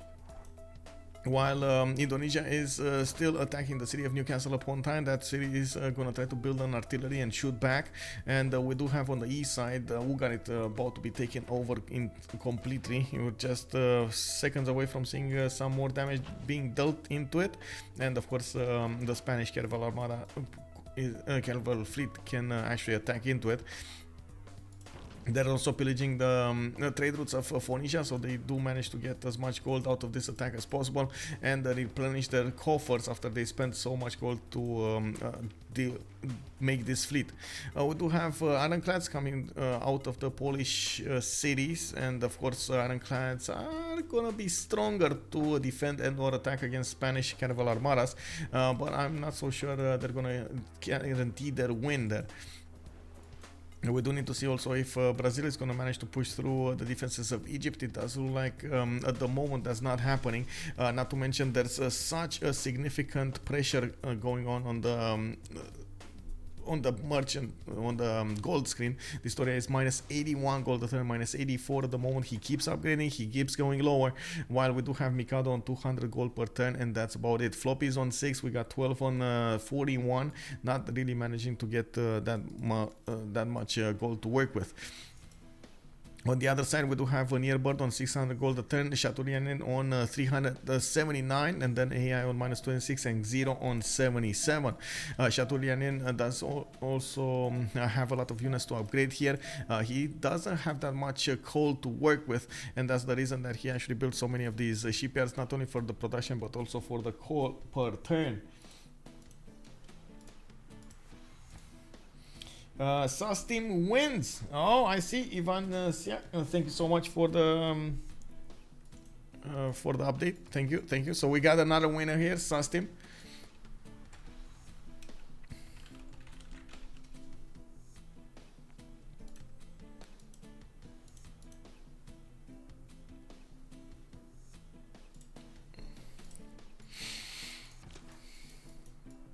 Okay, looks like Biruta is also getting under attack here. Even if it built walls, Ugarit is gonna go down. Those battleships did manage to deal the final damage on the city, and of course Floppy moves in with the Naval and takes it over.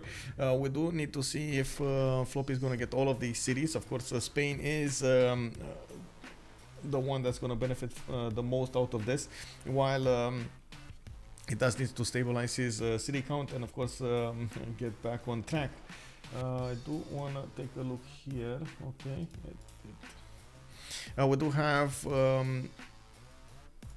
1, 2, 3, 4 cities to go for, and they do have a liberation available for in Brussels. Not to mention, I think also Rome is gonna need to be liberated here. Definitely will need to liberate it or try to get the points. 200 more favor points is gonna allow them to get enough of an advantage against their opponents to win the next World Congress hands down.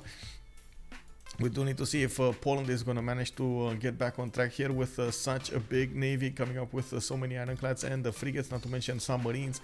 He might even make it out against Spain and Indonesia, but I doubt it. Like, looking at how many boats these guys are putting out here, it looks like FloppyFlong and Mikado finally are going for the kills. They do need to take out completely their opponents there. We do have a battleship arriving in the city of Newcastle to defend that city, and we do have a lot of diggers coming out from Australia. They might actually try to oh my god, these diggers, they one-shot the city of Barcelona. If they get into the water, oh my god, bro, that's a big if. I gotta say, that's an extremely big if. As you can see over here, there's a one-tile canal they need to go through, and Spain is gonna have vision over this. We do have battleships over there ready to shoot back, and it doesn't look like AI is oh, I see what he's doing, and Indonesia is seeing what he's doing. He bought those 2 mountain tiles, so he blocks this, but he can't block it entirely. Launceston is still gonna get 1 tunnel over here, and he can attack into Surabaya with those digger cores.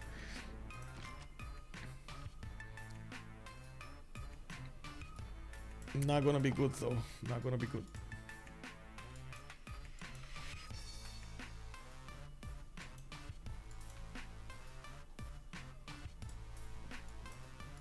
We got a tank from Indonesia going to plug the choke over there. This is the correct move.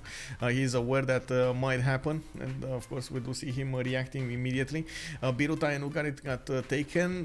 The majority of the fleet keeps moving forward towards the city of Tyre. They are aware of Brussels. They're just gonna pillage the harbor over there, the Cothon, and probably gonna need to wait for the battleships to deal the damage against the city's walls. They also need to figure out what is going on with Poland. He's gaining more military out, 1674 military strength, while we do have Mikado on 1583 and Floppy on 1462.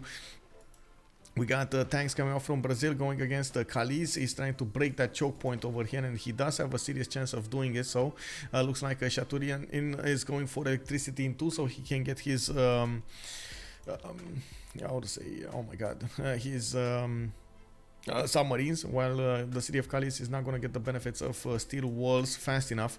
dISTORIA is also trying to do the damage against these Egyptian tanks, but it looks like Egypt did fall back one tile, and he's gonna have a much better way of defending these tiles from Brazil. Should you open campus or harbor a Spain or a mix? I would say harbor most of the time. It's because you get more benefits from the trade routes, and honestly a lot of the times people want to go merchants. It only in the cases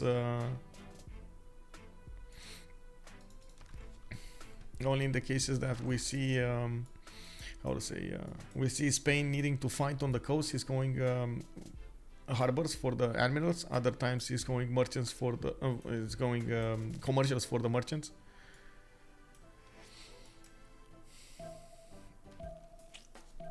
Free inquiry keeps your science up as well. Yeah, but you need the production. That's the trick. You need the production there.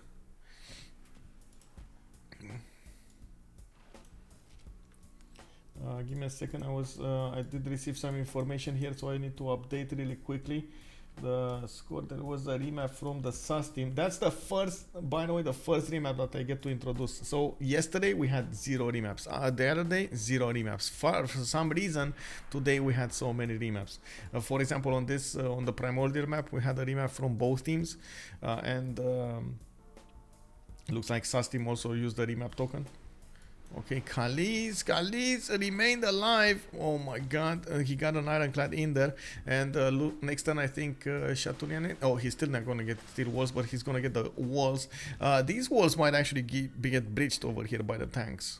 Honestly, that should be a strong enough tank to breach it. I guess we'll see.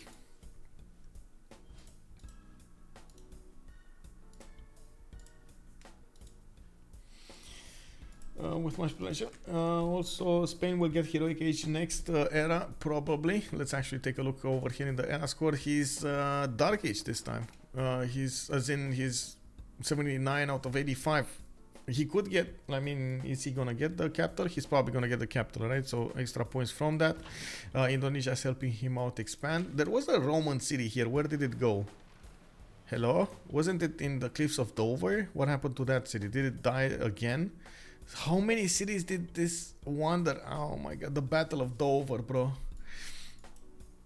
We did have KDY also coming up over here. It looks like we do need to see these frigates, okay.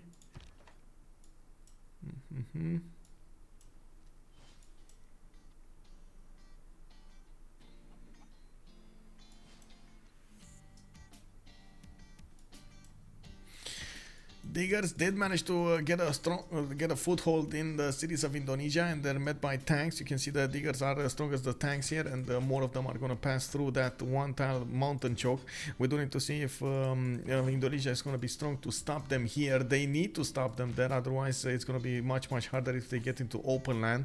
One of the reasons that, of course, Indonesia did reposition his battleship Armada to attack back into the diggers and get some defense going here.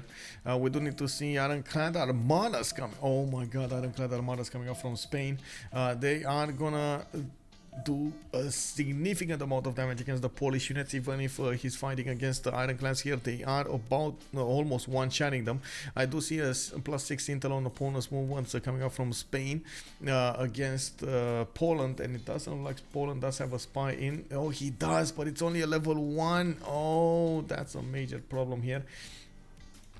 And unfortunately, it looks like there were no shift enters coming up from Mikado, and the digger did manage to go through. It doesn't have enough strength to attack into the core, and by the looks of it, at the moment, it's about a stalemate over here to the north of Surabaya. We do have more tank cores in production, more battleships in production to counter into this, and we do need to see if Australia is. Oh my God! Look at him go. He's just getting diggers in the water. Oh, bro. Spain, you gotta keep those away from you, man. Like, this is so dangerous. Do diggers require strategics in BBG? I think so. They should. They should require niter, if I'm not mistaken. Let me actually take a look here. They do require niter, yes. Consumes 1 niter per turn. Base resource cost 1 niter, blah blah. And the city of Kalisz looks like it was strong enough to defend against that tank with the walls up. The tank horse should actually go through it more and try to take it out. Now we do have a significant number of submarines upgraded next to that city center, and they are trying to shoot back against the tanks, not really managing to deal significant damage against the tank core. That's totally different. And now Egypt does have a significant force to defend against these Brazilian units anyway. He could even counterattack if he wants to with the tank armies. He's not really interested in doing that kind of attack. Looks like he's getting a few artillery armies, but I'm actually thinking Indonesia might be on the attack edge. And honestly, if they break Indonesia, they break the economy of their opponents. If they break the economy of their opponents, it's going to be such a good advantage for them. We do have them also meeting these city-states. Mitla city-state probably got met. Also Bologna probably got met. And we do have Spain upgrading some more of these boats after he got the capital city of Phoenicia. He does need to take out the KTY, and he's probably going to find out about Indonesia, not Indonesia, sorry, Phoenicia having another city over here. They don't, oh, they do know about this. They have vision over a few tiles. It's just a matter of looking at closely at the map and realizing where they are.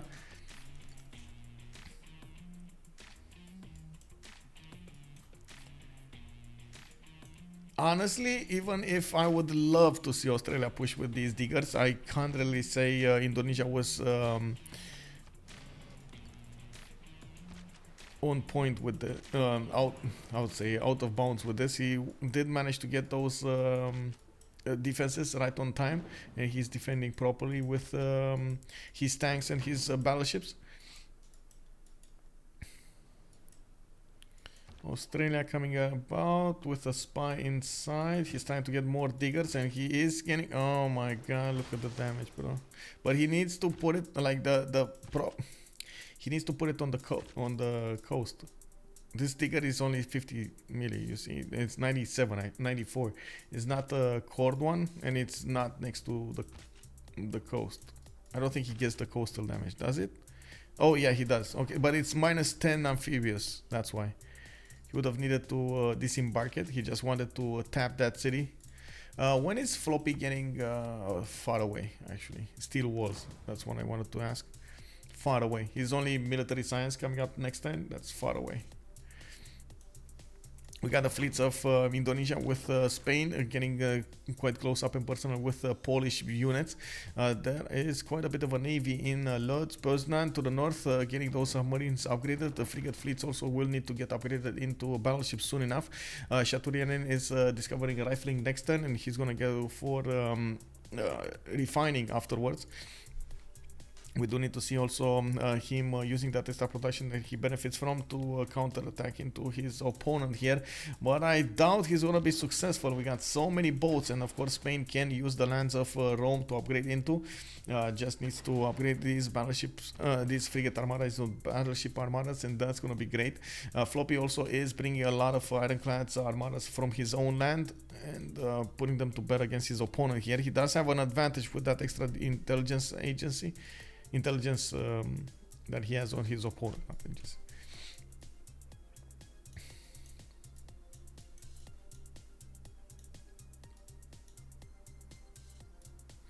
Wow, Petra is actually gonna finish. Wow, after 30 turns Petra's gonna finish, making the city of Toowoomba actually useful. Okay, that's something.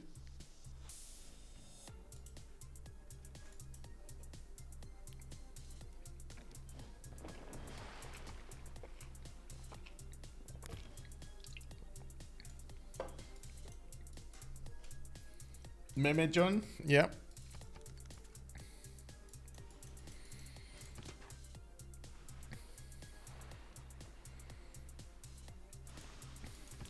Okay, we got Spain getting in there, getting to bridge the cotton of Phoenicia slowly.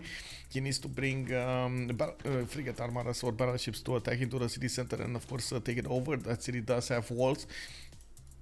From what I can see, Rome is starting to apply a decent amount of pressure on his capital city, his former capital city, and I do see Indonesia is starting to position his fleet slowly to start the attack against Poland with Spain.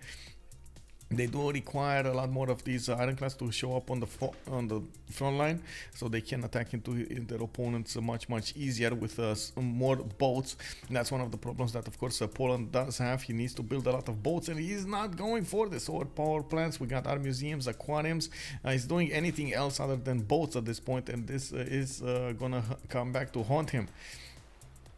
We do need to see also what Egypt is gonna do over here against Indonesia, if he is gonna want to attack into this, but it looks like he's not. He's actually gonna try to attack into Brazil, towards Brasilia to the north, instead of going against Indo on the east side. While Indo is getting pressure from the north, these diggers of AI are not actually managing to push through the tank cores, and Spain did manage to successfully defend against those diggers coming up on the water against Barcelona. Yeah, good moves, good moves. I gotta say, at this point, I am curious how they're gonna pull this through. Like, even if Egypt and Poland are very strong, Australia over here doesn't actually have a navy.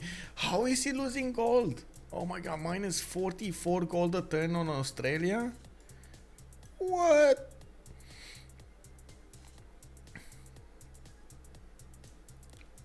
Okay, I mean, sure. At least Petra is gonna give him some gold, you know. The tiles are gonna start getting some gold.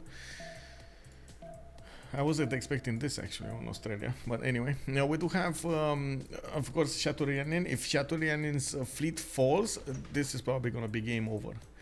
They already kind of quote-unquote lost Dido. It's just a walking, talking military alliance and influence generator for the Congress. While he's not going to get to affect this game in army-wise. Well, kind of the same can be said about Rome, right? But at least Rome does have some positioning over here, and he's getting some gold per turn. Not that much, but some. We do need to see if Poland is also going to be overwhelmed here. Ironclad fleets, ironclad armadas are available for him to use, and we still have Spain getting all of those boats towards his opponents, getting the ironclads, getting the frigate armadas get positioned. It takes a while to get everything going here. It looks like this might be giving that time for Poland to build up a navy. Well, it should have given time for Poland to build up a navy, but he's not. He's doing anything else other than building up a navy. 3 turns for the next World Congress. We do have 12 going for normal age. Looks like dISTORIA is also going to be normal. 120 out of 129. Now we do have Mikado going dark. Floppy is going normal. Shaturyan going dark. Nearbird going dark. AI about to get a heroic gauge. 115 out of 116. Maybe that's going to put him a little bit higher in the points. And we do have 0 on the 69 out of 73 going for the Dark Age.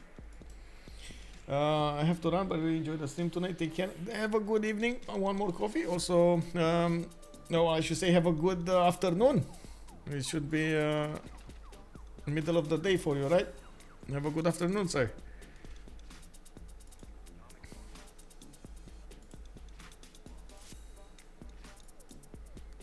We do have more encampments being built here, and it looks like Indonesia is going to want to put a few more tanks to the west side, trying to stop any kind of counterattack from Egypt. He is aware that Egypt is starting to build up an army.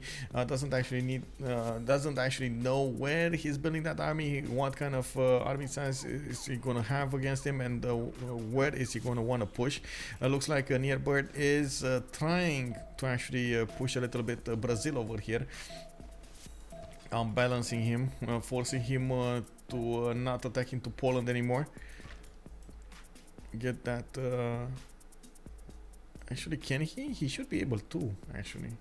dISTORIA does have a decent amount of science and culture, but it's not like he's gonna get better in the production, right? Only 323 production. I don't think he built a single industrial zone. Yeah, no industrial zone here. Okay, let's see near bird. What is he gonna do? Well, first of all, he's gonna get the road, right? And then we'll see what he's gonna do here. He definitely cannot attack into the Brazilian tank armies. He's gonna need the support help of a lot of these artillery armies to attack into one unit. We'll see how that goes. On the coast, we do have Spain managing to go through the south over here, getting closer to the second navy of Poland, which did not get upgraded, promoted. We do have quite a few units getting next to the city of Rome from Poland, and Rome is trying to figure out, okay, what is Poland actually benefiting from over here? Can we attack into those units? Can we not attack? Can we use the one-tile choke to get some benefits from us? I have a bit of a problem here. I mean, not a bit of a problem. I have a bit of a question mark here. I don't like the fact that they're spreading out too much their units. Oh, I see what they're doing. Oh, I see what. So Floppy is gonna retreat all of these boats so he can upgrade them into battleships, and then he's gonna go on the offense. I see what they're doing. Okay. And they have so much. Do they have actually so much? They don't have that much gold to benefit from. How much is a frigate armada to upgrade into battleship? Do we know? When is he gonna get it? 3 turns. He's gonna get refining in 3 turns. That's when we're gonna find the answer to this. Oh, nice, nice, sunny, sunny, very nice.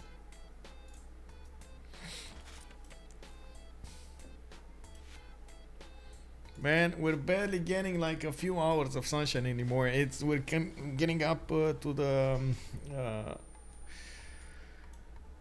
how to say shortest day of the year in Romania. It's on the 21st of December. That's I think it goes dark at like 4 a.m. or 4 p.m. or something like that. It's so early. Cristo Redentor coming up with against no. It's snowing there now? Wow. Okay. So you have the same problem. Okay, I see how it is.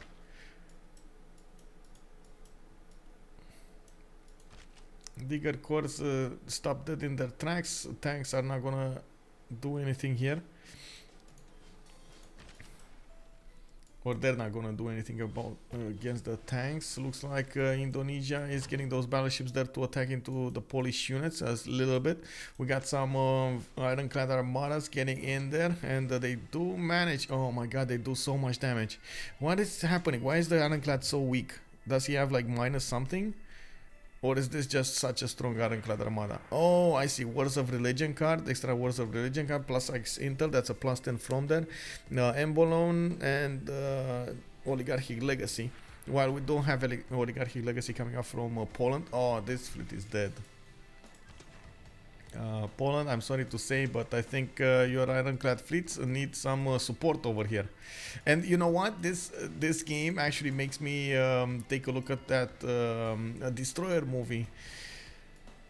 The new the new movie that got put out about 2 years ago, with the captain of a destroyer going towards to help out the English fleet, get some supplies to the English shores.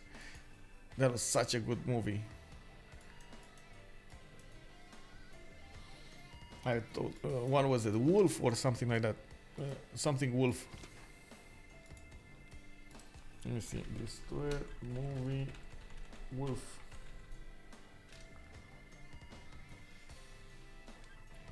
Greyhound. Greyhound. Oh my god, such a great movie. Greyhound. Amazing movie. Tom Hanks with it. Yeah, very good, very good.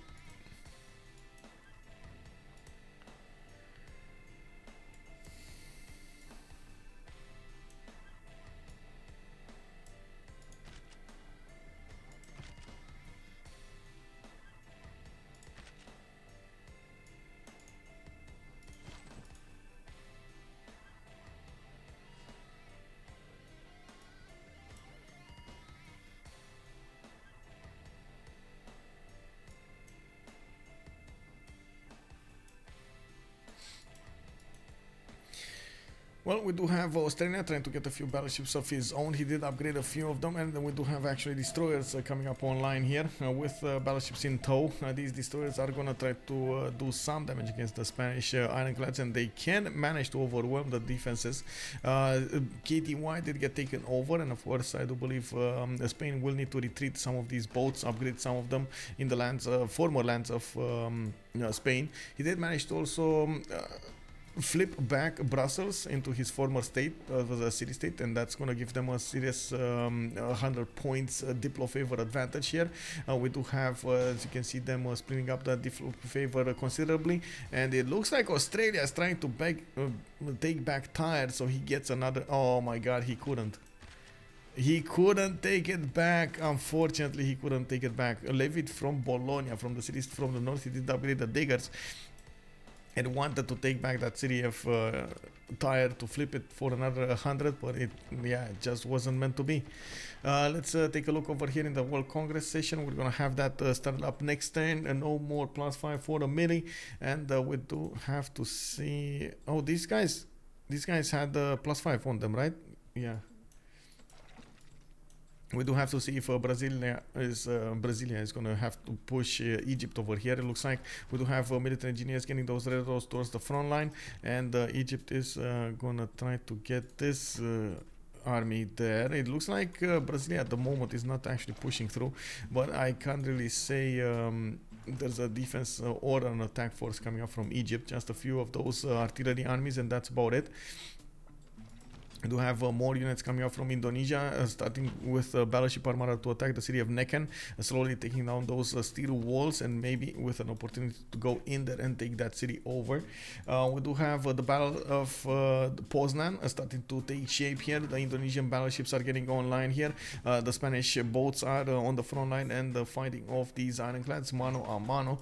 We do have all of them now realizing they need to go at this point. At this point, they managed to breach through. They need to go. They just need to go. We do have submarines coming up over here, getting upgraded in the Polish lands of Poznan, and it does look like they're dealing a significant damage against the ironclad fleets. It does need a significant number of them to go there, and it looks like also Brazil did manage to take away that city, actually neutralizing 2 cities from one fell swoop. He did manage to take out the ability of Rocklo to get units outside of the borders, or outside of the lake.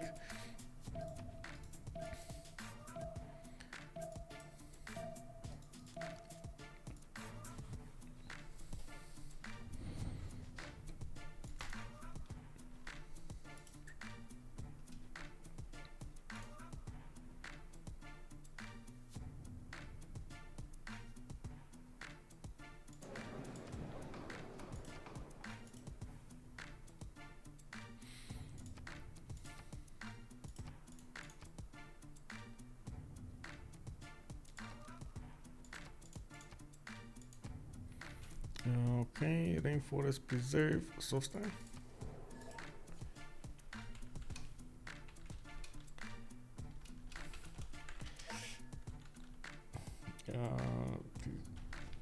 Rainforest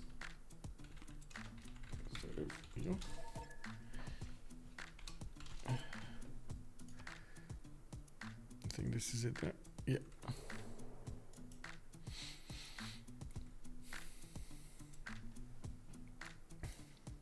I gotta say, the Spanish fleet was caught a little bit by surprise that he went in Poland so fast, and it doesn't look like he's ready for this. We do need to see if Floppy is gonna get those battleships armadas in time. He went against his opponent a bit too fast for his liking. Of course, Indonesia still has a lot of boats here, but these are getting one shot by the ironclads of Poland. Maybe this is actually gonna turn the tide of war here. Poland did manage to get a lot of ironclad armadas for him. Oh man, this is what happens when you split so many of your units around.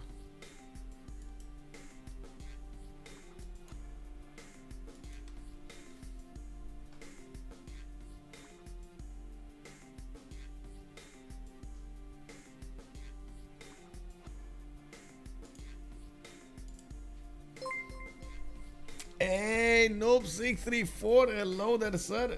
What is happening? Good evening. We got a game finished over here. Oh my god, welcome everybody to the big game coming up from between BlackPitre and Notice Me Senpai. You guys have to tell me what happened in the other game. Noob64, thank you so much for the raid, and of course, much appreciated. Have a good evening. Have a good evening. We're just waiting over here for them to go through the World Congress and looking at what's going on. Woods has been the one prohibited. It looks like a commercial, no buildings can be built in the commercial hubs. Well, that's going to be a lot of banks not being built. And Mikado just lost 2 Diplo victory points. I believe he was doing the Statue of Liberty. Did he not finish it? Oh, he did not finish Statue of Liberty? Who built it then? Who built it? Oh, it was over here in Egypt. He did manage to build it in Rakedet. Ottoman rocket artillery push with 140 strength is pretty good, would recommend. Yeah. I would imagine, man. You should see the dirty fights we had in this one with Rome fighting from the beginning, mano a mano with Phoenicia on the coast over here. 3 cities have fallen on the cliffs of Dover. You see, this was a city, this was a city, and these were 2 cities. They just keep on settling one after the other. They lost it so many times. We did have Spain get a fleet here, getting behind over here on Poland. Thank you so much, D6 best for the follow, sir. Welcome. Rome also lost his captor to Poland, and at the moment Poland is trying to defend himself against Spain fleet and Indonesia fleet at the same time. Spain and Indonesia were very slow to get into the war, but they did manage to take most of the lands of Phoenicia away from him, and you do see now Australia is using his diggers to take out the cities and flip them back on Phoenicia. This is gonna be so funny if he actually gets more. He just got his capital flipped back. He's gonna get a lot of Diplo favor from this. Yeah, Mano, I'm from Romania, sir. I'm from Romania. Let's actually take a look at what's going on over here. We got Indonesia getting pushed by Australia from the north with a few of these diggers. Cannot push through the tanks though. They're still quite strong over there, and that's not going to happen. Looks like we do have Egypt actually getting up for war, going against Sao Paulo. Got a tank army right in the choke point there, and it looks like he's just waiting for his artilleries to chew through the defenses of that city center. We're going to need to see if he's going to be successful into this push.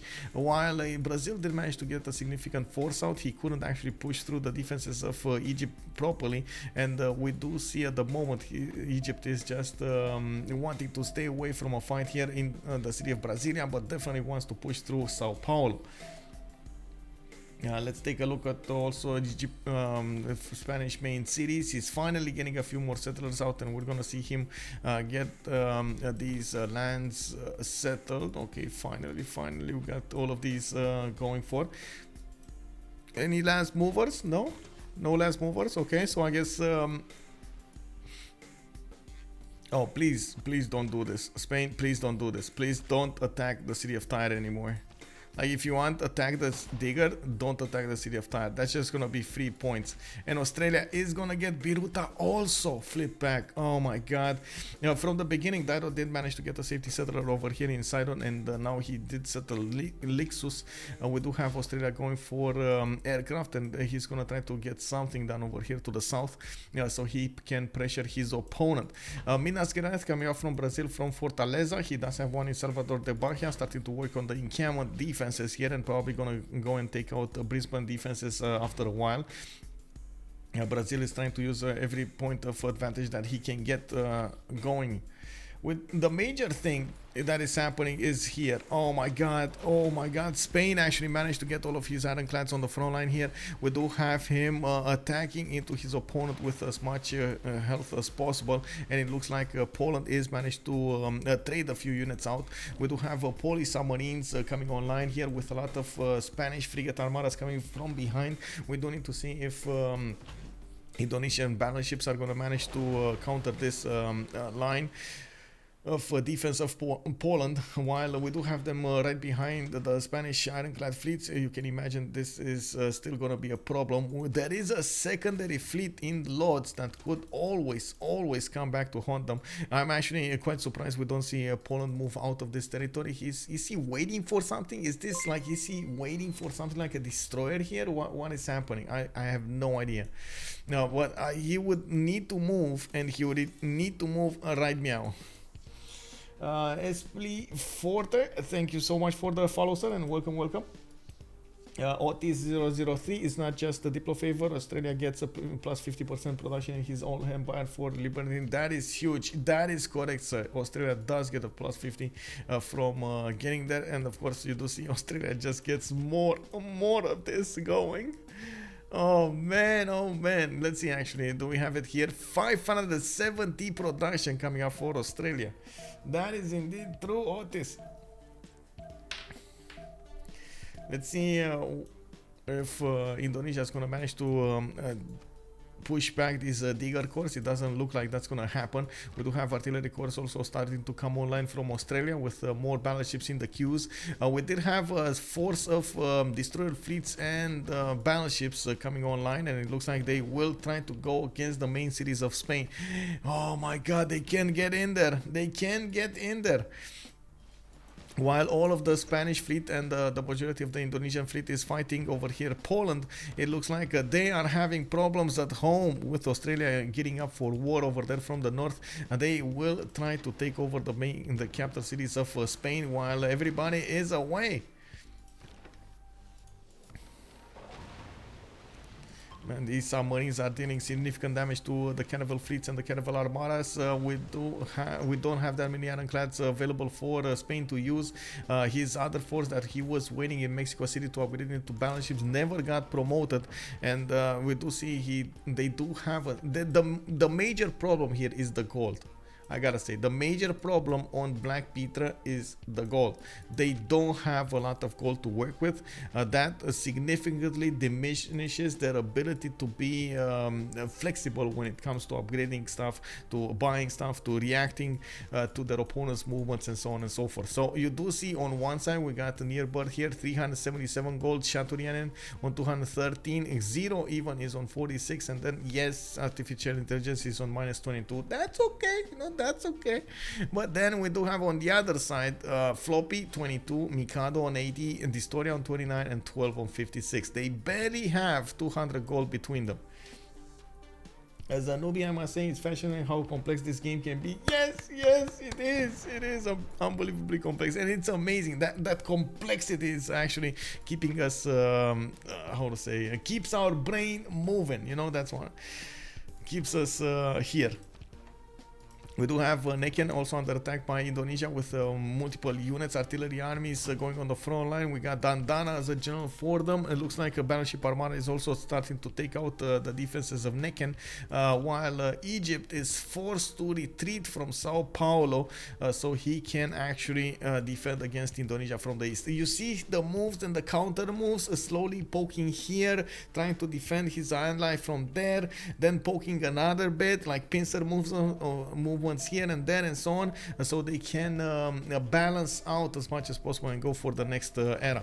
The biggest issue will be Australia versus Spain. Australia does have to benefit from destroyer fleets, while Spain does not have the necessary science to go for those, and destroyer fleets, as you can see, they are extremely strong, especially while being coupled together with battleship fleets coming up next to them. Entertain. Cunningham, hello there, sir. Good evening. Yes, we do need to see what's going on here. Oh, Spain got in. He got in with all of that firepower of that Indonesia is bringing to bear against these ironclad armadas. Look like slowly he's taking them down. He needs to position them. No! He had a promotion, big misclick coming out from Shaturyan in here. Oh my god, he could have had a promotion on that level 2 ironclad, got back his health, never managed to do so. And of course, slowly but surely, Poland is repositioning that fleet from the south when he had the opportunity of attacking from behind, doing a pincer movement on Indonesia, and of course taking out the boats, the range boats of Spain. He didn't do it. He actually went front head to head against the Spanish fleet, and this hurt him so badly. He didn't fully know about what was going on there. We knew because we had this open vision. They just didn't know exactly what was waiting for them in this choke point, and now he's trying to figure out, okay, oh, more frigate armadas coming on the front line. Must take out, yes, must eat, yeah. Well, we do have over here Spain coming up with quite a few of these frigate armadas trying to do the damage against the Polish nation. You do see he's dealing 94 damage against that ironclads of 92. Definitely very strong units. Spain does get an extra +5 against his opponents that are fighting, that do benefit from a different religion, and of course Poland is one of those. We do have Indonesia with multiple battleship fleets that are still online, and as you can see, they are slowly chewing through the defenses here.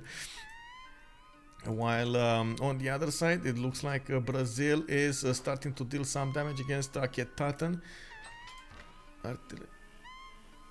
Bro.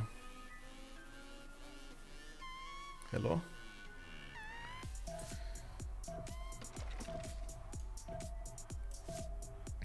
Oh, it looks like Indonesia was forced to get back. Machine guns coming online here.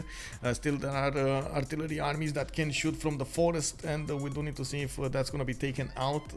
Egypt will need to reposition a few tanks to take out that artillery army if he actually wants to.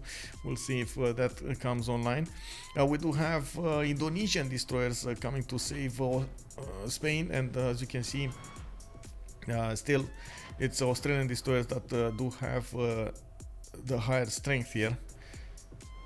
They do benefit from Francis Drake's. Wait, they do? Wait, what? No, they don't. It's not the correct one. This is Renaissance Industrial, right? And destroyers are what, modern? Atomic era. Destroyers are atomic era. That's not the correct one. Yeah, I was second guessing myself there. Anyway, we do have a new line of battleships coming online here. The Biruta got walls. Oh my god, got steel walls right on time. The Australian diggers cannot push through that city anymore, and it looks like they're still trying. They're still there. Might as well. They're just, obviously, they're just levied units anyway. They don't really care about their well-being. We do have the Spanish fleets managing to go through the majority of the fleet of Poland. While Poland does benefit from a lot of production, he's going to need to hard build these ironclad armadas and push them back.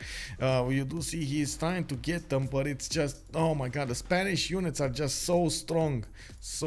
That's the problem right here. It's not that he doesn't have the numbers, it's the Spanish units are so much stronger than his own boats. We do have airplanes coming up from Roklo, even though I do like this as much as the next move. I can't really say we will see an impact coming up from those planes.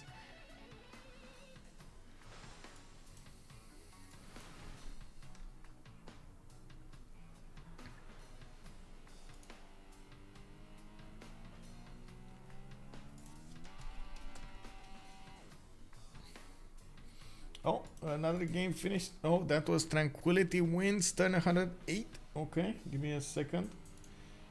We got another game here. Yeah, Tranquility is Group C. Okay, so that's another. Oh my god, I just closed that one. Okay, W. Anyway, we need to plug in.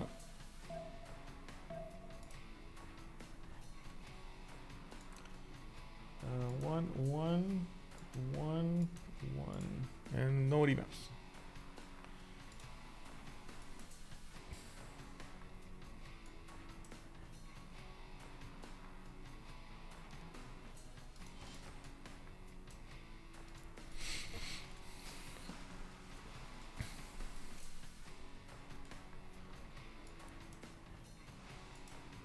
Okay, so it looks like the Spanish frigate armadas did manage to take out one of those Polish ironclads that were stopping the resupply line. And we do need to see if Indonesia is going to start taking cities here. He's more focused on taking out the units of Poland rather than anything else. And getting into the main cities. He does have Krakow in sight, and we do have Spain over here managing to deal significant damage against these ironclads. We do have also Indonesia needing to start to move, and it looks like he's going to prioritize taking out those submarines here. Oh, that got deleted. We got a battleship armada next to a submarine fleet in the city of Gdansk, and managed to shoot back at that poking battleship, took it out entirely. Rome did get flipped back to his original owner. The 12 over here did manage to get back his city, and we do need to see if he's gonna manage to settle more here. He has been settling a few cities over here. We got Ostia, we got Mexico City. He could actually get a few more if he wants to, trying to get a bigger economy to work with on 85 gold at the moment, and this is gonna help them out quite a bit. I was pointing out that they do have a significant problem when it comes to the gold generation, so this is gonna help that solve it a little bit.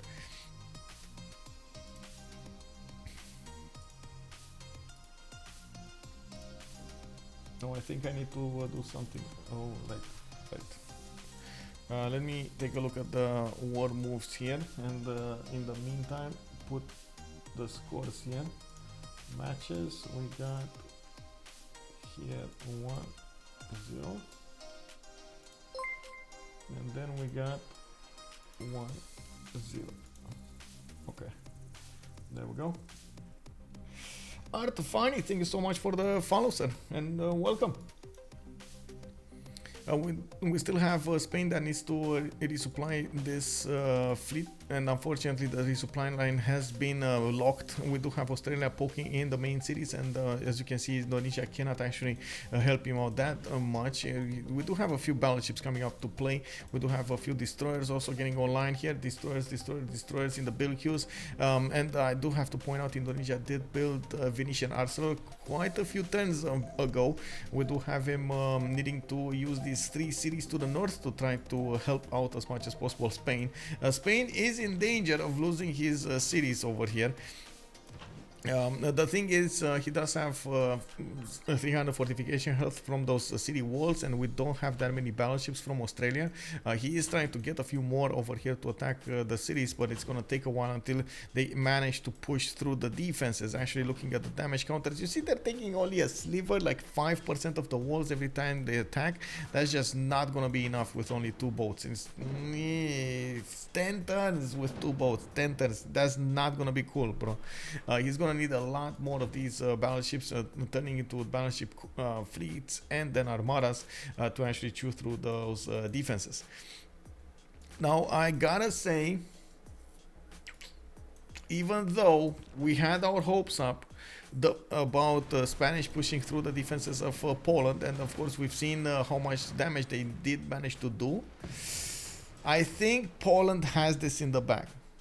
This is because of the distance between the 2 main empires, and the resupply line being too long for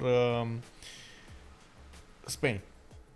Way too long, way too big, way too long. Of course, we did have Poland with so much production that he could hard build his boats again, and you do see he's actually hard building these ironclad armadas extremely quickly. 4 turns, 3 turns, 2 turns, it kind of depends on the city. And he did manage to always resupply his units that he lost in his fleet, while Spain, when he lost a unit, that was it.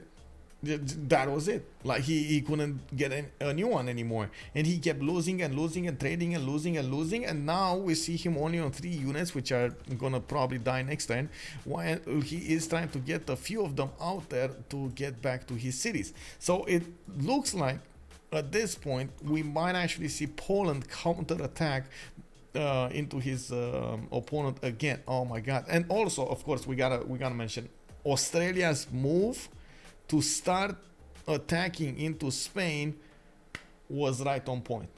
That actually neutered effectively the attack on Poland, because he couldn't resupply at all at this point. Even if the resupply line was so long, he couldn't resupply it anymore at all.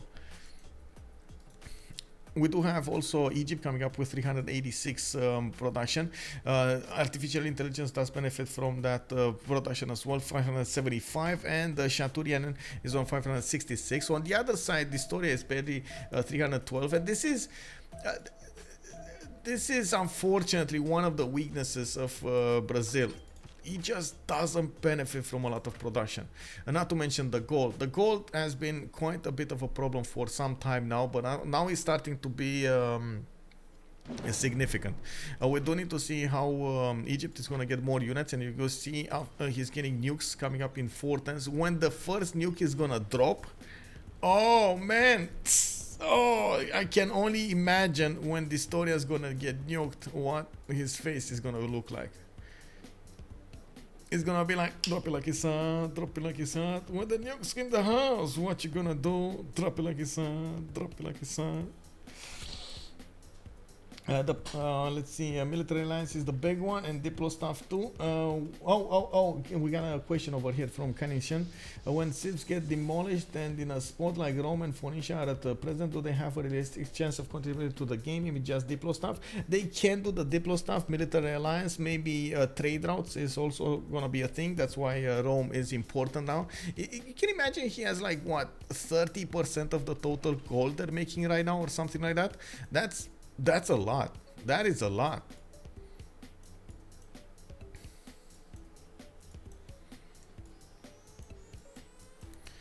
We do need to see if Australia is going to manage to breach through the defenses of the cities over here of Spain. It's not enough to actually manage to put these cities into blockade. They do need to start taking down those advantages. And from what I can see, his battleships are taking a bit too long to get there.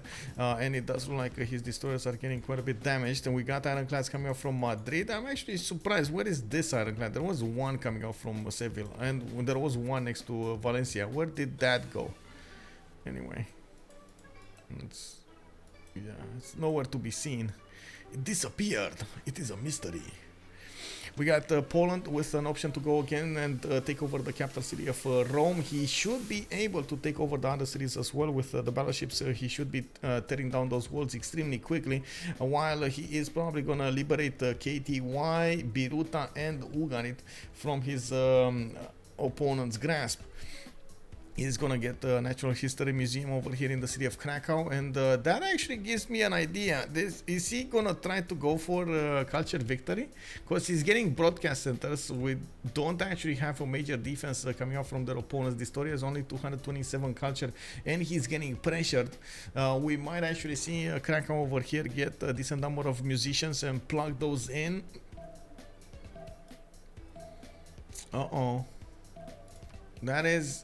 That is an issue, actually, because dISTORIA just is gonna get nuked.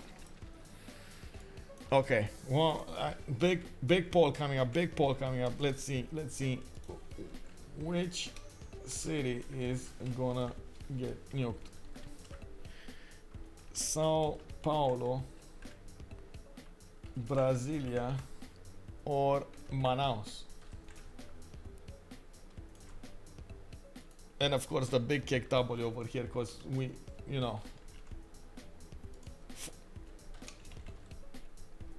can't live without the kick W. Let's see.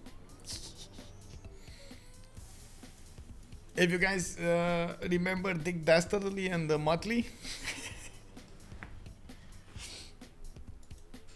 Do you guys remember? Yeah, my English skills are well, I'm a bit tired, I'm sorry. Let's see, Brazilian. I think Brazilian is gonna get nuked first, but that's a governor. Victor City, okay. So Sao Paulo, maybe. I don't know. Maybe some Manaus. We do have over here the fighters getting the choke points. Do we have anti-air guns coming online? No, he keeps on building these artillery armies, and it does look like Rocket does have an insane production. 111 production coming up over there. 2 turns to get Manhattan Project, and then he's gonna start getting the nukes. In the army tab, we do have Mikado here full of uranium, while oh my god, 86 uranium coming up for Cleopatra. We gotta ask the big question: is actually Indonesia gonna get nukes as well? Because otherwise this is gonna be a problem. We got AI and artificial intelligence going for nuclear fission. Looks like Floppy is going combined arms. dISTORIA going combined arms. Gonna be a bit too late on that. Mikado going flight and ideology in 6. The biggest question is, how is he gonna deploy the nuke? Is it gonna be planes? Is it gonna be nuclear silos? What is gonna happen? And I think it's gonna be nuclear silos, because we do have Cleopatra discovering rocketry, which does mean he's gonna be exactly on a point over there with this missile silo. Acts as a launch site for the nuclear and thermonuclear devices. Oh yeah, thermonukes online. Captain Planet. Psh. Away. We got the research labs coming online from Thebes, more of these broadcast centers from Akhetaten, tank armies from Shedet. He needs to get those cities anyway, and I'm actually a bit surprised we don't have him. Australia fighters. Oh, I see how it is. I see he's getting in there.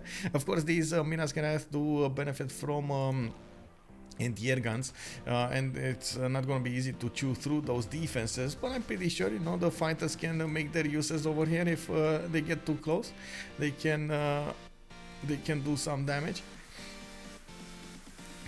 Why no bombers though? Where's the bomber? No bomber. The biggest question is, how long will Australia manage to keep this destroyer armada, or I should say this destroyer navy, alive? He does have multiple promotions available for them, and from what I can see, of course, Australia does benefit from a decent amount of battleships to work with. Now Spain did get his own destroyers. Unfortunately, it was after his fleet got deleted, which is gonna pose a problem. Now we do have Poland also available to take out Rome in one fell swoop, while he is going to need to work on Mediolandum next.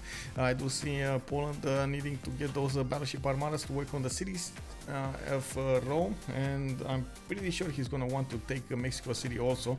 We just need him to finish up new ironclad armadas and send them on their merry way. It looks like he's more interested in just staying back, getting a culture victory over his opponent, just totally ignoring what's happening. We do have him on 414 tourism per turn with 394 science, culture. He is benefiting from 545 production, and he does have the chances of getting these new musicians over here. He's on 11 green musician points a 10. He needs to get a few projects out, and I'm pretty sure he's gonna do that. He has a Padana broadcast centers to work with. He did get Hermitage full of works, and he has a lot of theater squares from every city. Not bad, not bad. I gotta say, not bad. Bonjour, Goober Dragon. Hello there, sir. How are you doing? Also, Orlanthi Full. Hello, hello, sir. That is an old cartoon reference. Yes, I mean, that's, what can I say? That's the cartoons I was watching when I was little. Like, two stupid dogs. You know, like Dick Dastardly with the gang over there. We had what was it? Tom and Jerry.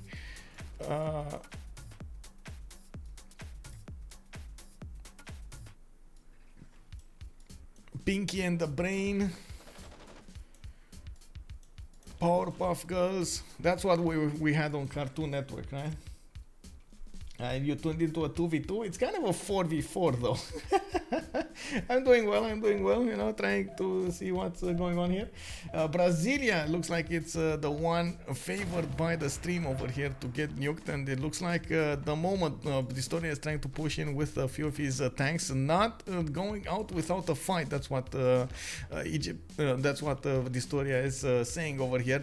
I'm not going out without a fight, bro. You can try to nuke me, you can try to get more science, but I'm not going out without a fight. And then Floppy clicks the GG button and says, you won, bro. You got it. Rand MC, thank you so much for the follow. We gotta win tonight. It looks like Notice Me Senpai got noticed. got noticed. Honestly, they got noticed. We By got your them actions winning this a day, game against BlackPitre in the first win of the CWC, coming you up as the ensure our second seed future from CFCIS, are glorious tomorrow. managing to disrupt over here the flow. It looks like they did not know what hit them. Oh my god, oh my god. BlackPitre put up a very good fight with very good land on them. It looks like we did have the big brains of NMS getting this win before the nukes. Why? We had a few more seconds for those nukes. Let's see actually if we can get debrief going. I'm gonna move to the channel and wait for them to come up here. Debrief. Just gonna wait for them. It looks like also Forever Young did win, no remap. On Eidos 96, this was a domination victory. Basically, when you put up a GG, it's a domination victory. Oh, hello, hello, and GG's. Thanks. Man, that was quite a fight over there. Like, I can't believe Rome fought for so long against Dido. How many cities did you lose on the cliffs of Dover? 2, 3? 2 cities, yes. I was about to settle the third, but Oh man, that was dirty. That was dirty. yeah. Now, what do you think happened here? Hello. What do you... On the cliffs, you mean? Or what? Oh, as in dISTORIA, what do you think happened here? Like, Me? yeah. Hello? Like my only trader I could send was to Mikado in land at 6 gold. So it was really hard for me to be in a good situation of GPT. And the Brazil weakness is the production. So you have to pre-build a lot and upgrade everything because you have a lot of stat but not production. But we had not enough gold compared to Egypt and Poland that was trading each other with both bonus from Polonia on trader and Egypt. They also got every merchant. Even if I had one commercial hub, I couldn't compete with them. I didn't have enough production to project for merchant. Since Rome was fully well with Dido and Poland, he couldn't contest merchant also, so that was really huge for them. And yeah, they had 2 blue city state in the back, so it was also huge for them. Yeah. Even if I managed to take one back a bit for like 15 turn at the end of the game, but that wasn't enough. Like we are way behind in gold, in culture, like that's okay. I hit fascism same turn than Egypt, but I couldn't push without upgrading more units, so it was a bit sad. Yeah, I think the turn of the game is Zanzibar. I think if I do kill was the game is probably win. Like Yeah. the differential Zanzibar have like 4 lux working plus Zanzibar bonus, so like I'm in +6 all city, I lose Zanzibar, and I think I lost like 100 stats, something like that. And we also have Mikado that have his main city on an inland sea with a Phoenicia arsenal, so that doesn't help at all for the navy. And sadly, Floppy didn't get that much stat in the game. I don't know what happened in this game. I didn't have time to check his game, so you will tell it better than me, maybe. Yeah, I don't we- know, I had a really bad tempo in my game. It's a bit strange, I don't know what happened. We were wondering why you didn't settle more cities there. You stayed on I 5. didn't have the tempo to. It was, I don't know if I should have gone, just not done the harbors and just done settlers, but I didn't have the signs to get shipbuilding, so settling would be very far, and at the end I still settle on my own coast, so I It think was also shit. you lost a lot of tempo with the 4 galley you've made early on. Like Yeah. maybe 2 should have been enough, and you produced 2 worker instead. Yeah. But yeah, their trade setup was really good. Like while Spain and Indo was trading on same continent, so that was a bit unlucky. Yeah, the game, in my the gold opinion, on. I think Floppy, not Mikado, but I think Floppy with his start and his tempo, he need to do maybe a Magnus internal, just just for two roads, something like that, just for the early and after go in external. I think so too, but I think we this would is go what you externals. missed. I think this is what you missed for your early game, and we saw that with the yields on the game. You are so way behind. So Yeah, I had I no think good this is your option. problem for the tempo. But then honestly, the naval wasn't that bad. We managed to come back. It was just at the end, Australia side we're like 5-6 turns behind. Yeah, I think I'm a bit sad about positioning. Maybe I'm delusional about it, but Spain like in big backline instead of Indo and Indo front lane would have probably I think the problem is we don't have split with Spain. yeah. And Rom Like- Rom is irrelevant spawn. Like he did an awesome job on Dido, but he spawned like it was I don't know how to say it in English, but chessmate. No, I don't know. Échec et mat. yeah. Checkmate. I Yeah. don't know. I don't know if it's good plan to go horses in this position. If we have lot of gold in early game, like I have go extern first. I don't know if he go Caravel, he will be like Poland is totally not IRL, but you know he. They were doing more gold than us early game. Yeah. Mikado. No, I have check. I make On Caravel timing? I yeah think they were doing more. soft. What? Sorry. Which team make the most gold on Caravel timing? They did. Like Oh, They did all game long. Yeah, I yeah. don't like I have. No, I think for Caravel you have the same amount, but after Yeah. that they do more gold than you. Yeah, that's it. I don't ask. Like we have same. I don't know. Like You have the same for the Caravel, but after you are so far. yeah, for sure. Yeah, actually the combo Poland Egypt next to each other, it's Was pretty awesome good, for yes. trader, yeah. With the unique building of Poland. Yeah, but Poland go not plat, go harbor, so. Yeah, Is it- at this She the did start, she did hubs pretty late, to be honest. yeah, Yeah. but he has Arbor, Yes. He did. so he got a lot of traders anyway. Yeah, sure. But I don't know. I wanted to put earlier on Egypt with since I had the youth lead of science, but that was only fucking clocked there.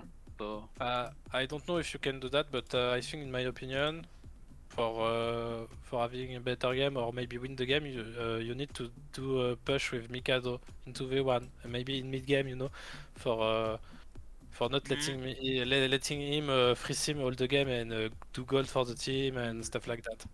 I agree, but like I said, on my side there is like 5 chalk. You put 5 units with plus 12 reinforcement, since it's 2 jungle everywhere. Yeah, and, sure. I can't push at all. Yeah, I that. think It's not simple. I agree with that. I think courses, yeah, on my side can be do I some had job. to I had to respect Australia also, because he had the level 2 spy on me, and 2 of my spy got catch. So it was really sad.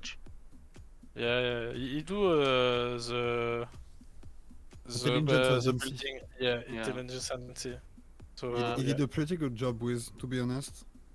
I did the minister for Blue City State.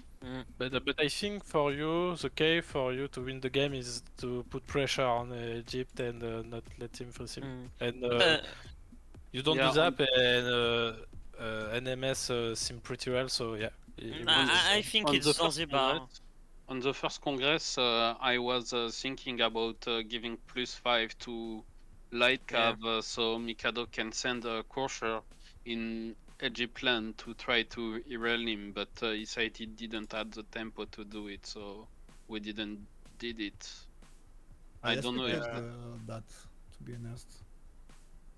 But yeah, I think for Brazil you need a really huge amount of gold, because here on this map I could have also settled, left of Manos to build how it's called, Minas, but we didn't have gold at this timing, so I didn't do it. Yeah, and you don't have the control of this position, so I think it's pretty hard to do it, to gamble it. Yeah, that's what I mean. You need a really good setup with Brazil, and we didn't have it. I mean, I almost boosted every tech and dog tree, but it wasn't enough. Yeah, you have touch induced turn 60, so... I don't know how I have fascism in same turn, but... Those were some good campuses you had from the beginning there? No, fascism. It's culture. Oh, I know. I was saying... Sorry, I was making you mean another theater. Yeah, I think he's Zanzibar, like I think he put Egypt in, like I think he's in like +1 plus Zanzibar, +5 all city, and me I'm past to +5 to +1, so... Also, like I had a really good spawn for Brazil, I mean in matter of land, but I think Egypt land is also really good, but because most of the time on this map, like I already tried Egypt and you doesn't have foot plane at all, you just have march everywhere and you are coastal, so... It's funny because on the roll we have this the lot of remap, he always have a lot of foot plane. It's funny. Yeah. And yeah, like Mikado is saying, Zanzibar have 4 different fluxing groups, so it's really game breaker. Like 4 lux. It's really huge. Plus the own lux of Zanzibar give you a fucking huge lead on amenities. But anyway, there were seed 2, it was seed 3.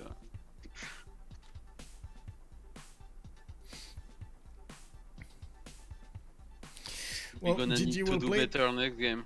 Was this the first one, the first time you actually saw each other in a direct matchup? Yeah. Well, surprises all around. Anyway, we will come back stronger next game against Civ Os that win against WCG, if I remember. Yes, they did. Yeah. They did win on Inland Sea. Anyway, thanks for the cast. GG to the enemy team for winning there. That was well played by you guys. See you. Yep, GG, well played. Well played. Yeah, it was a very close game, like. Yeah, it was so close up. So we heard from both teams. Mostly dISTORIA did explain to us what happened over there, how he did view the game, how the little details did come into play. We did have some answers also from FloppyFlong. He just didn't have the tempo to actually go for those extra cities over there. They tried to, didn't actually get to do them anymore. So we did have quite a few explanations over here in the debrief, and I do hope you guys did get the information you needed. Lol, thank you so much for the follow, sir. And I do have to say, I'm so sorry. I actually clicked on the wrong buttons over there. I was clicking fast, and I clicked on the different winner. I clicked BlackPitre as a winner instead of Notice Me Senpai as a winner on the stream point. So I don't know how, but I'm gonna make it up for you guys. I'm so sorry about this. In the meantime, of course, I do want to say if you're coming up from YouTube and you did enjoy this content, I do hope you're gonna throw this thumbs up. You do get more information on the Civ6worldcup.com website for the games, for the streams, for the tournament entirely, for how to say, for the next part of the tournament, for the next phases. At the same time, I do hope we're also going to see each other on the live stream on twitch.tv/OnSpotTV. We're going to see what kind of games we're going to have during the next period.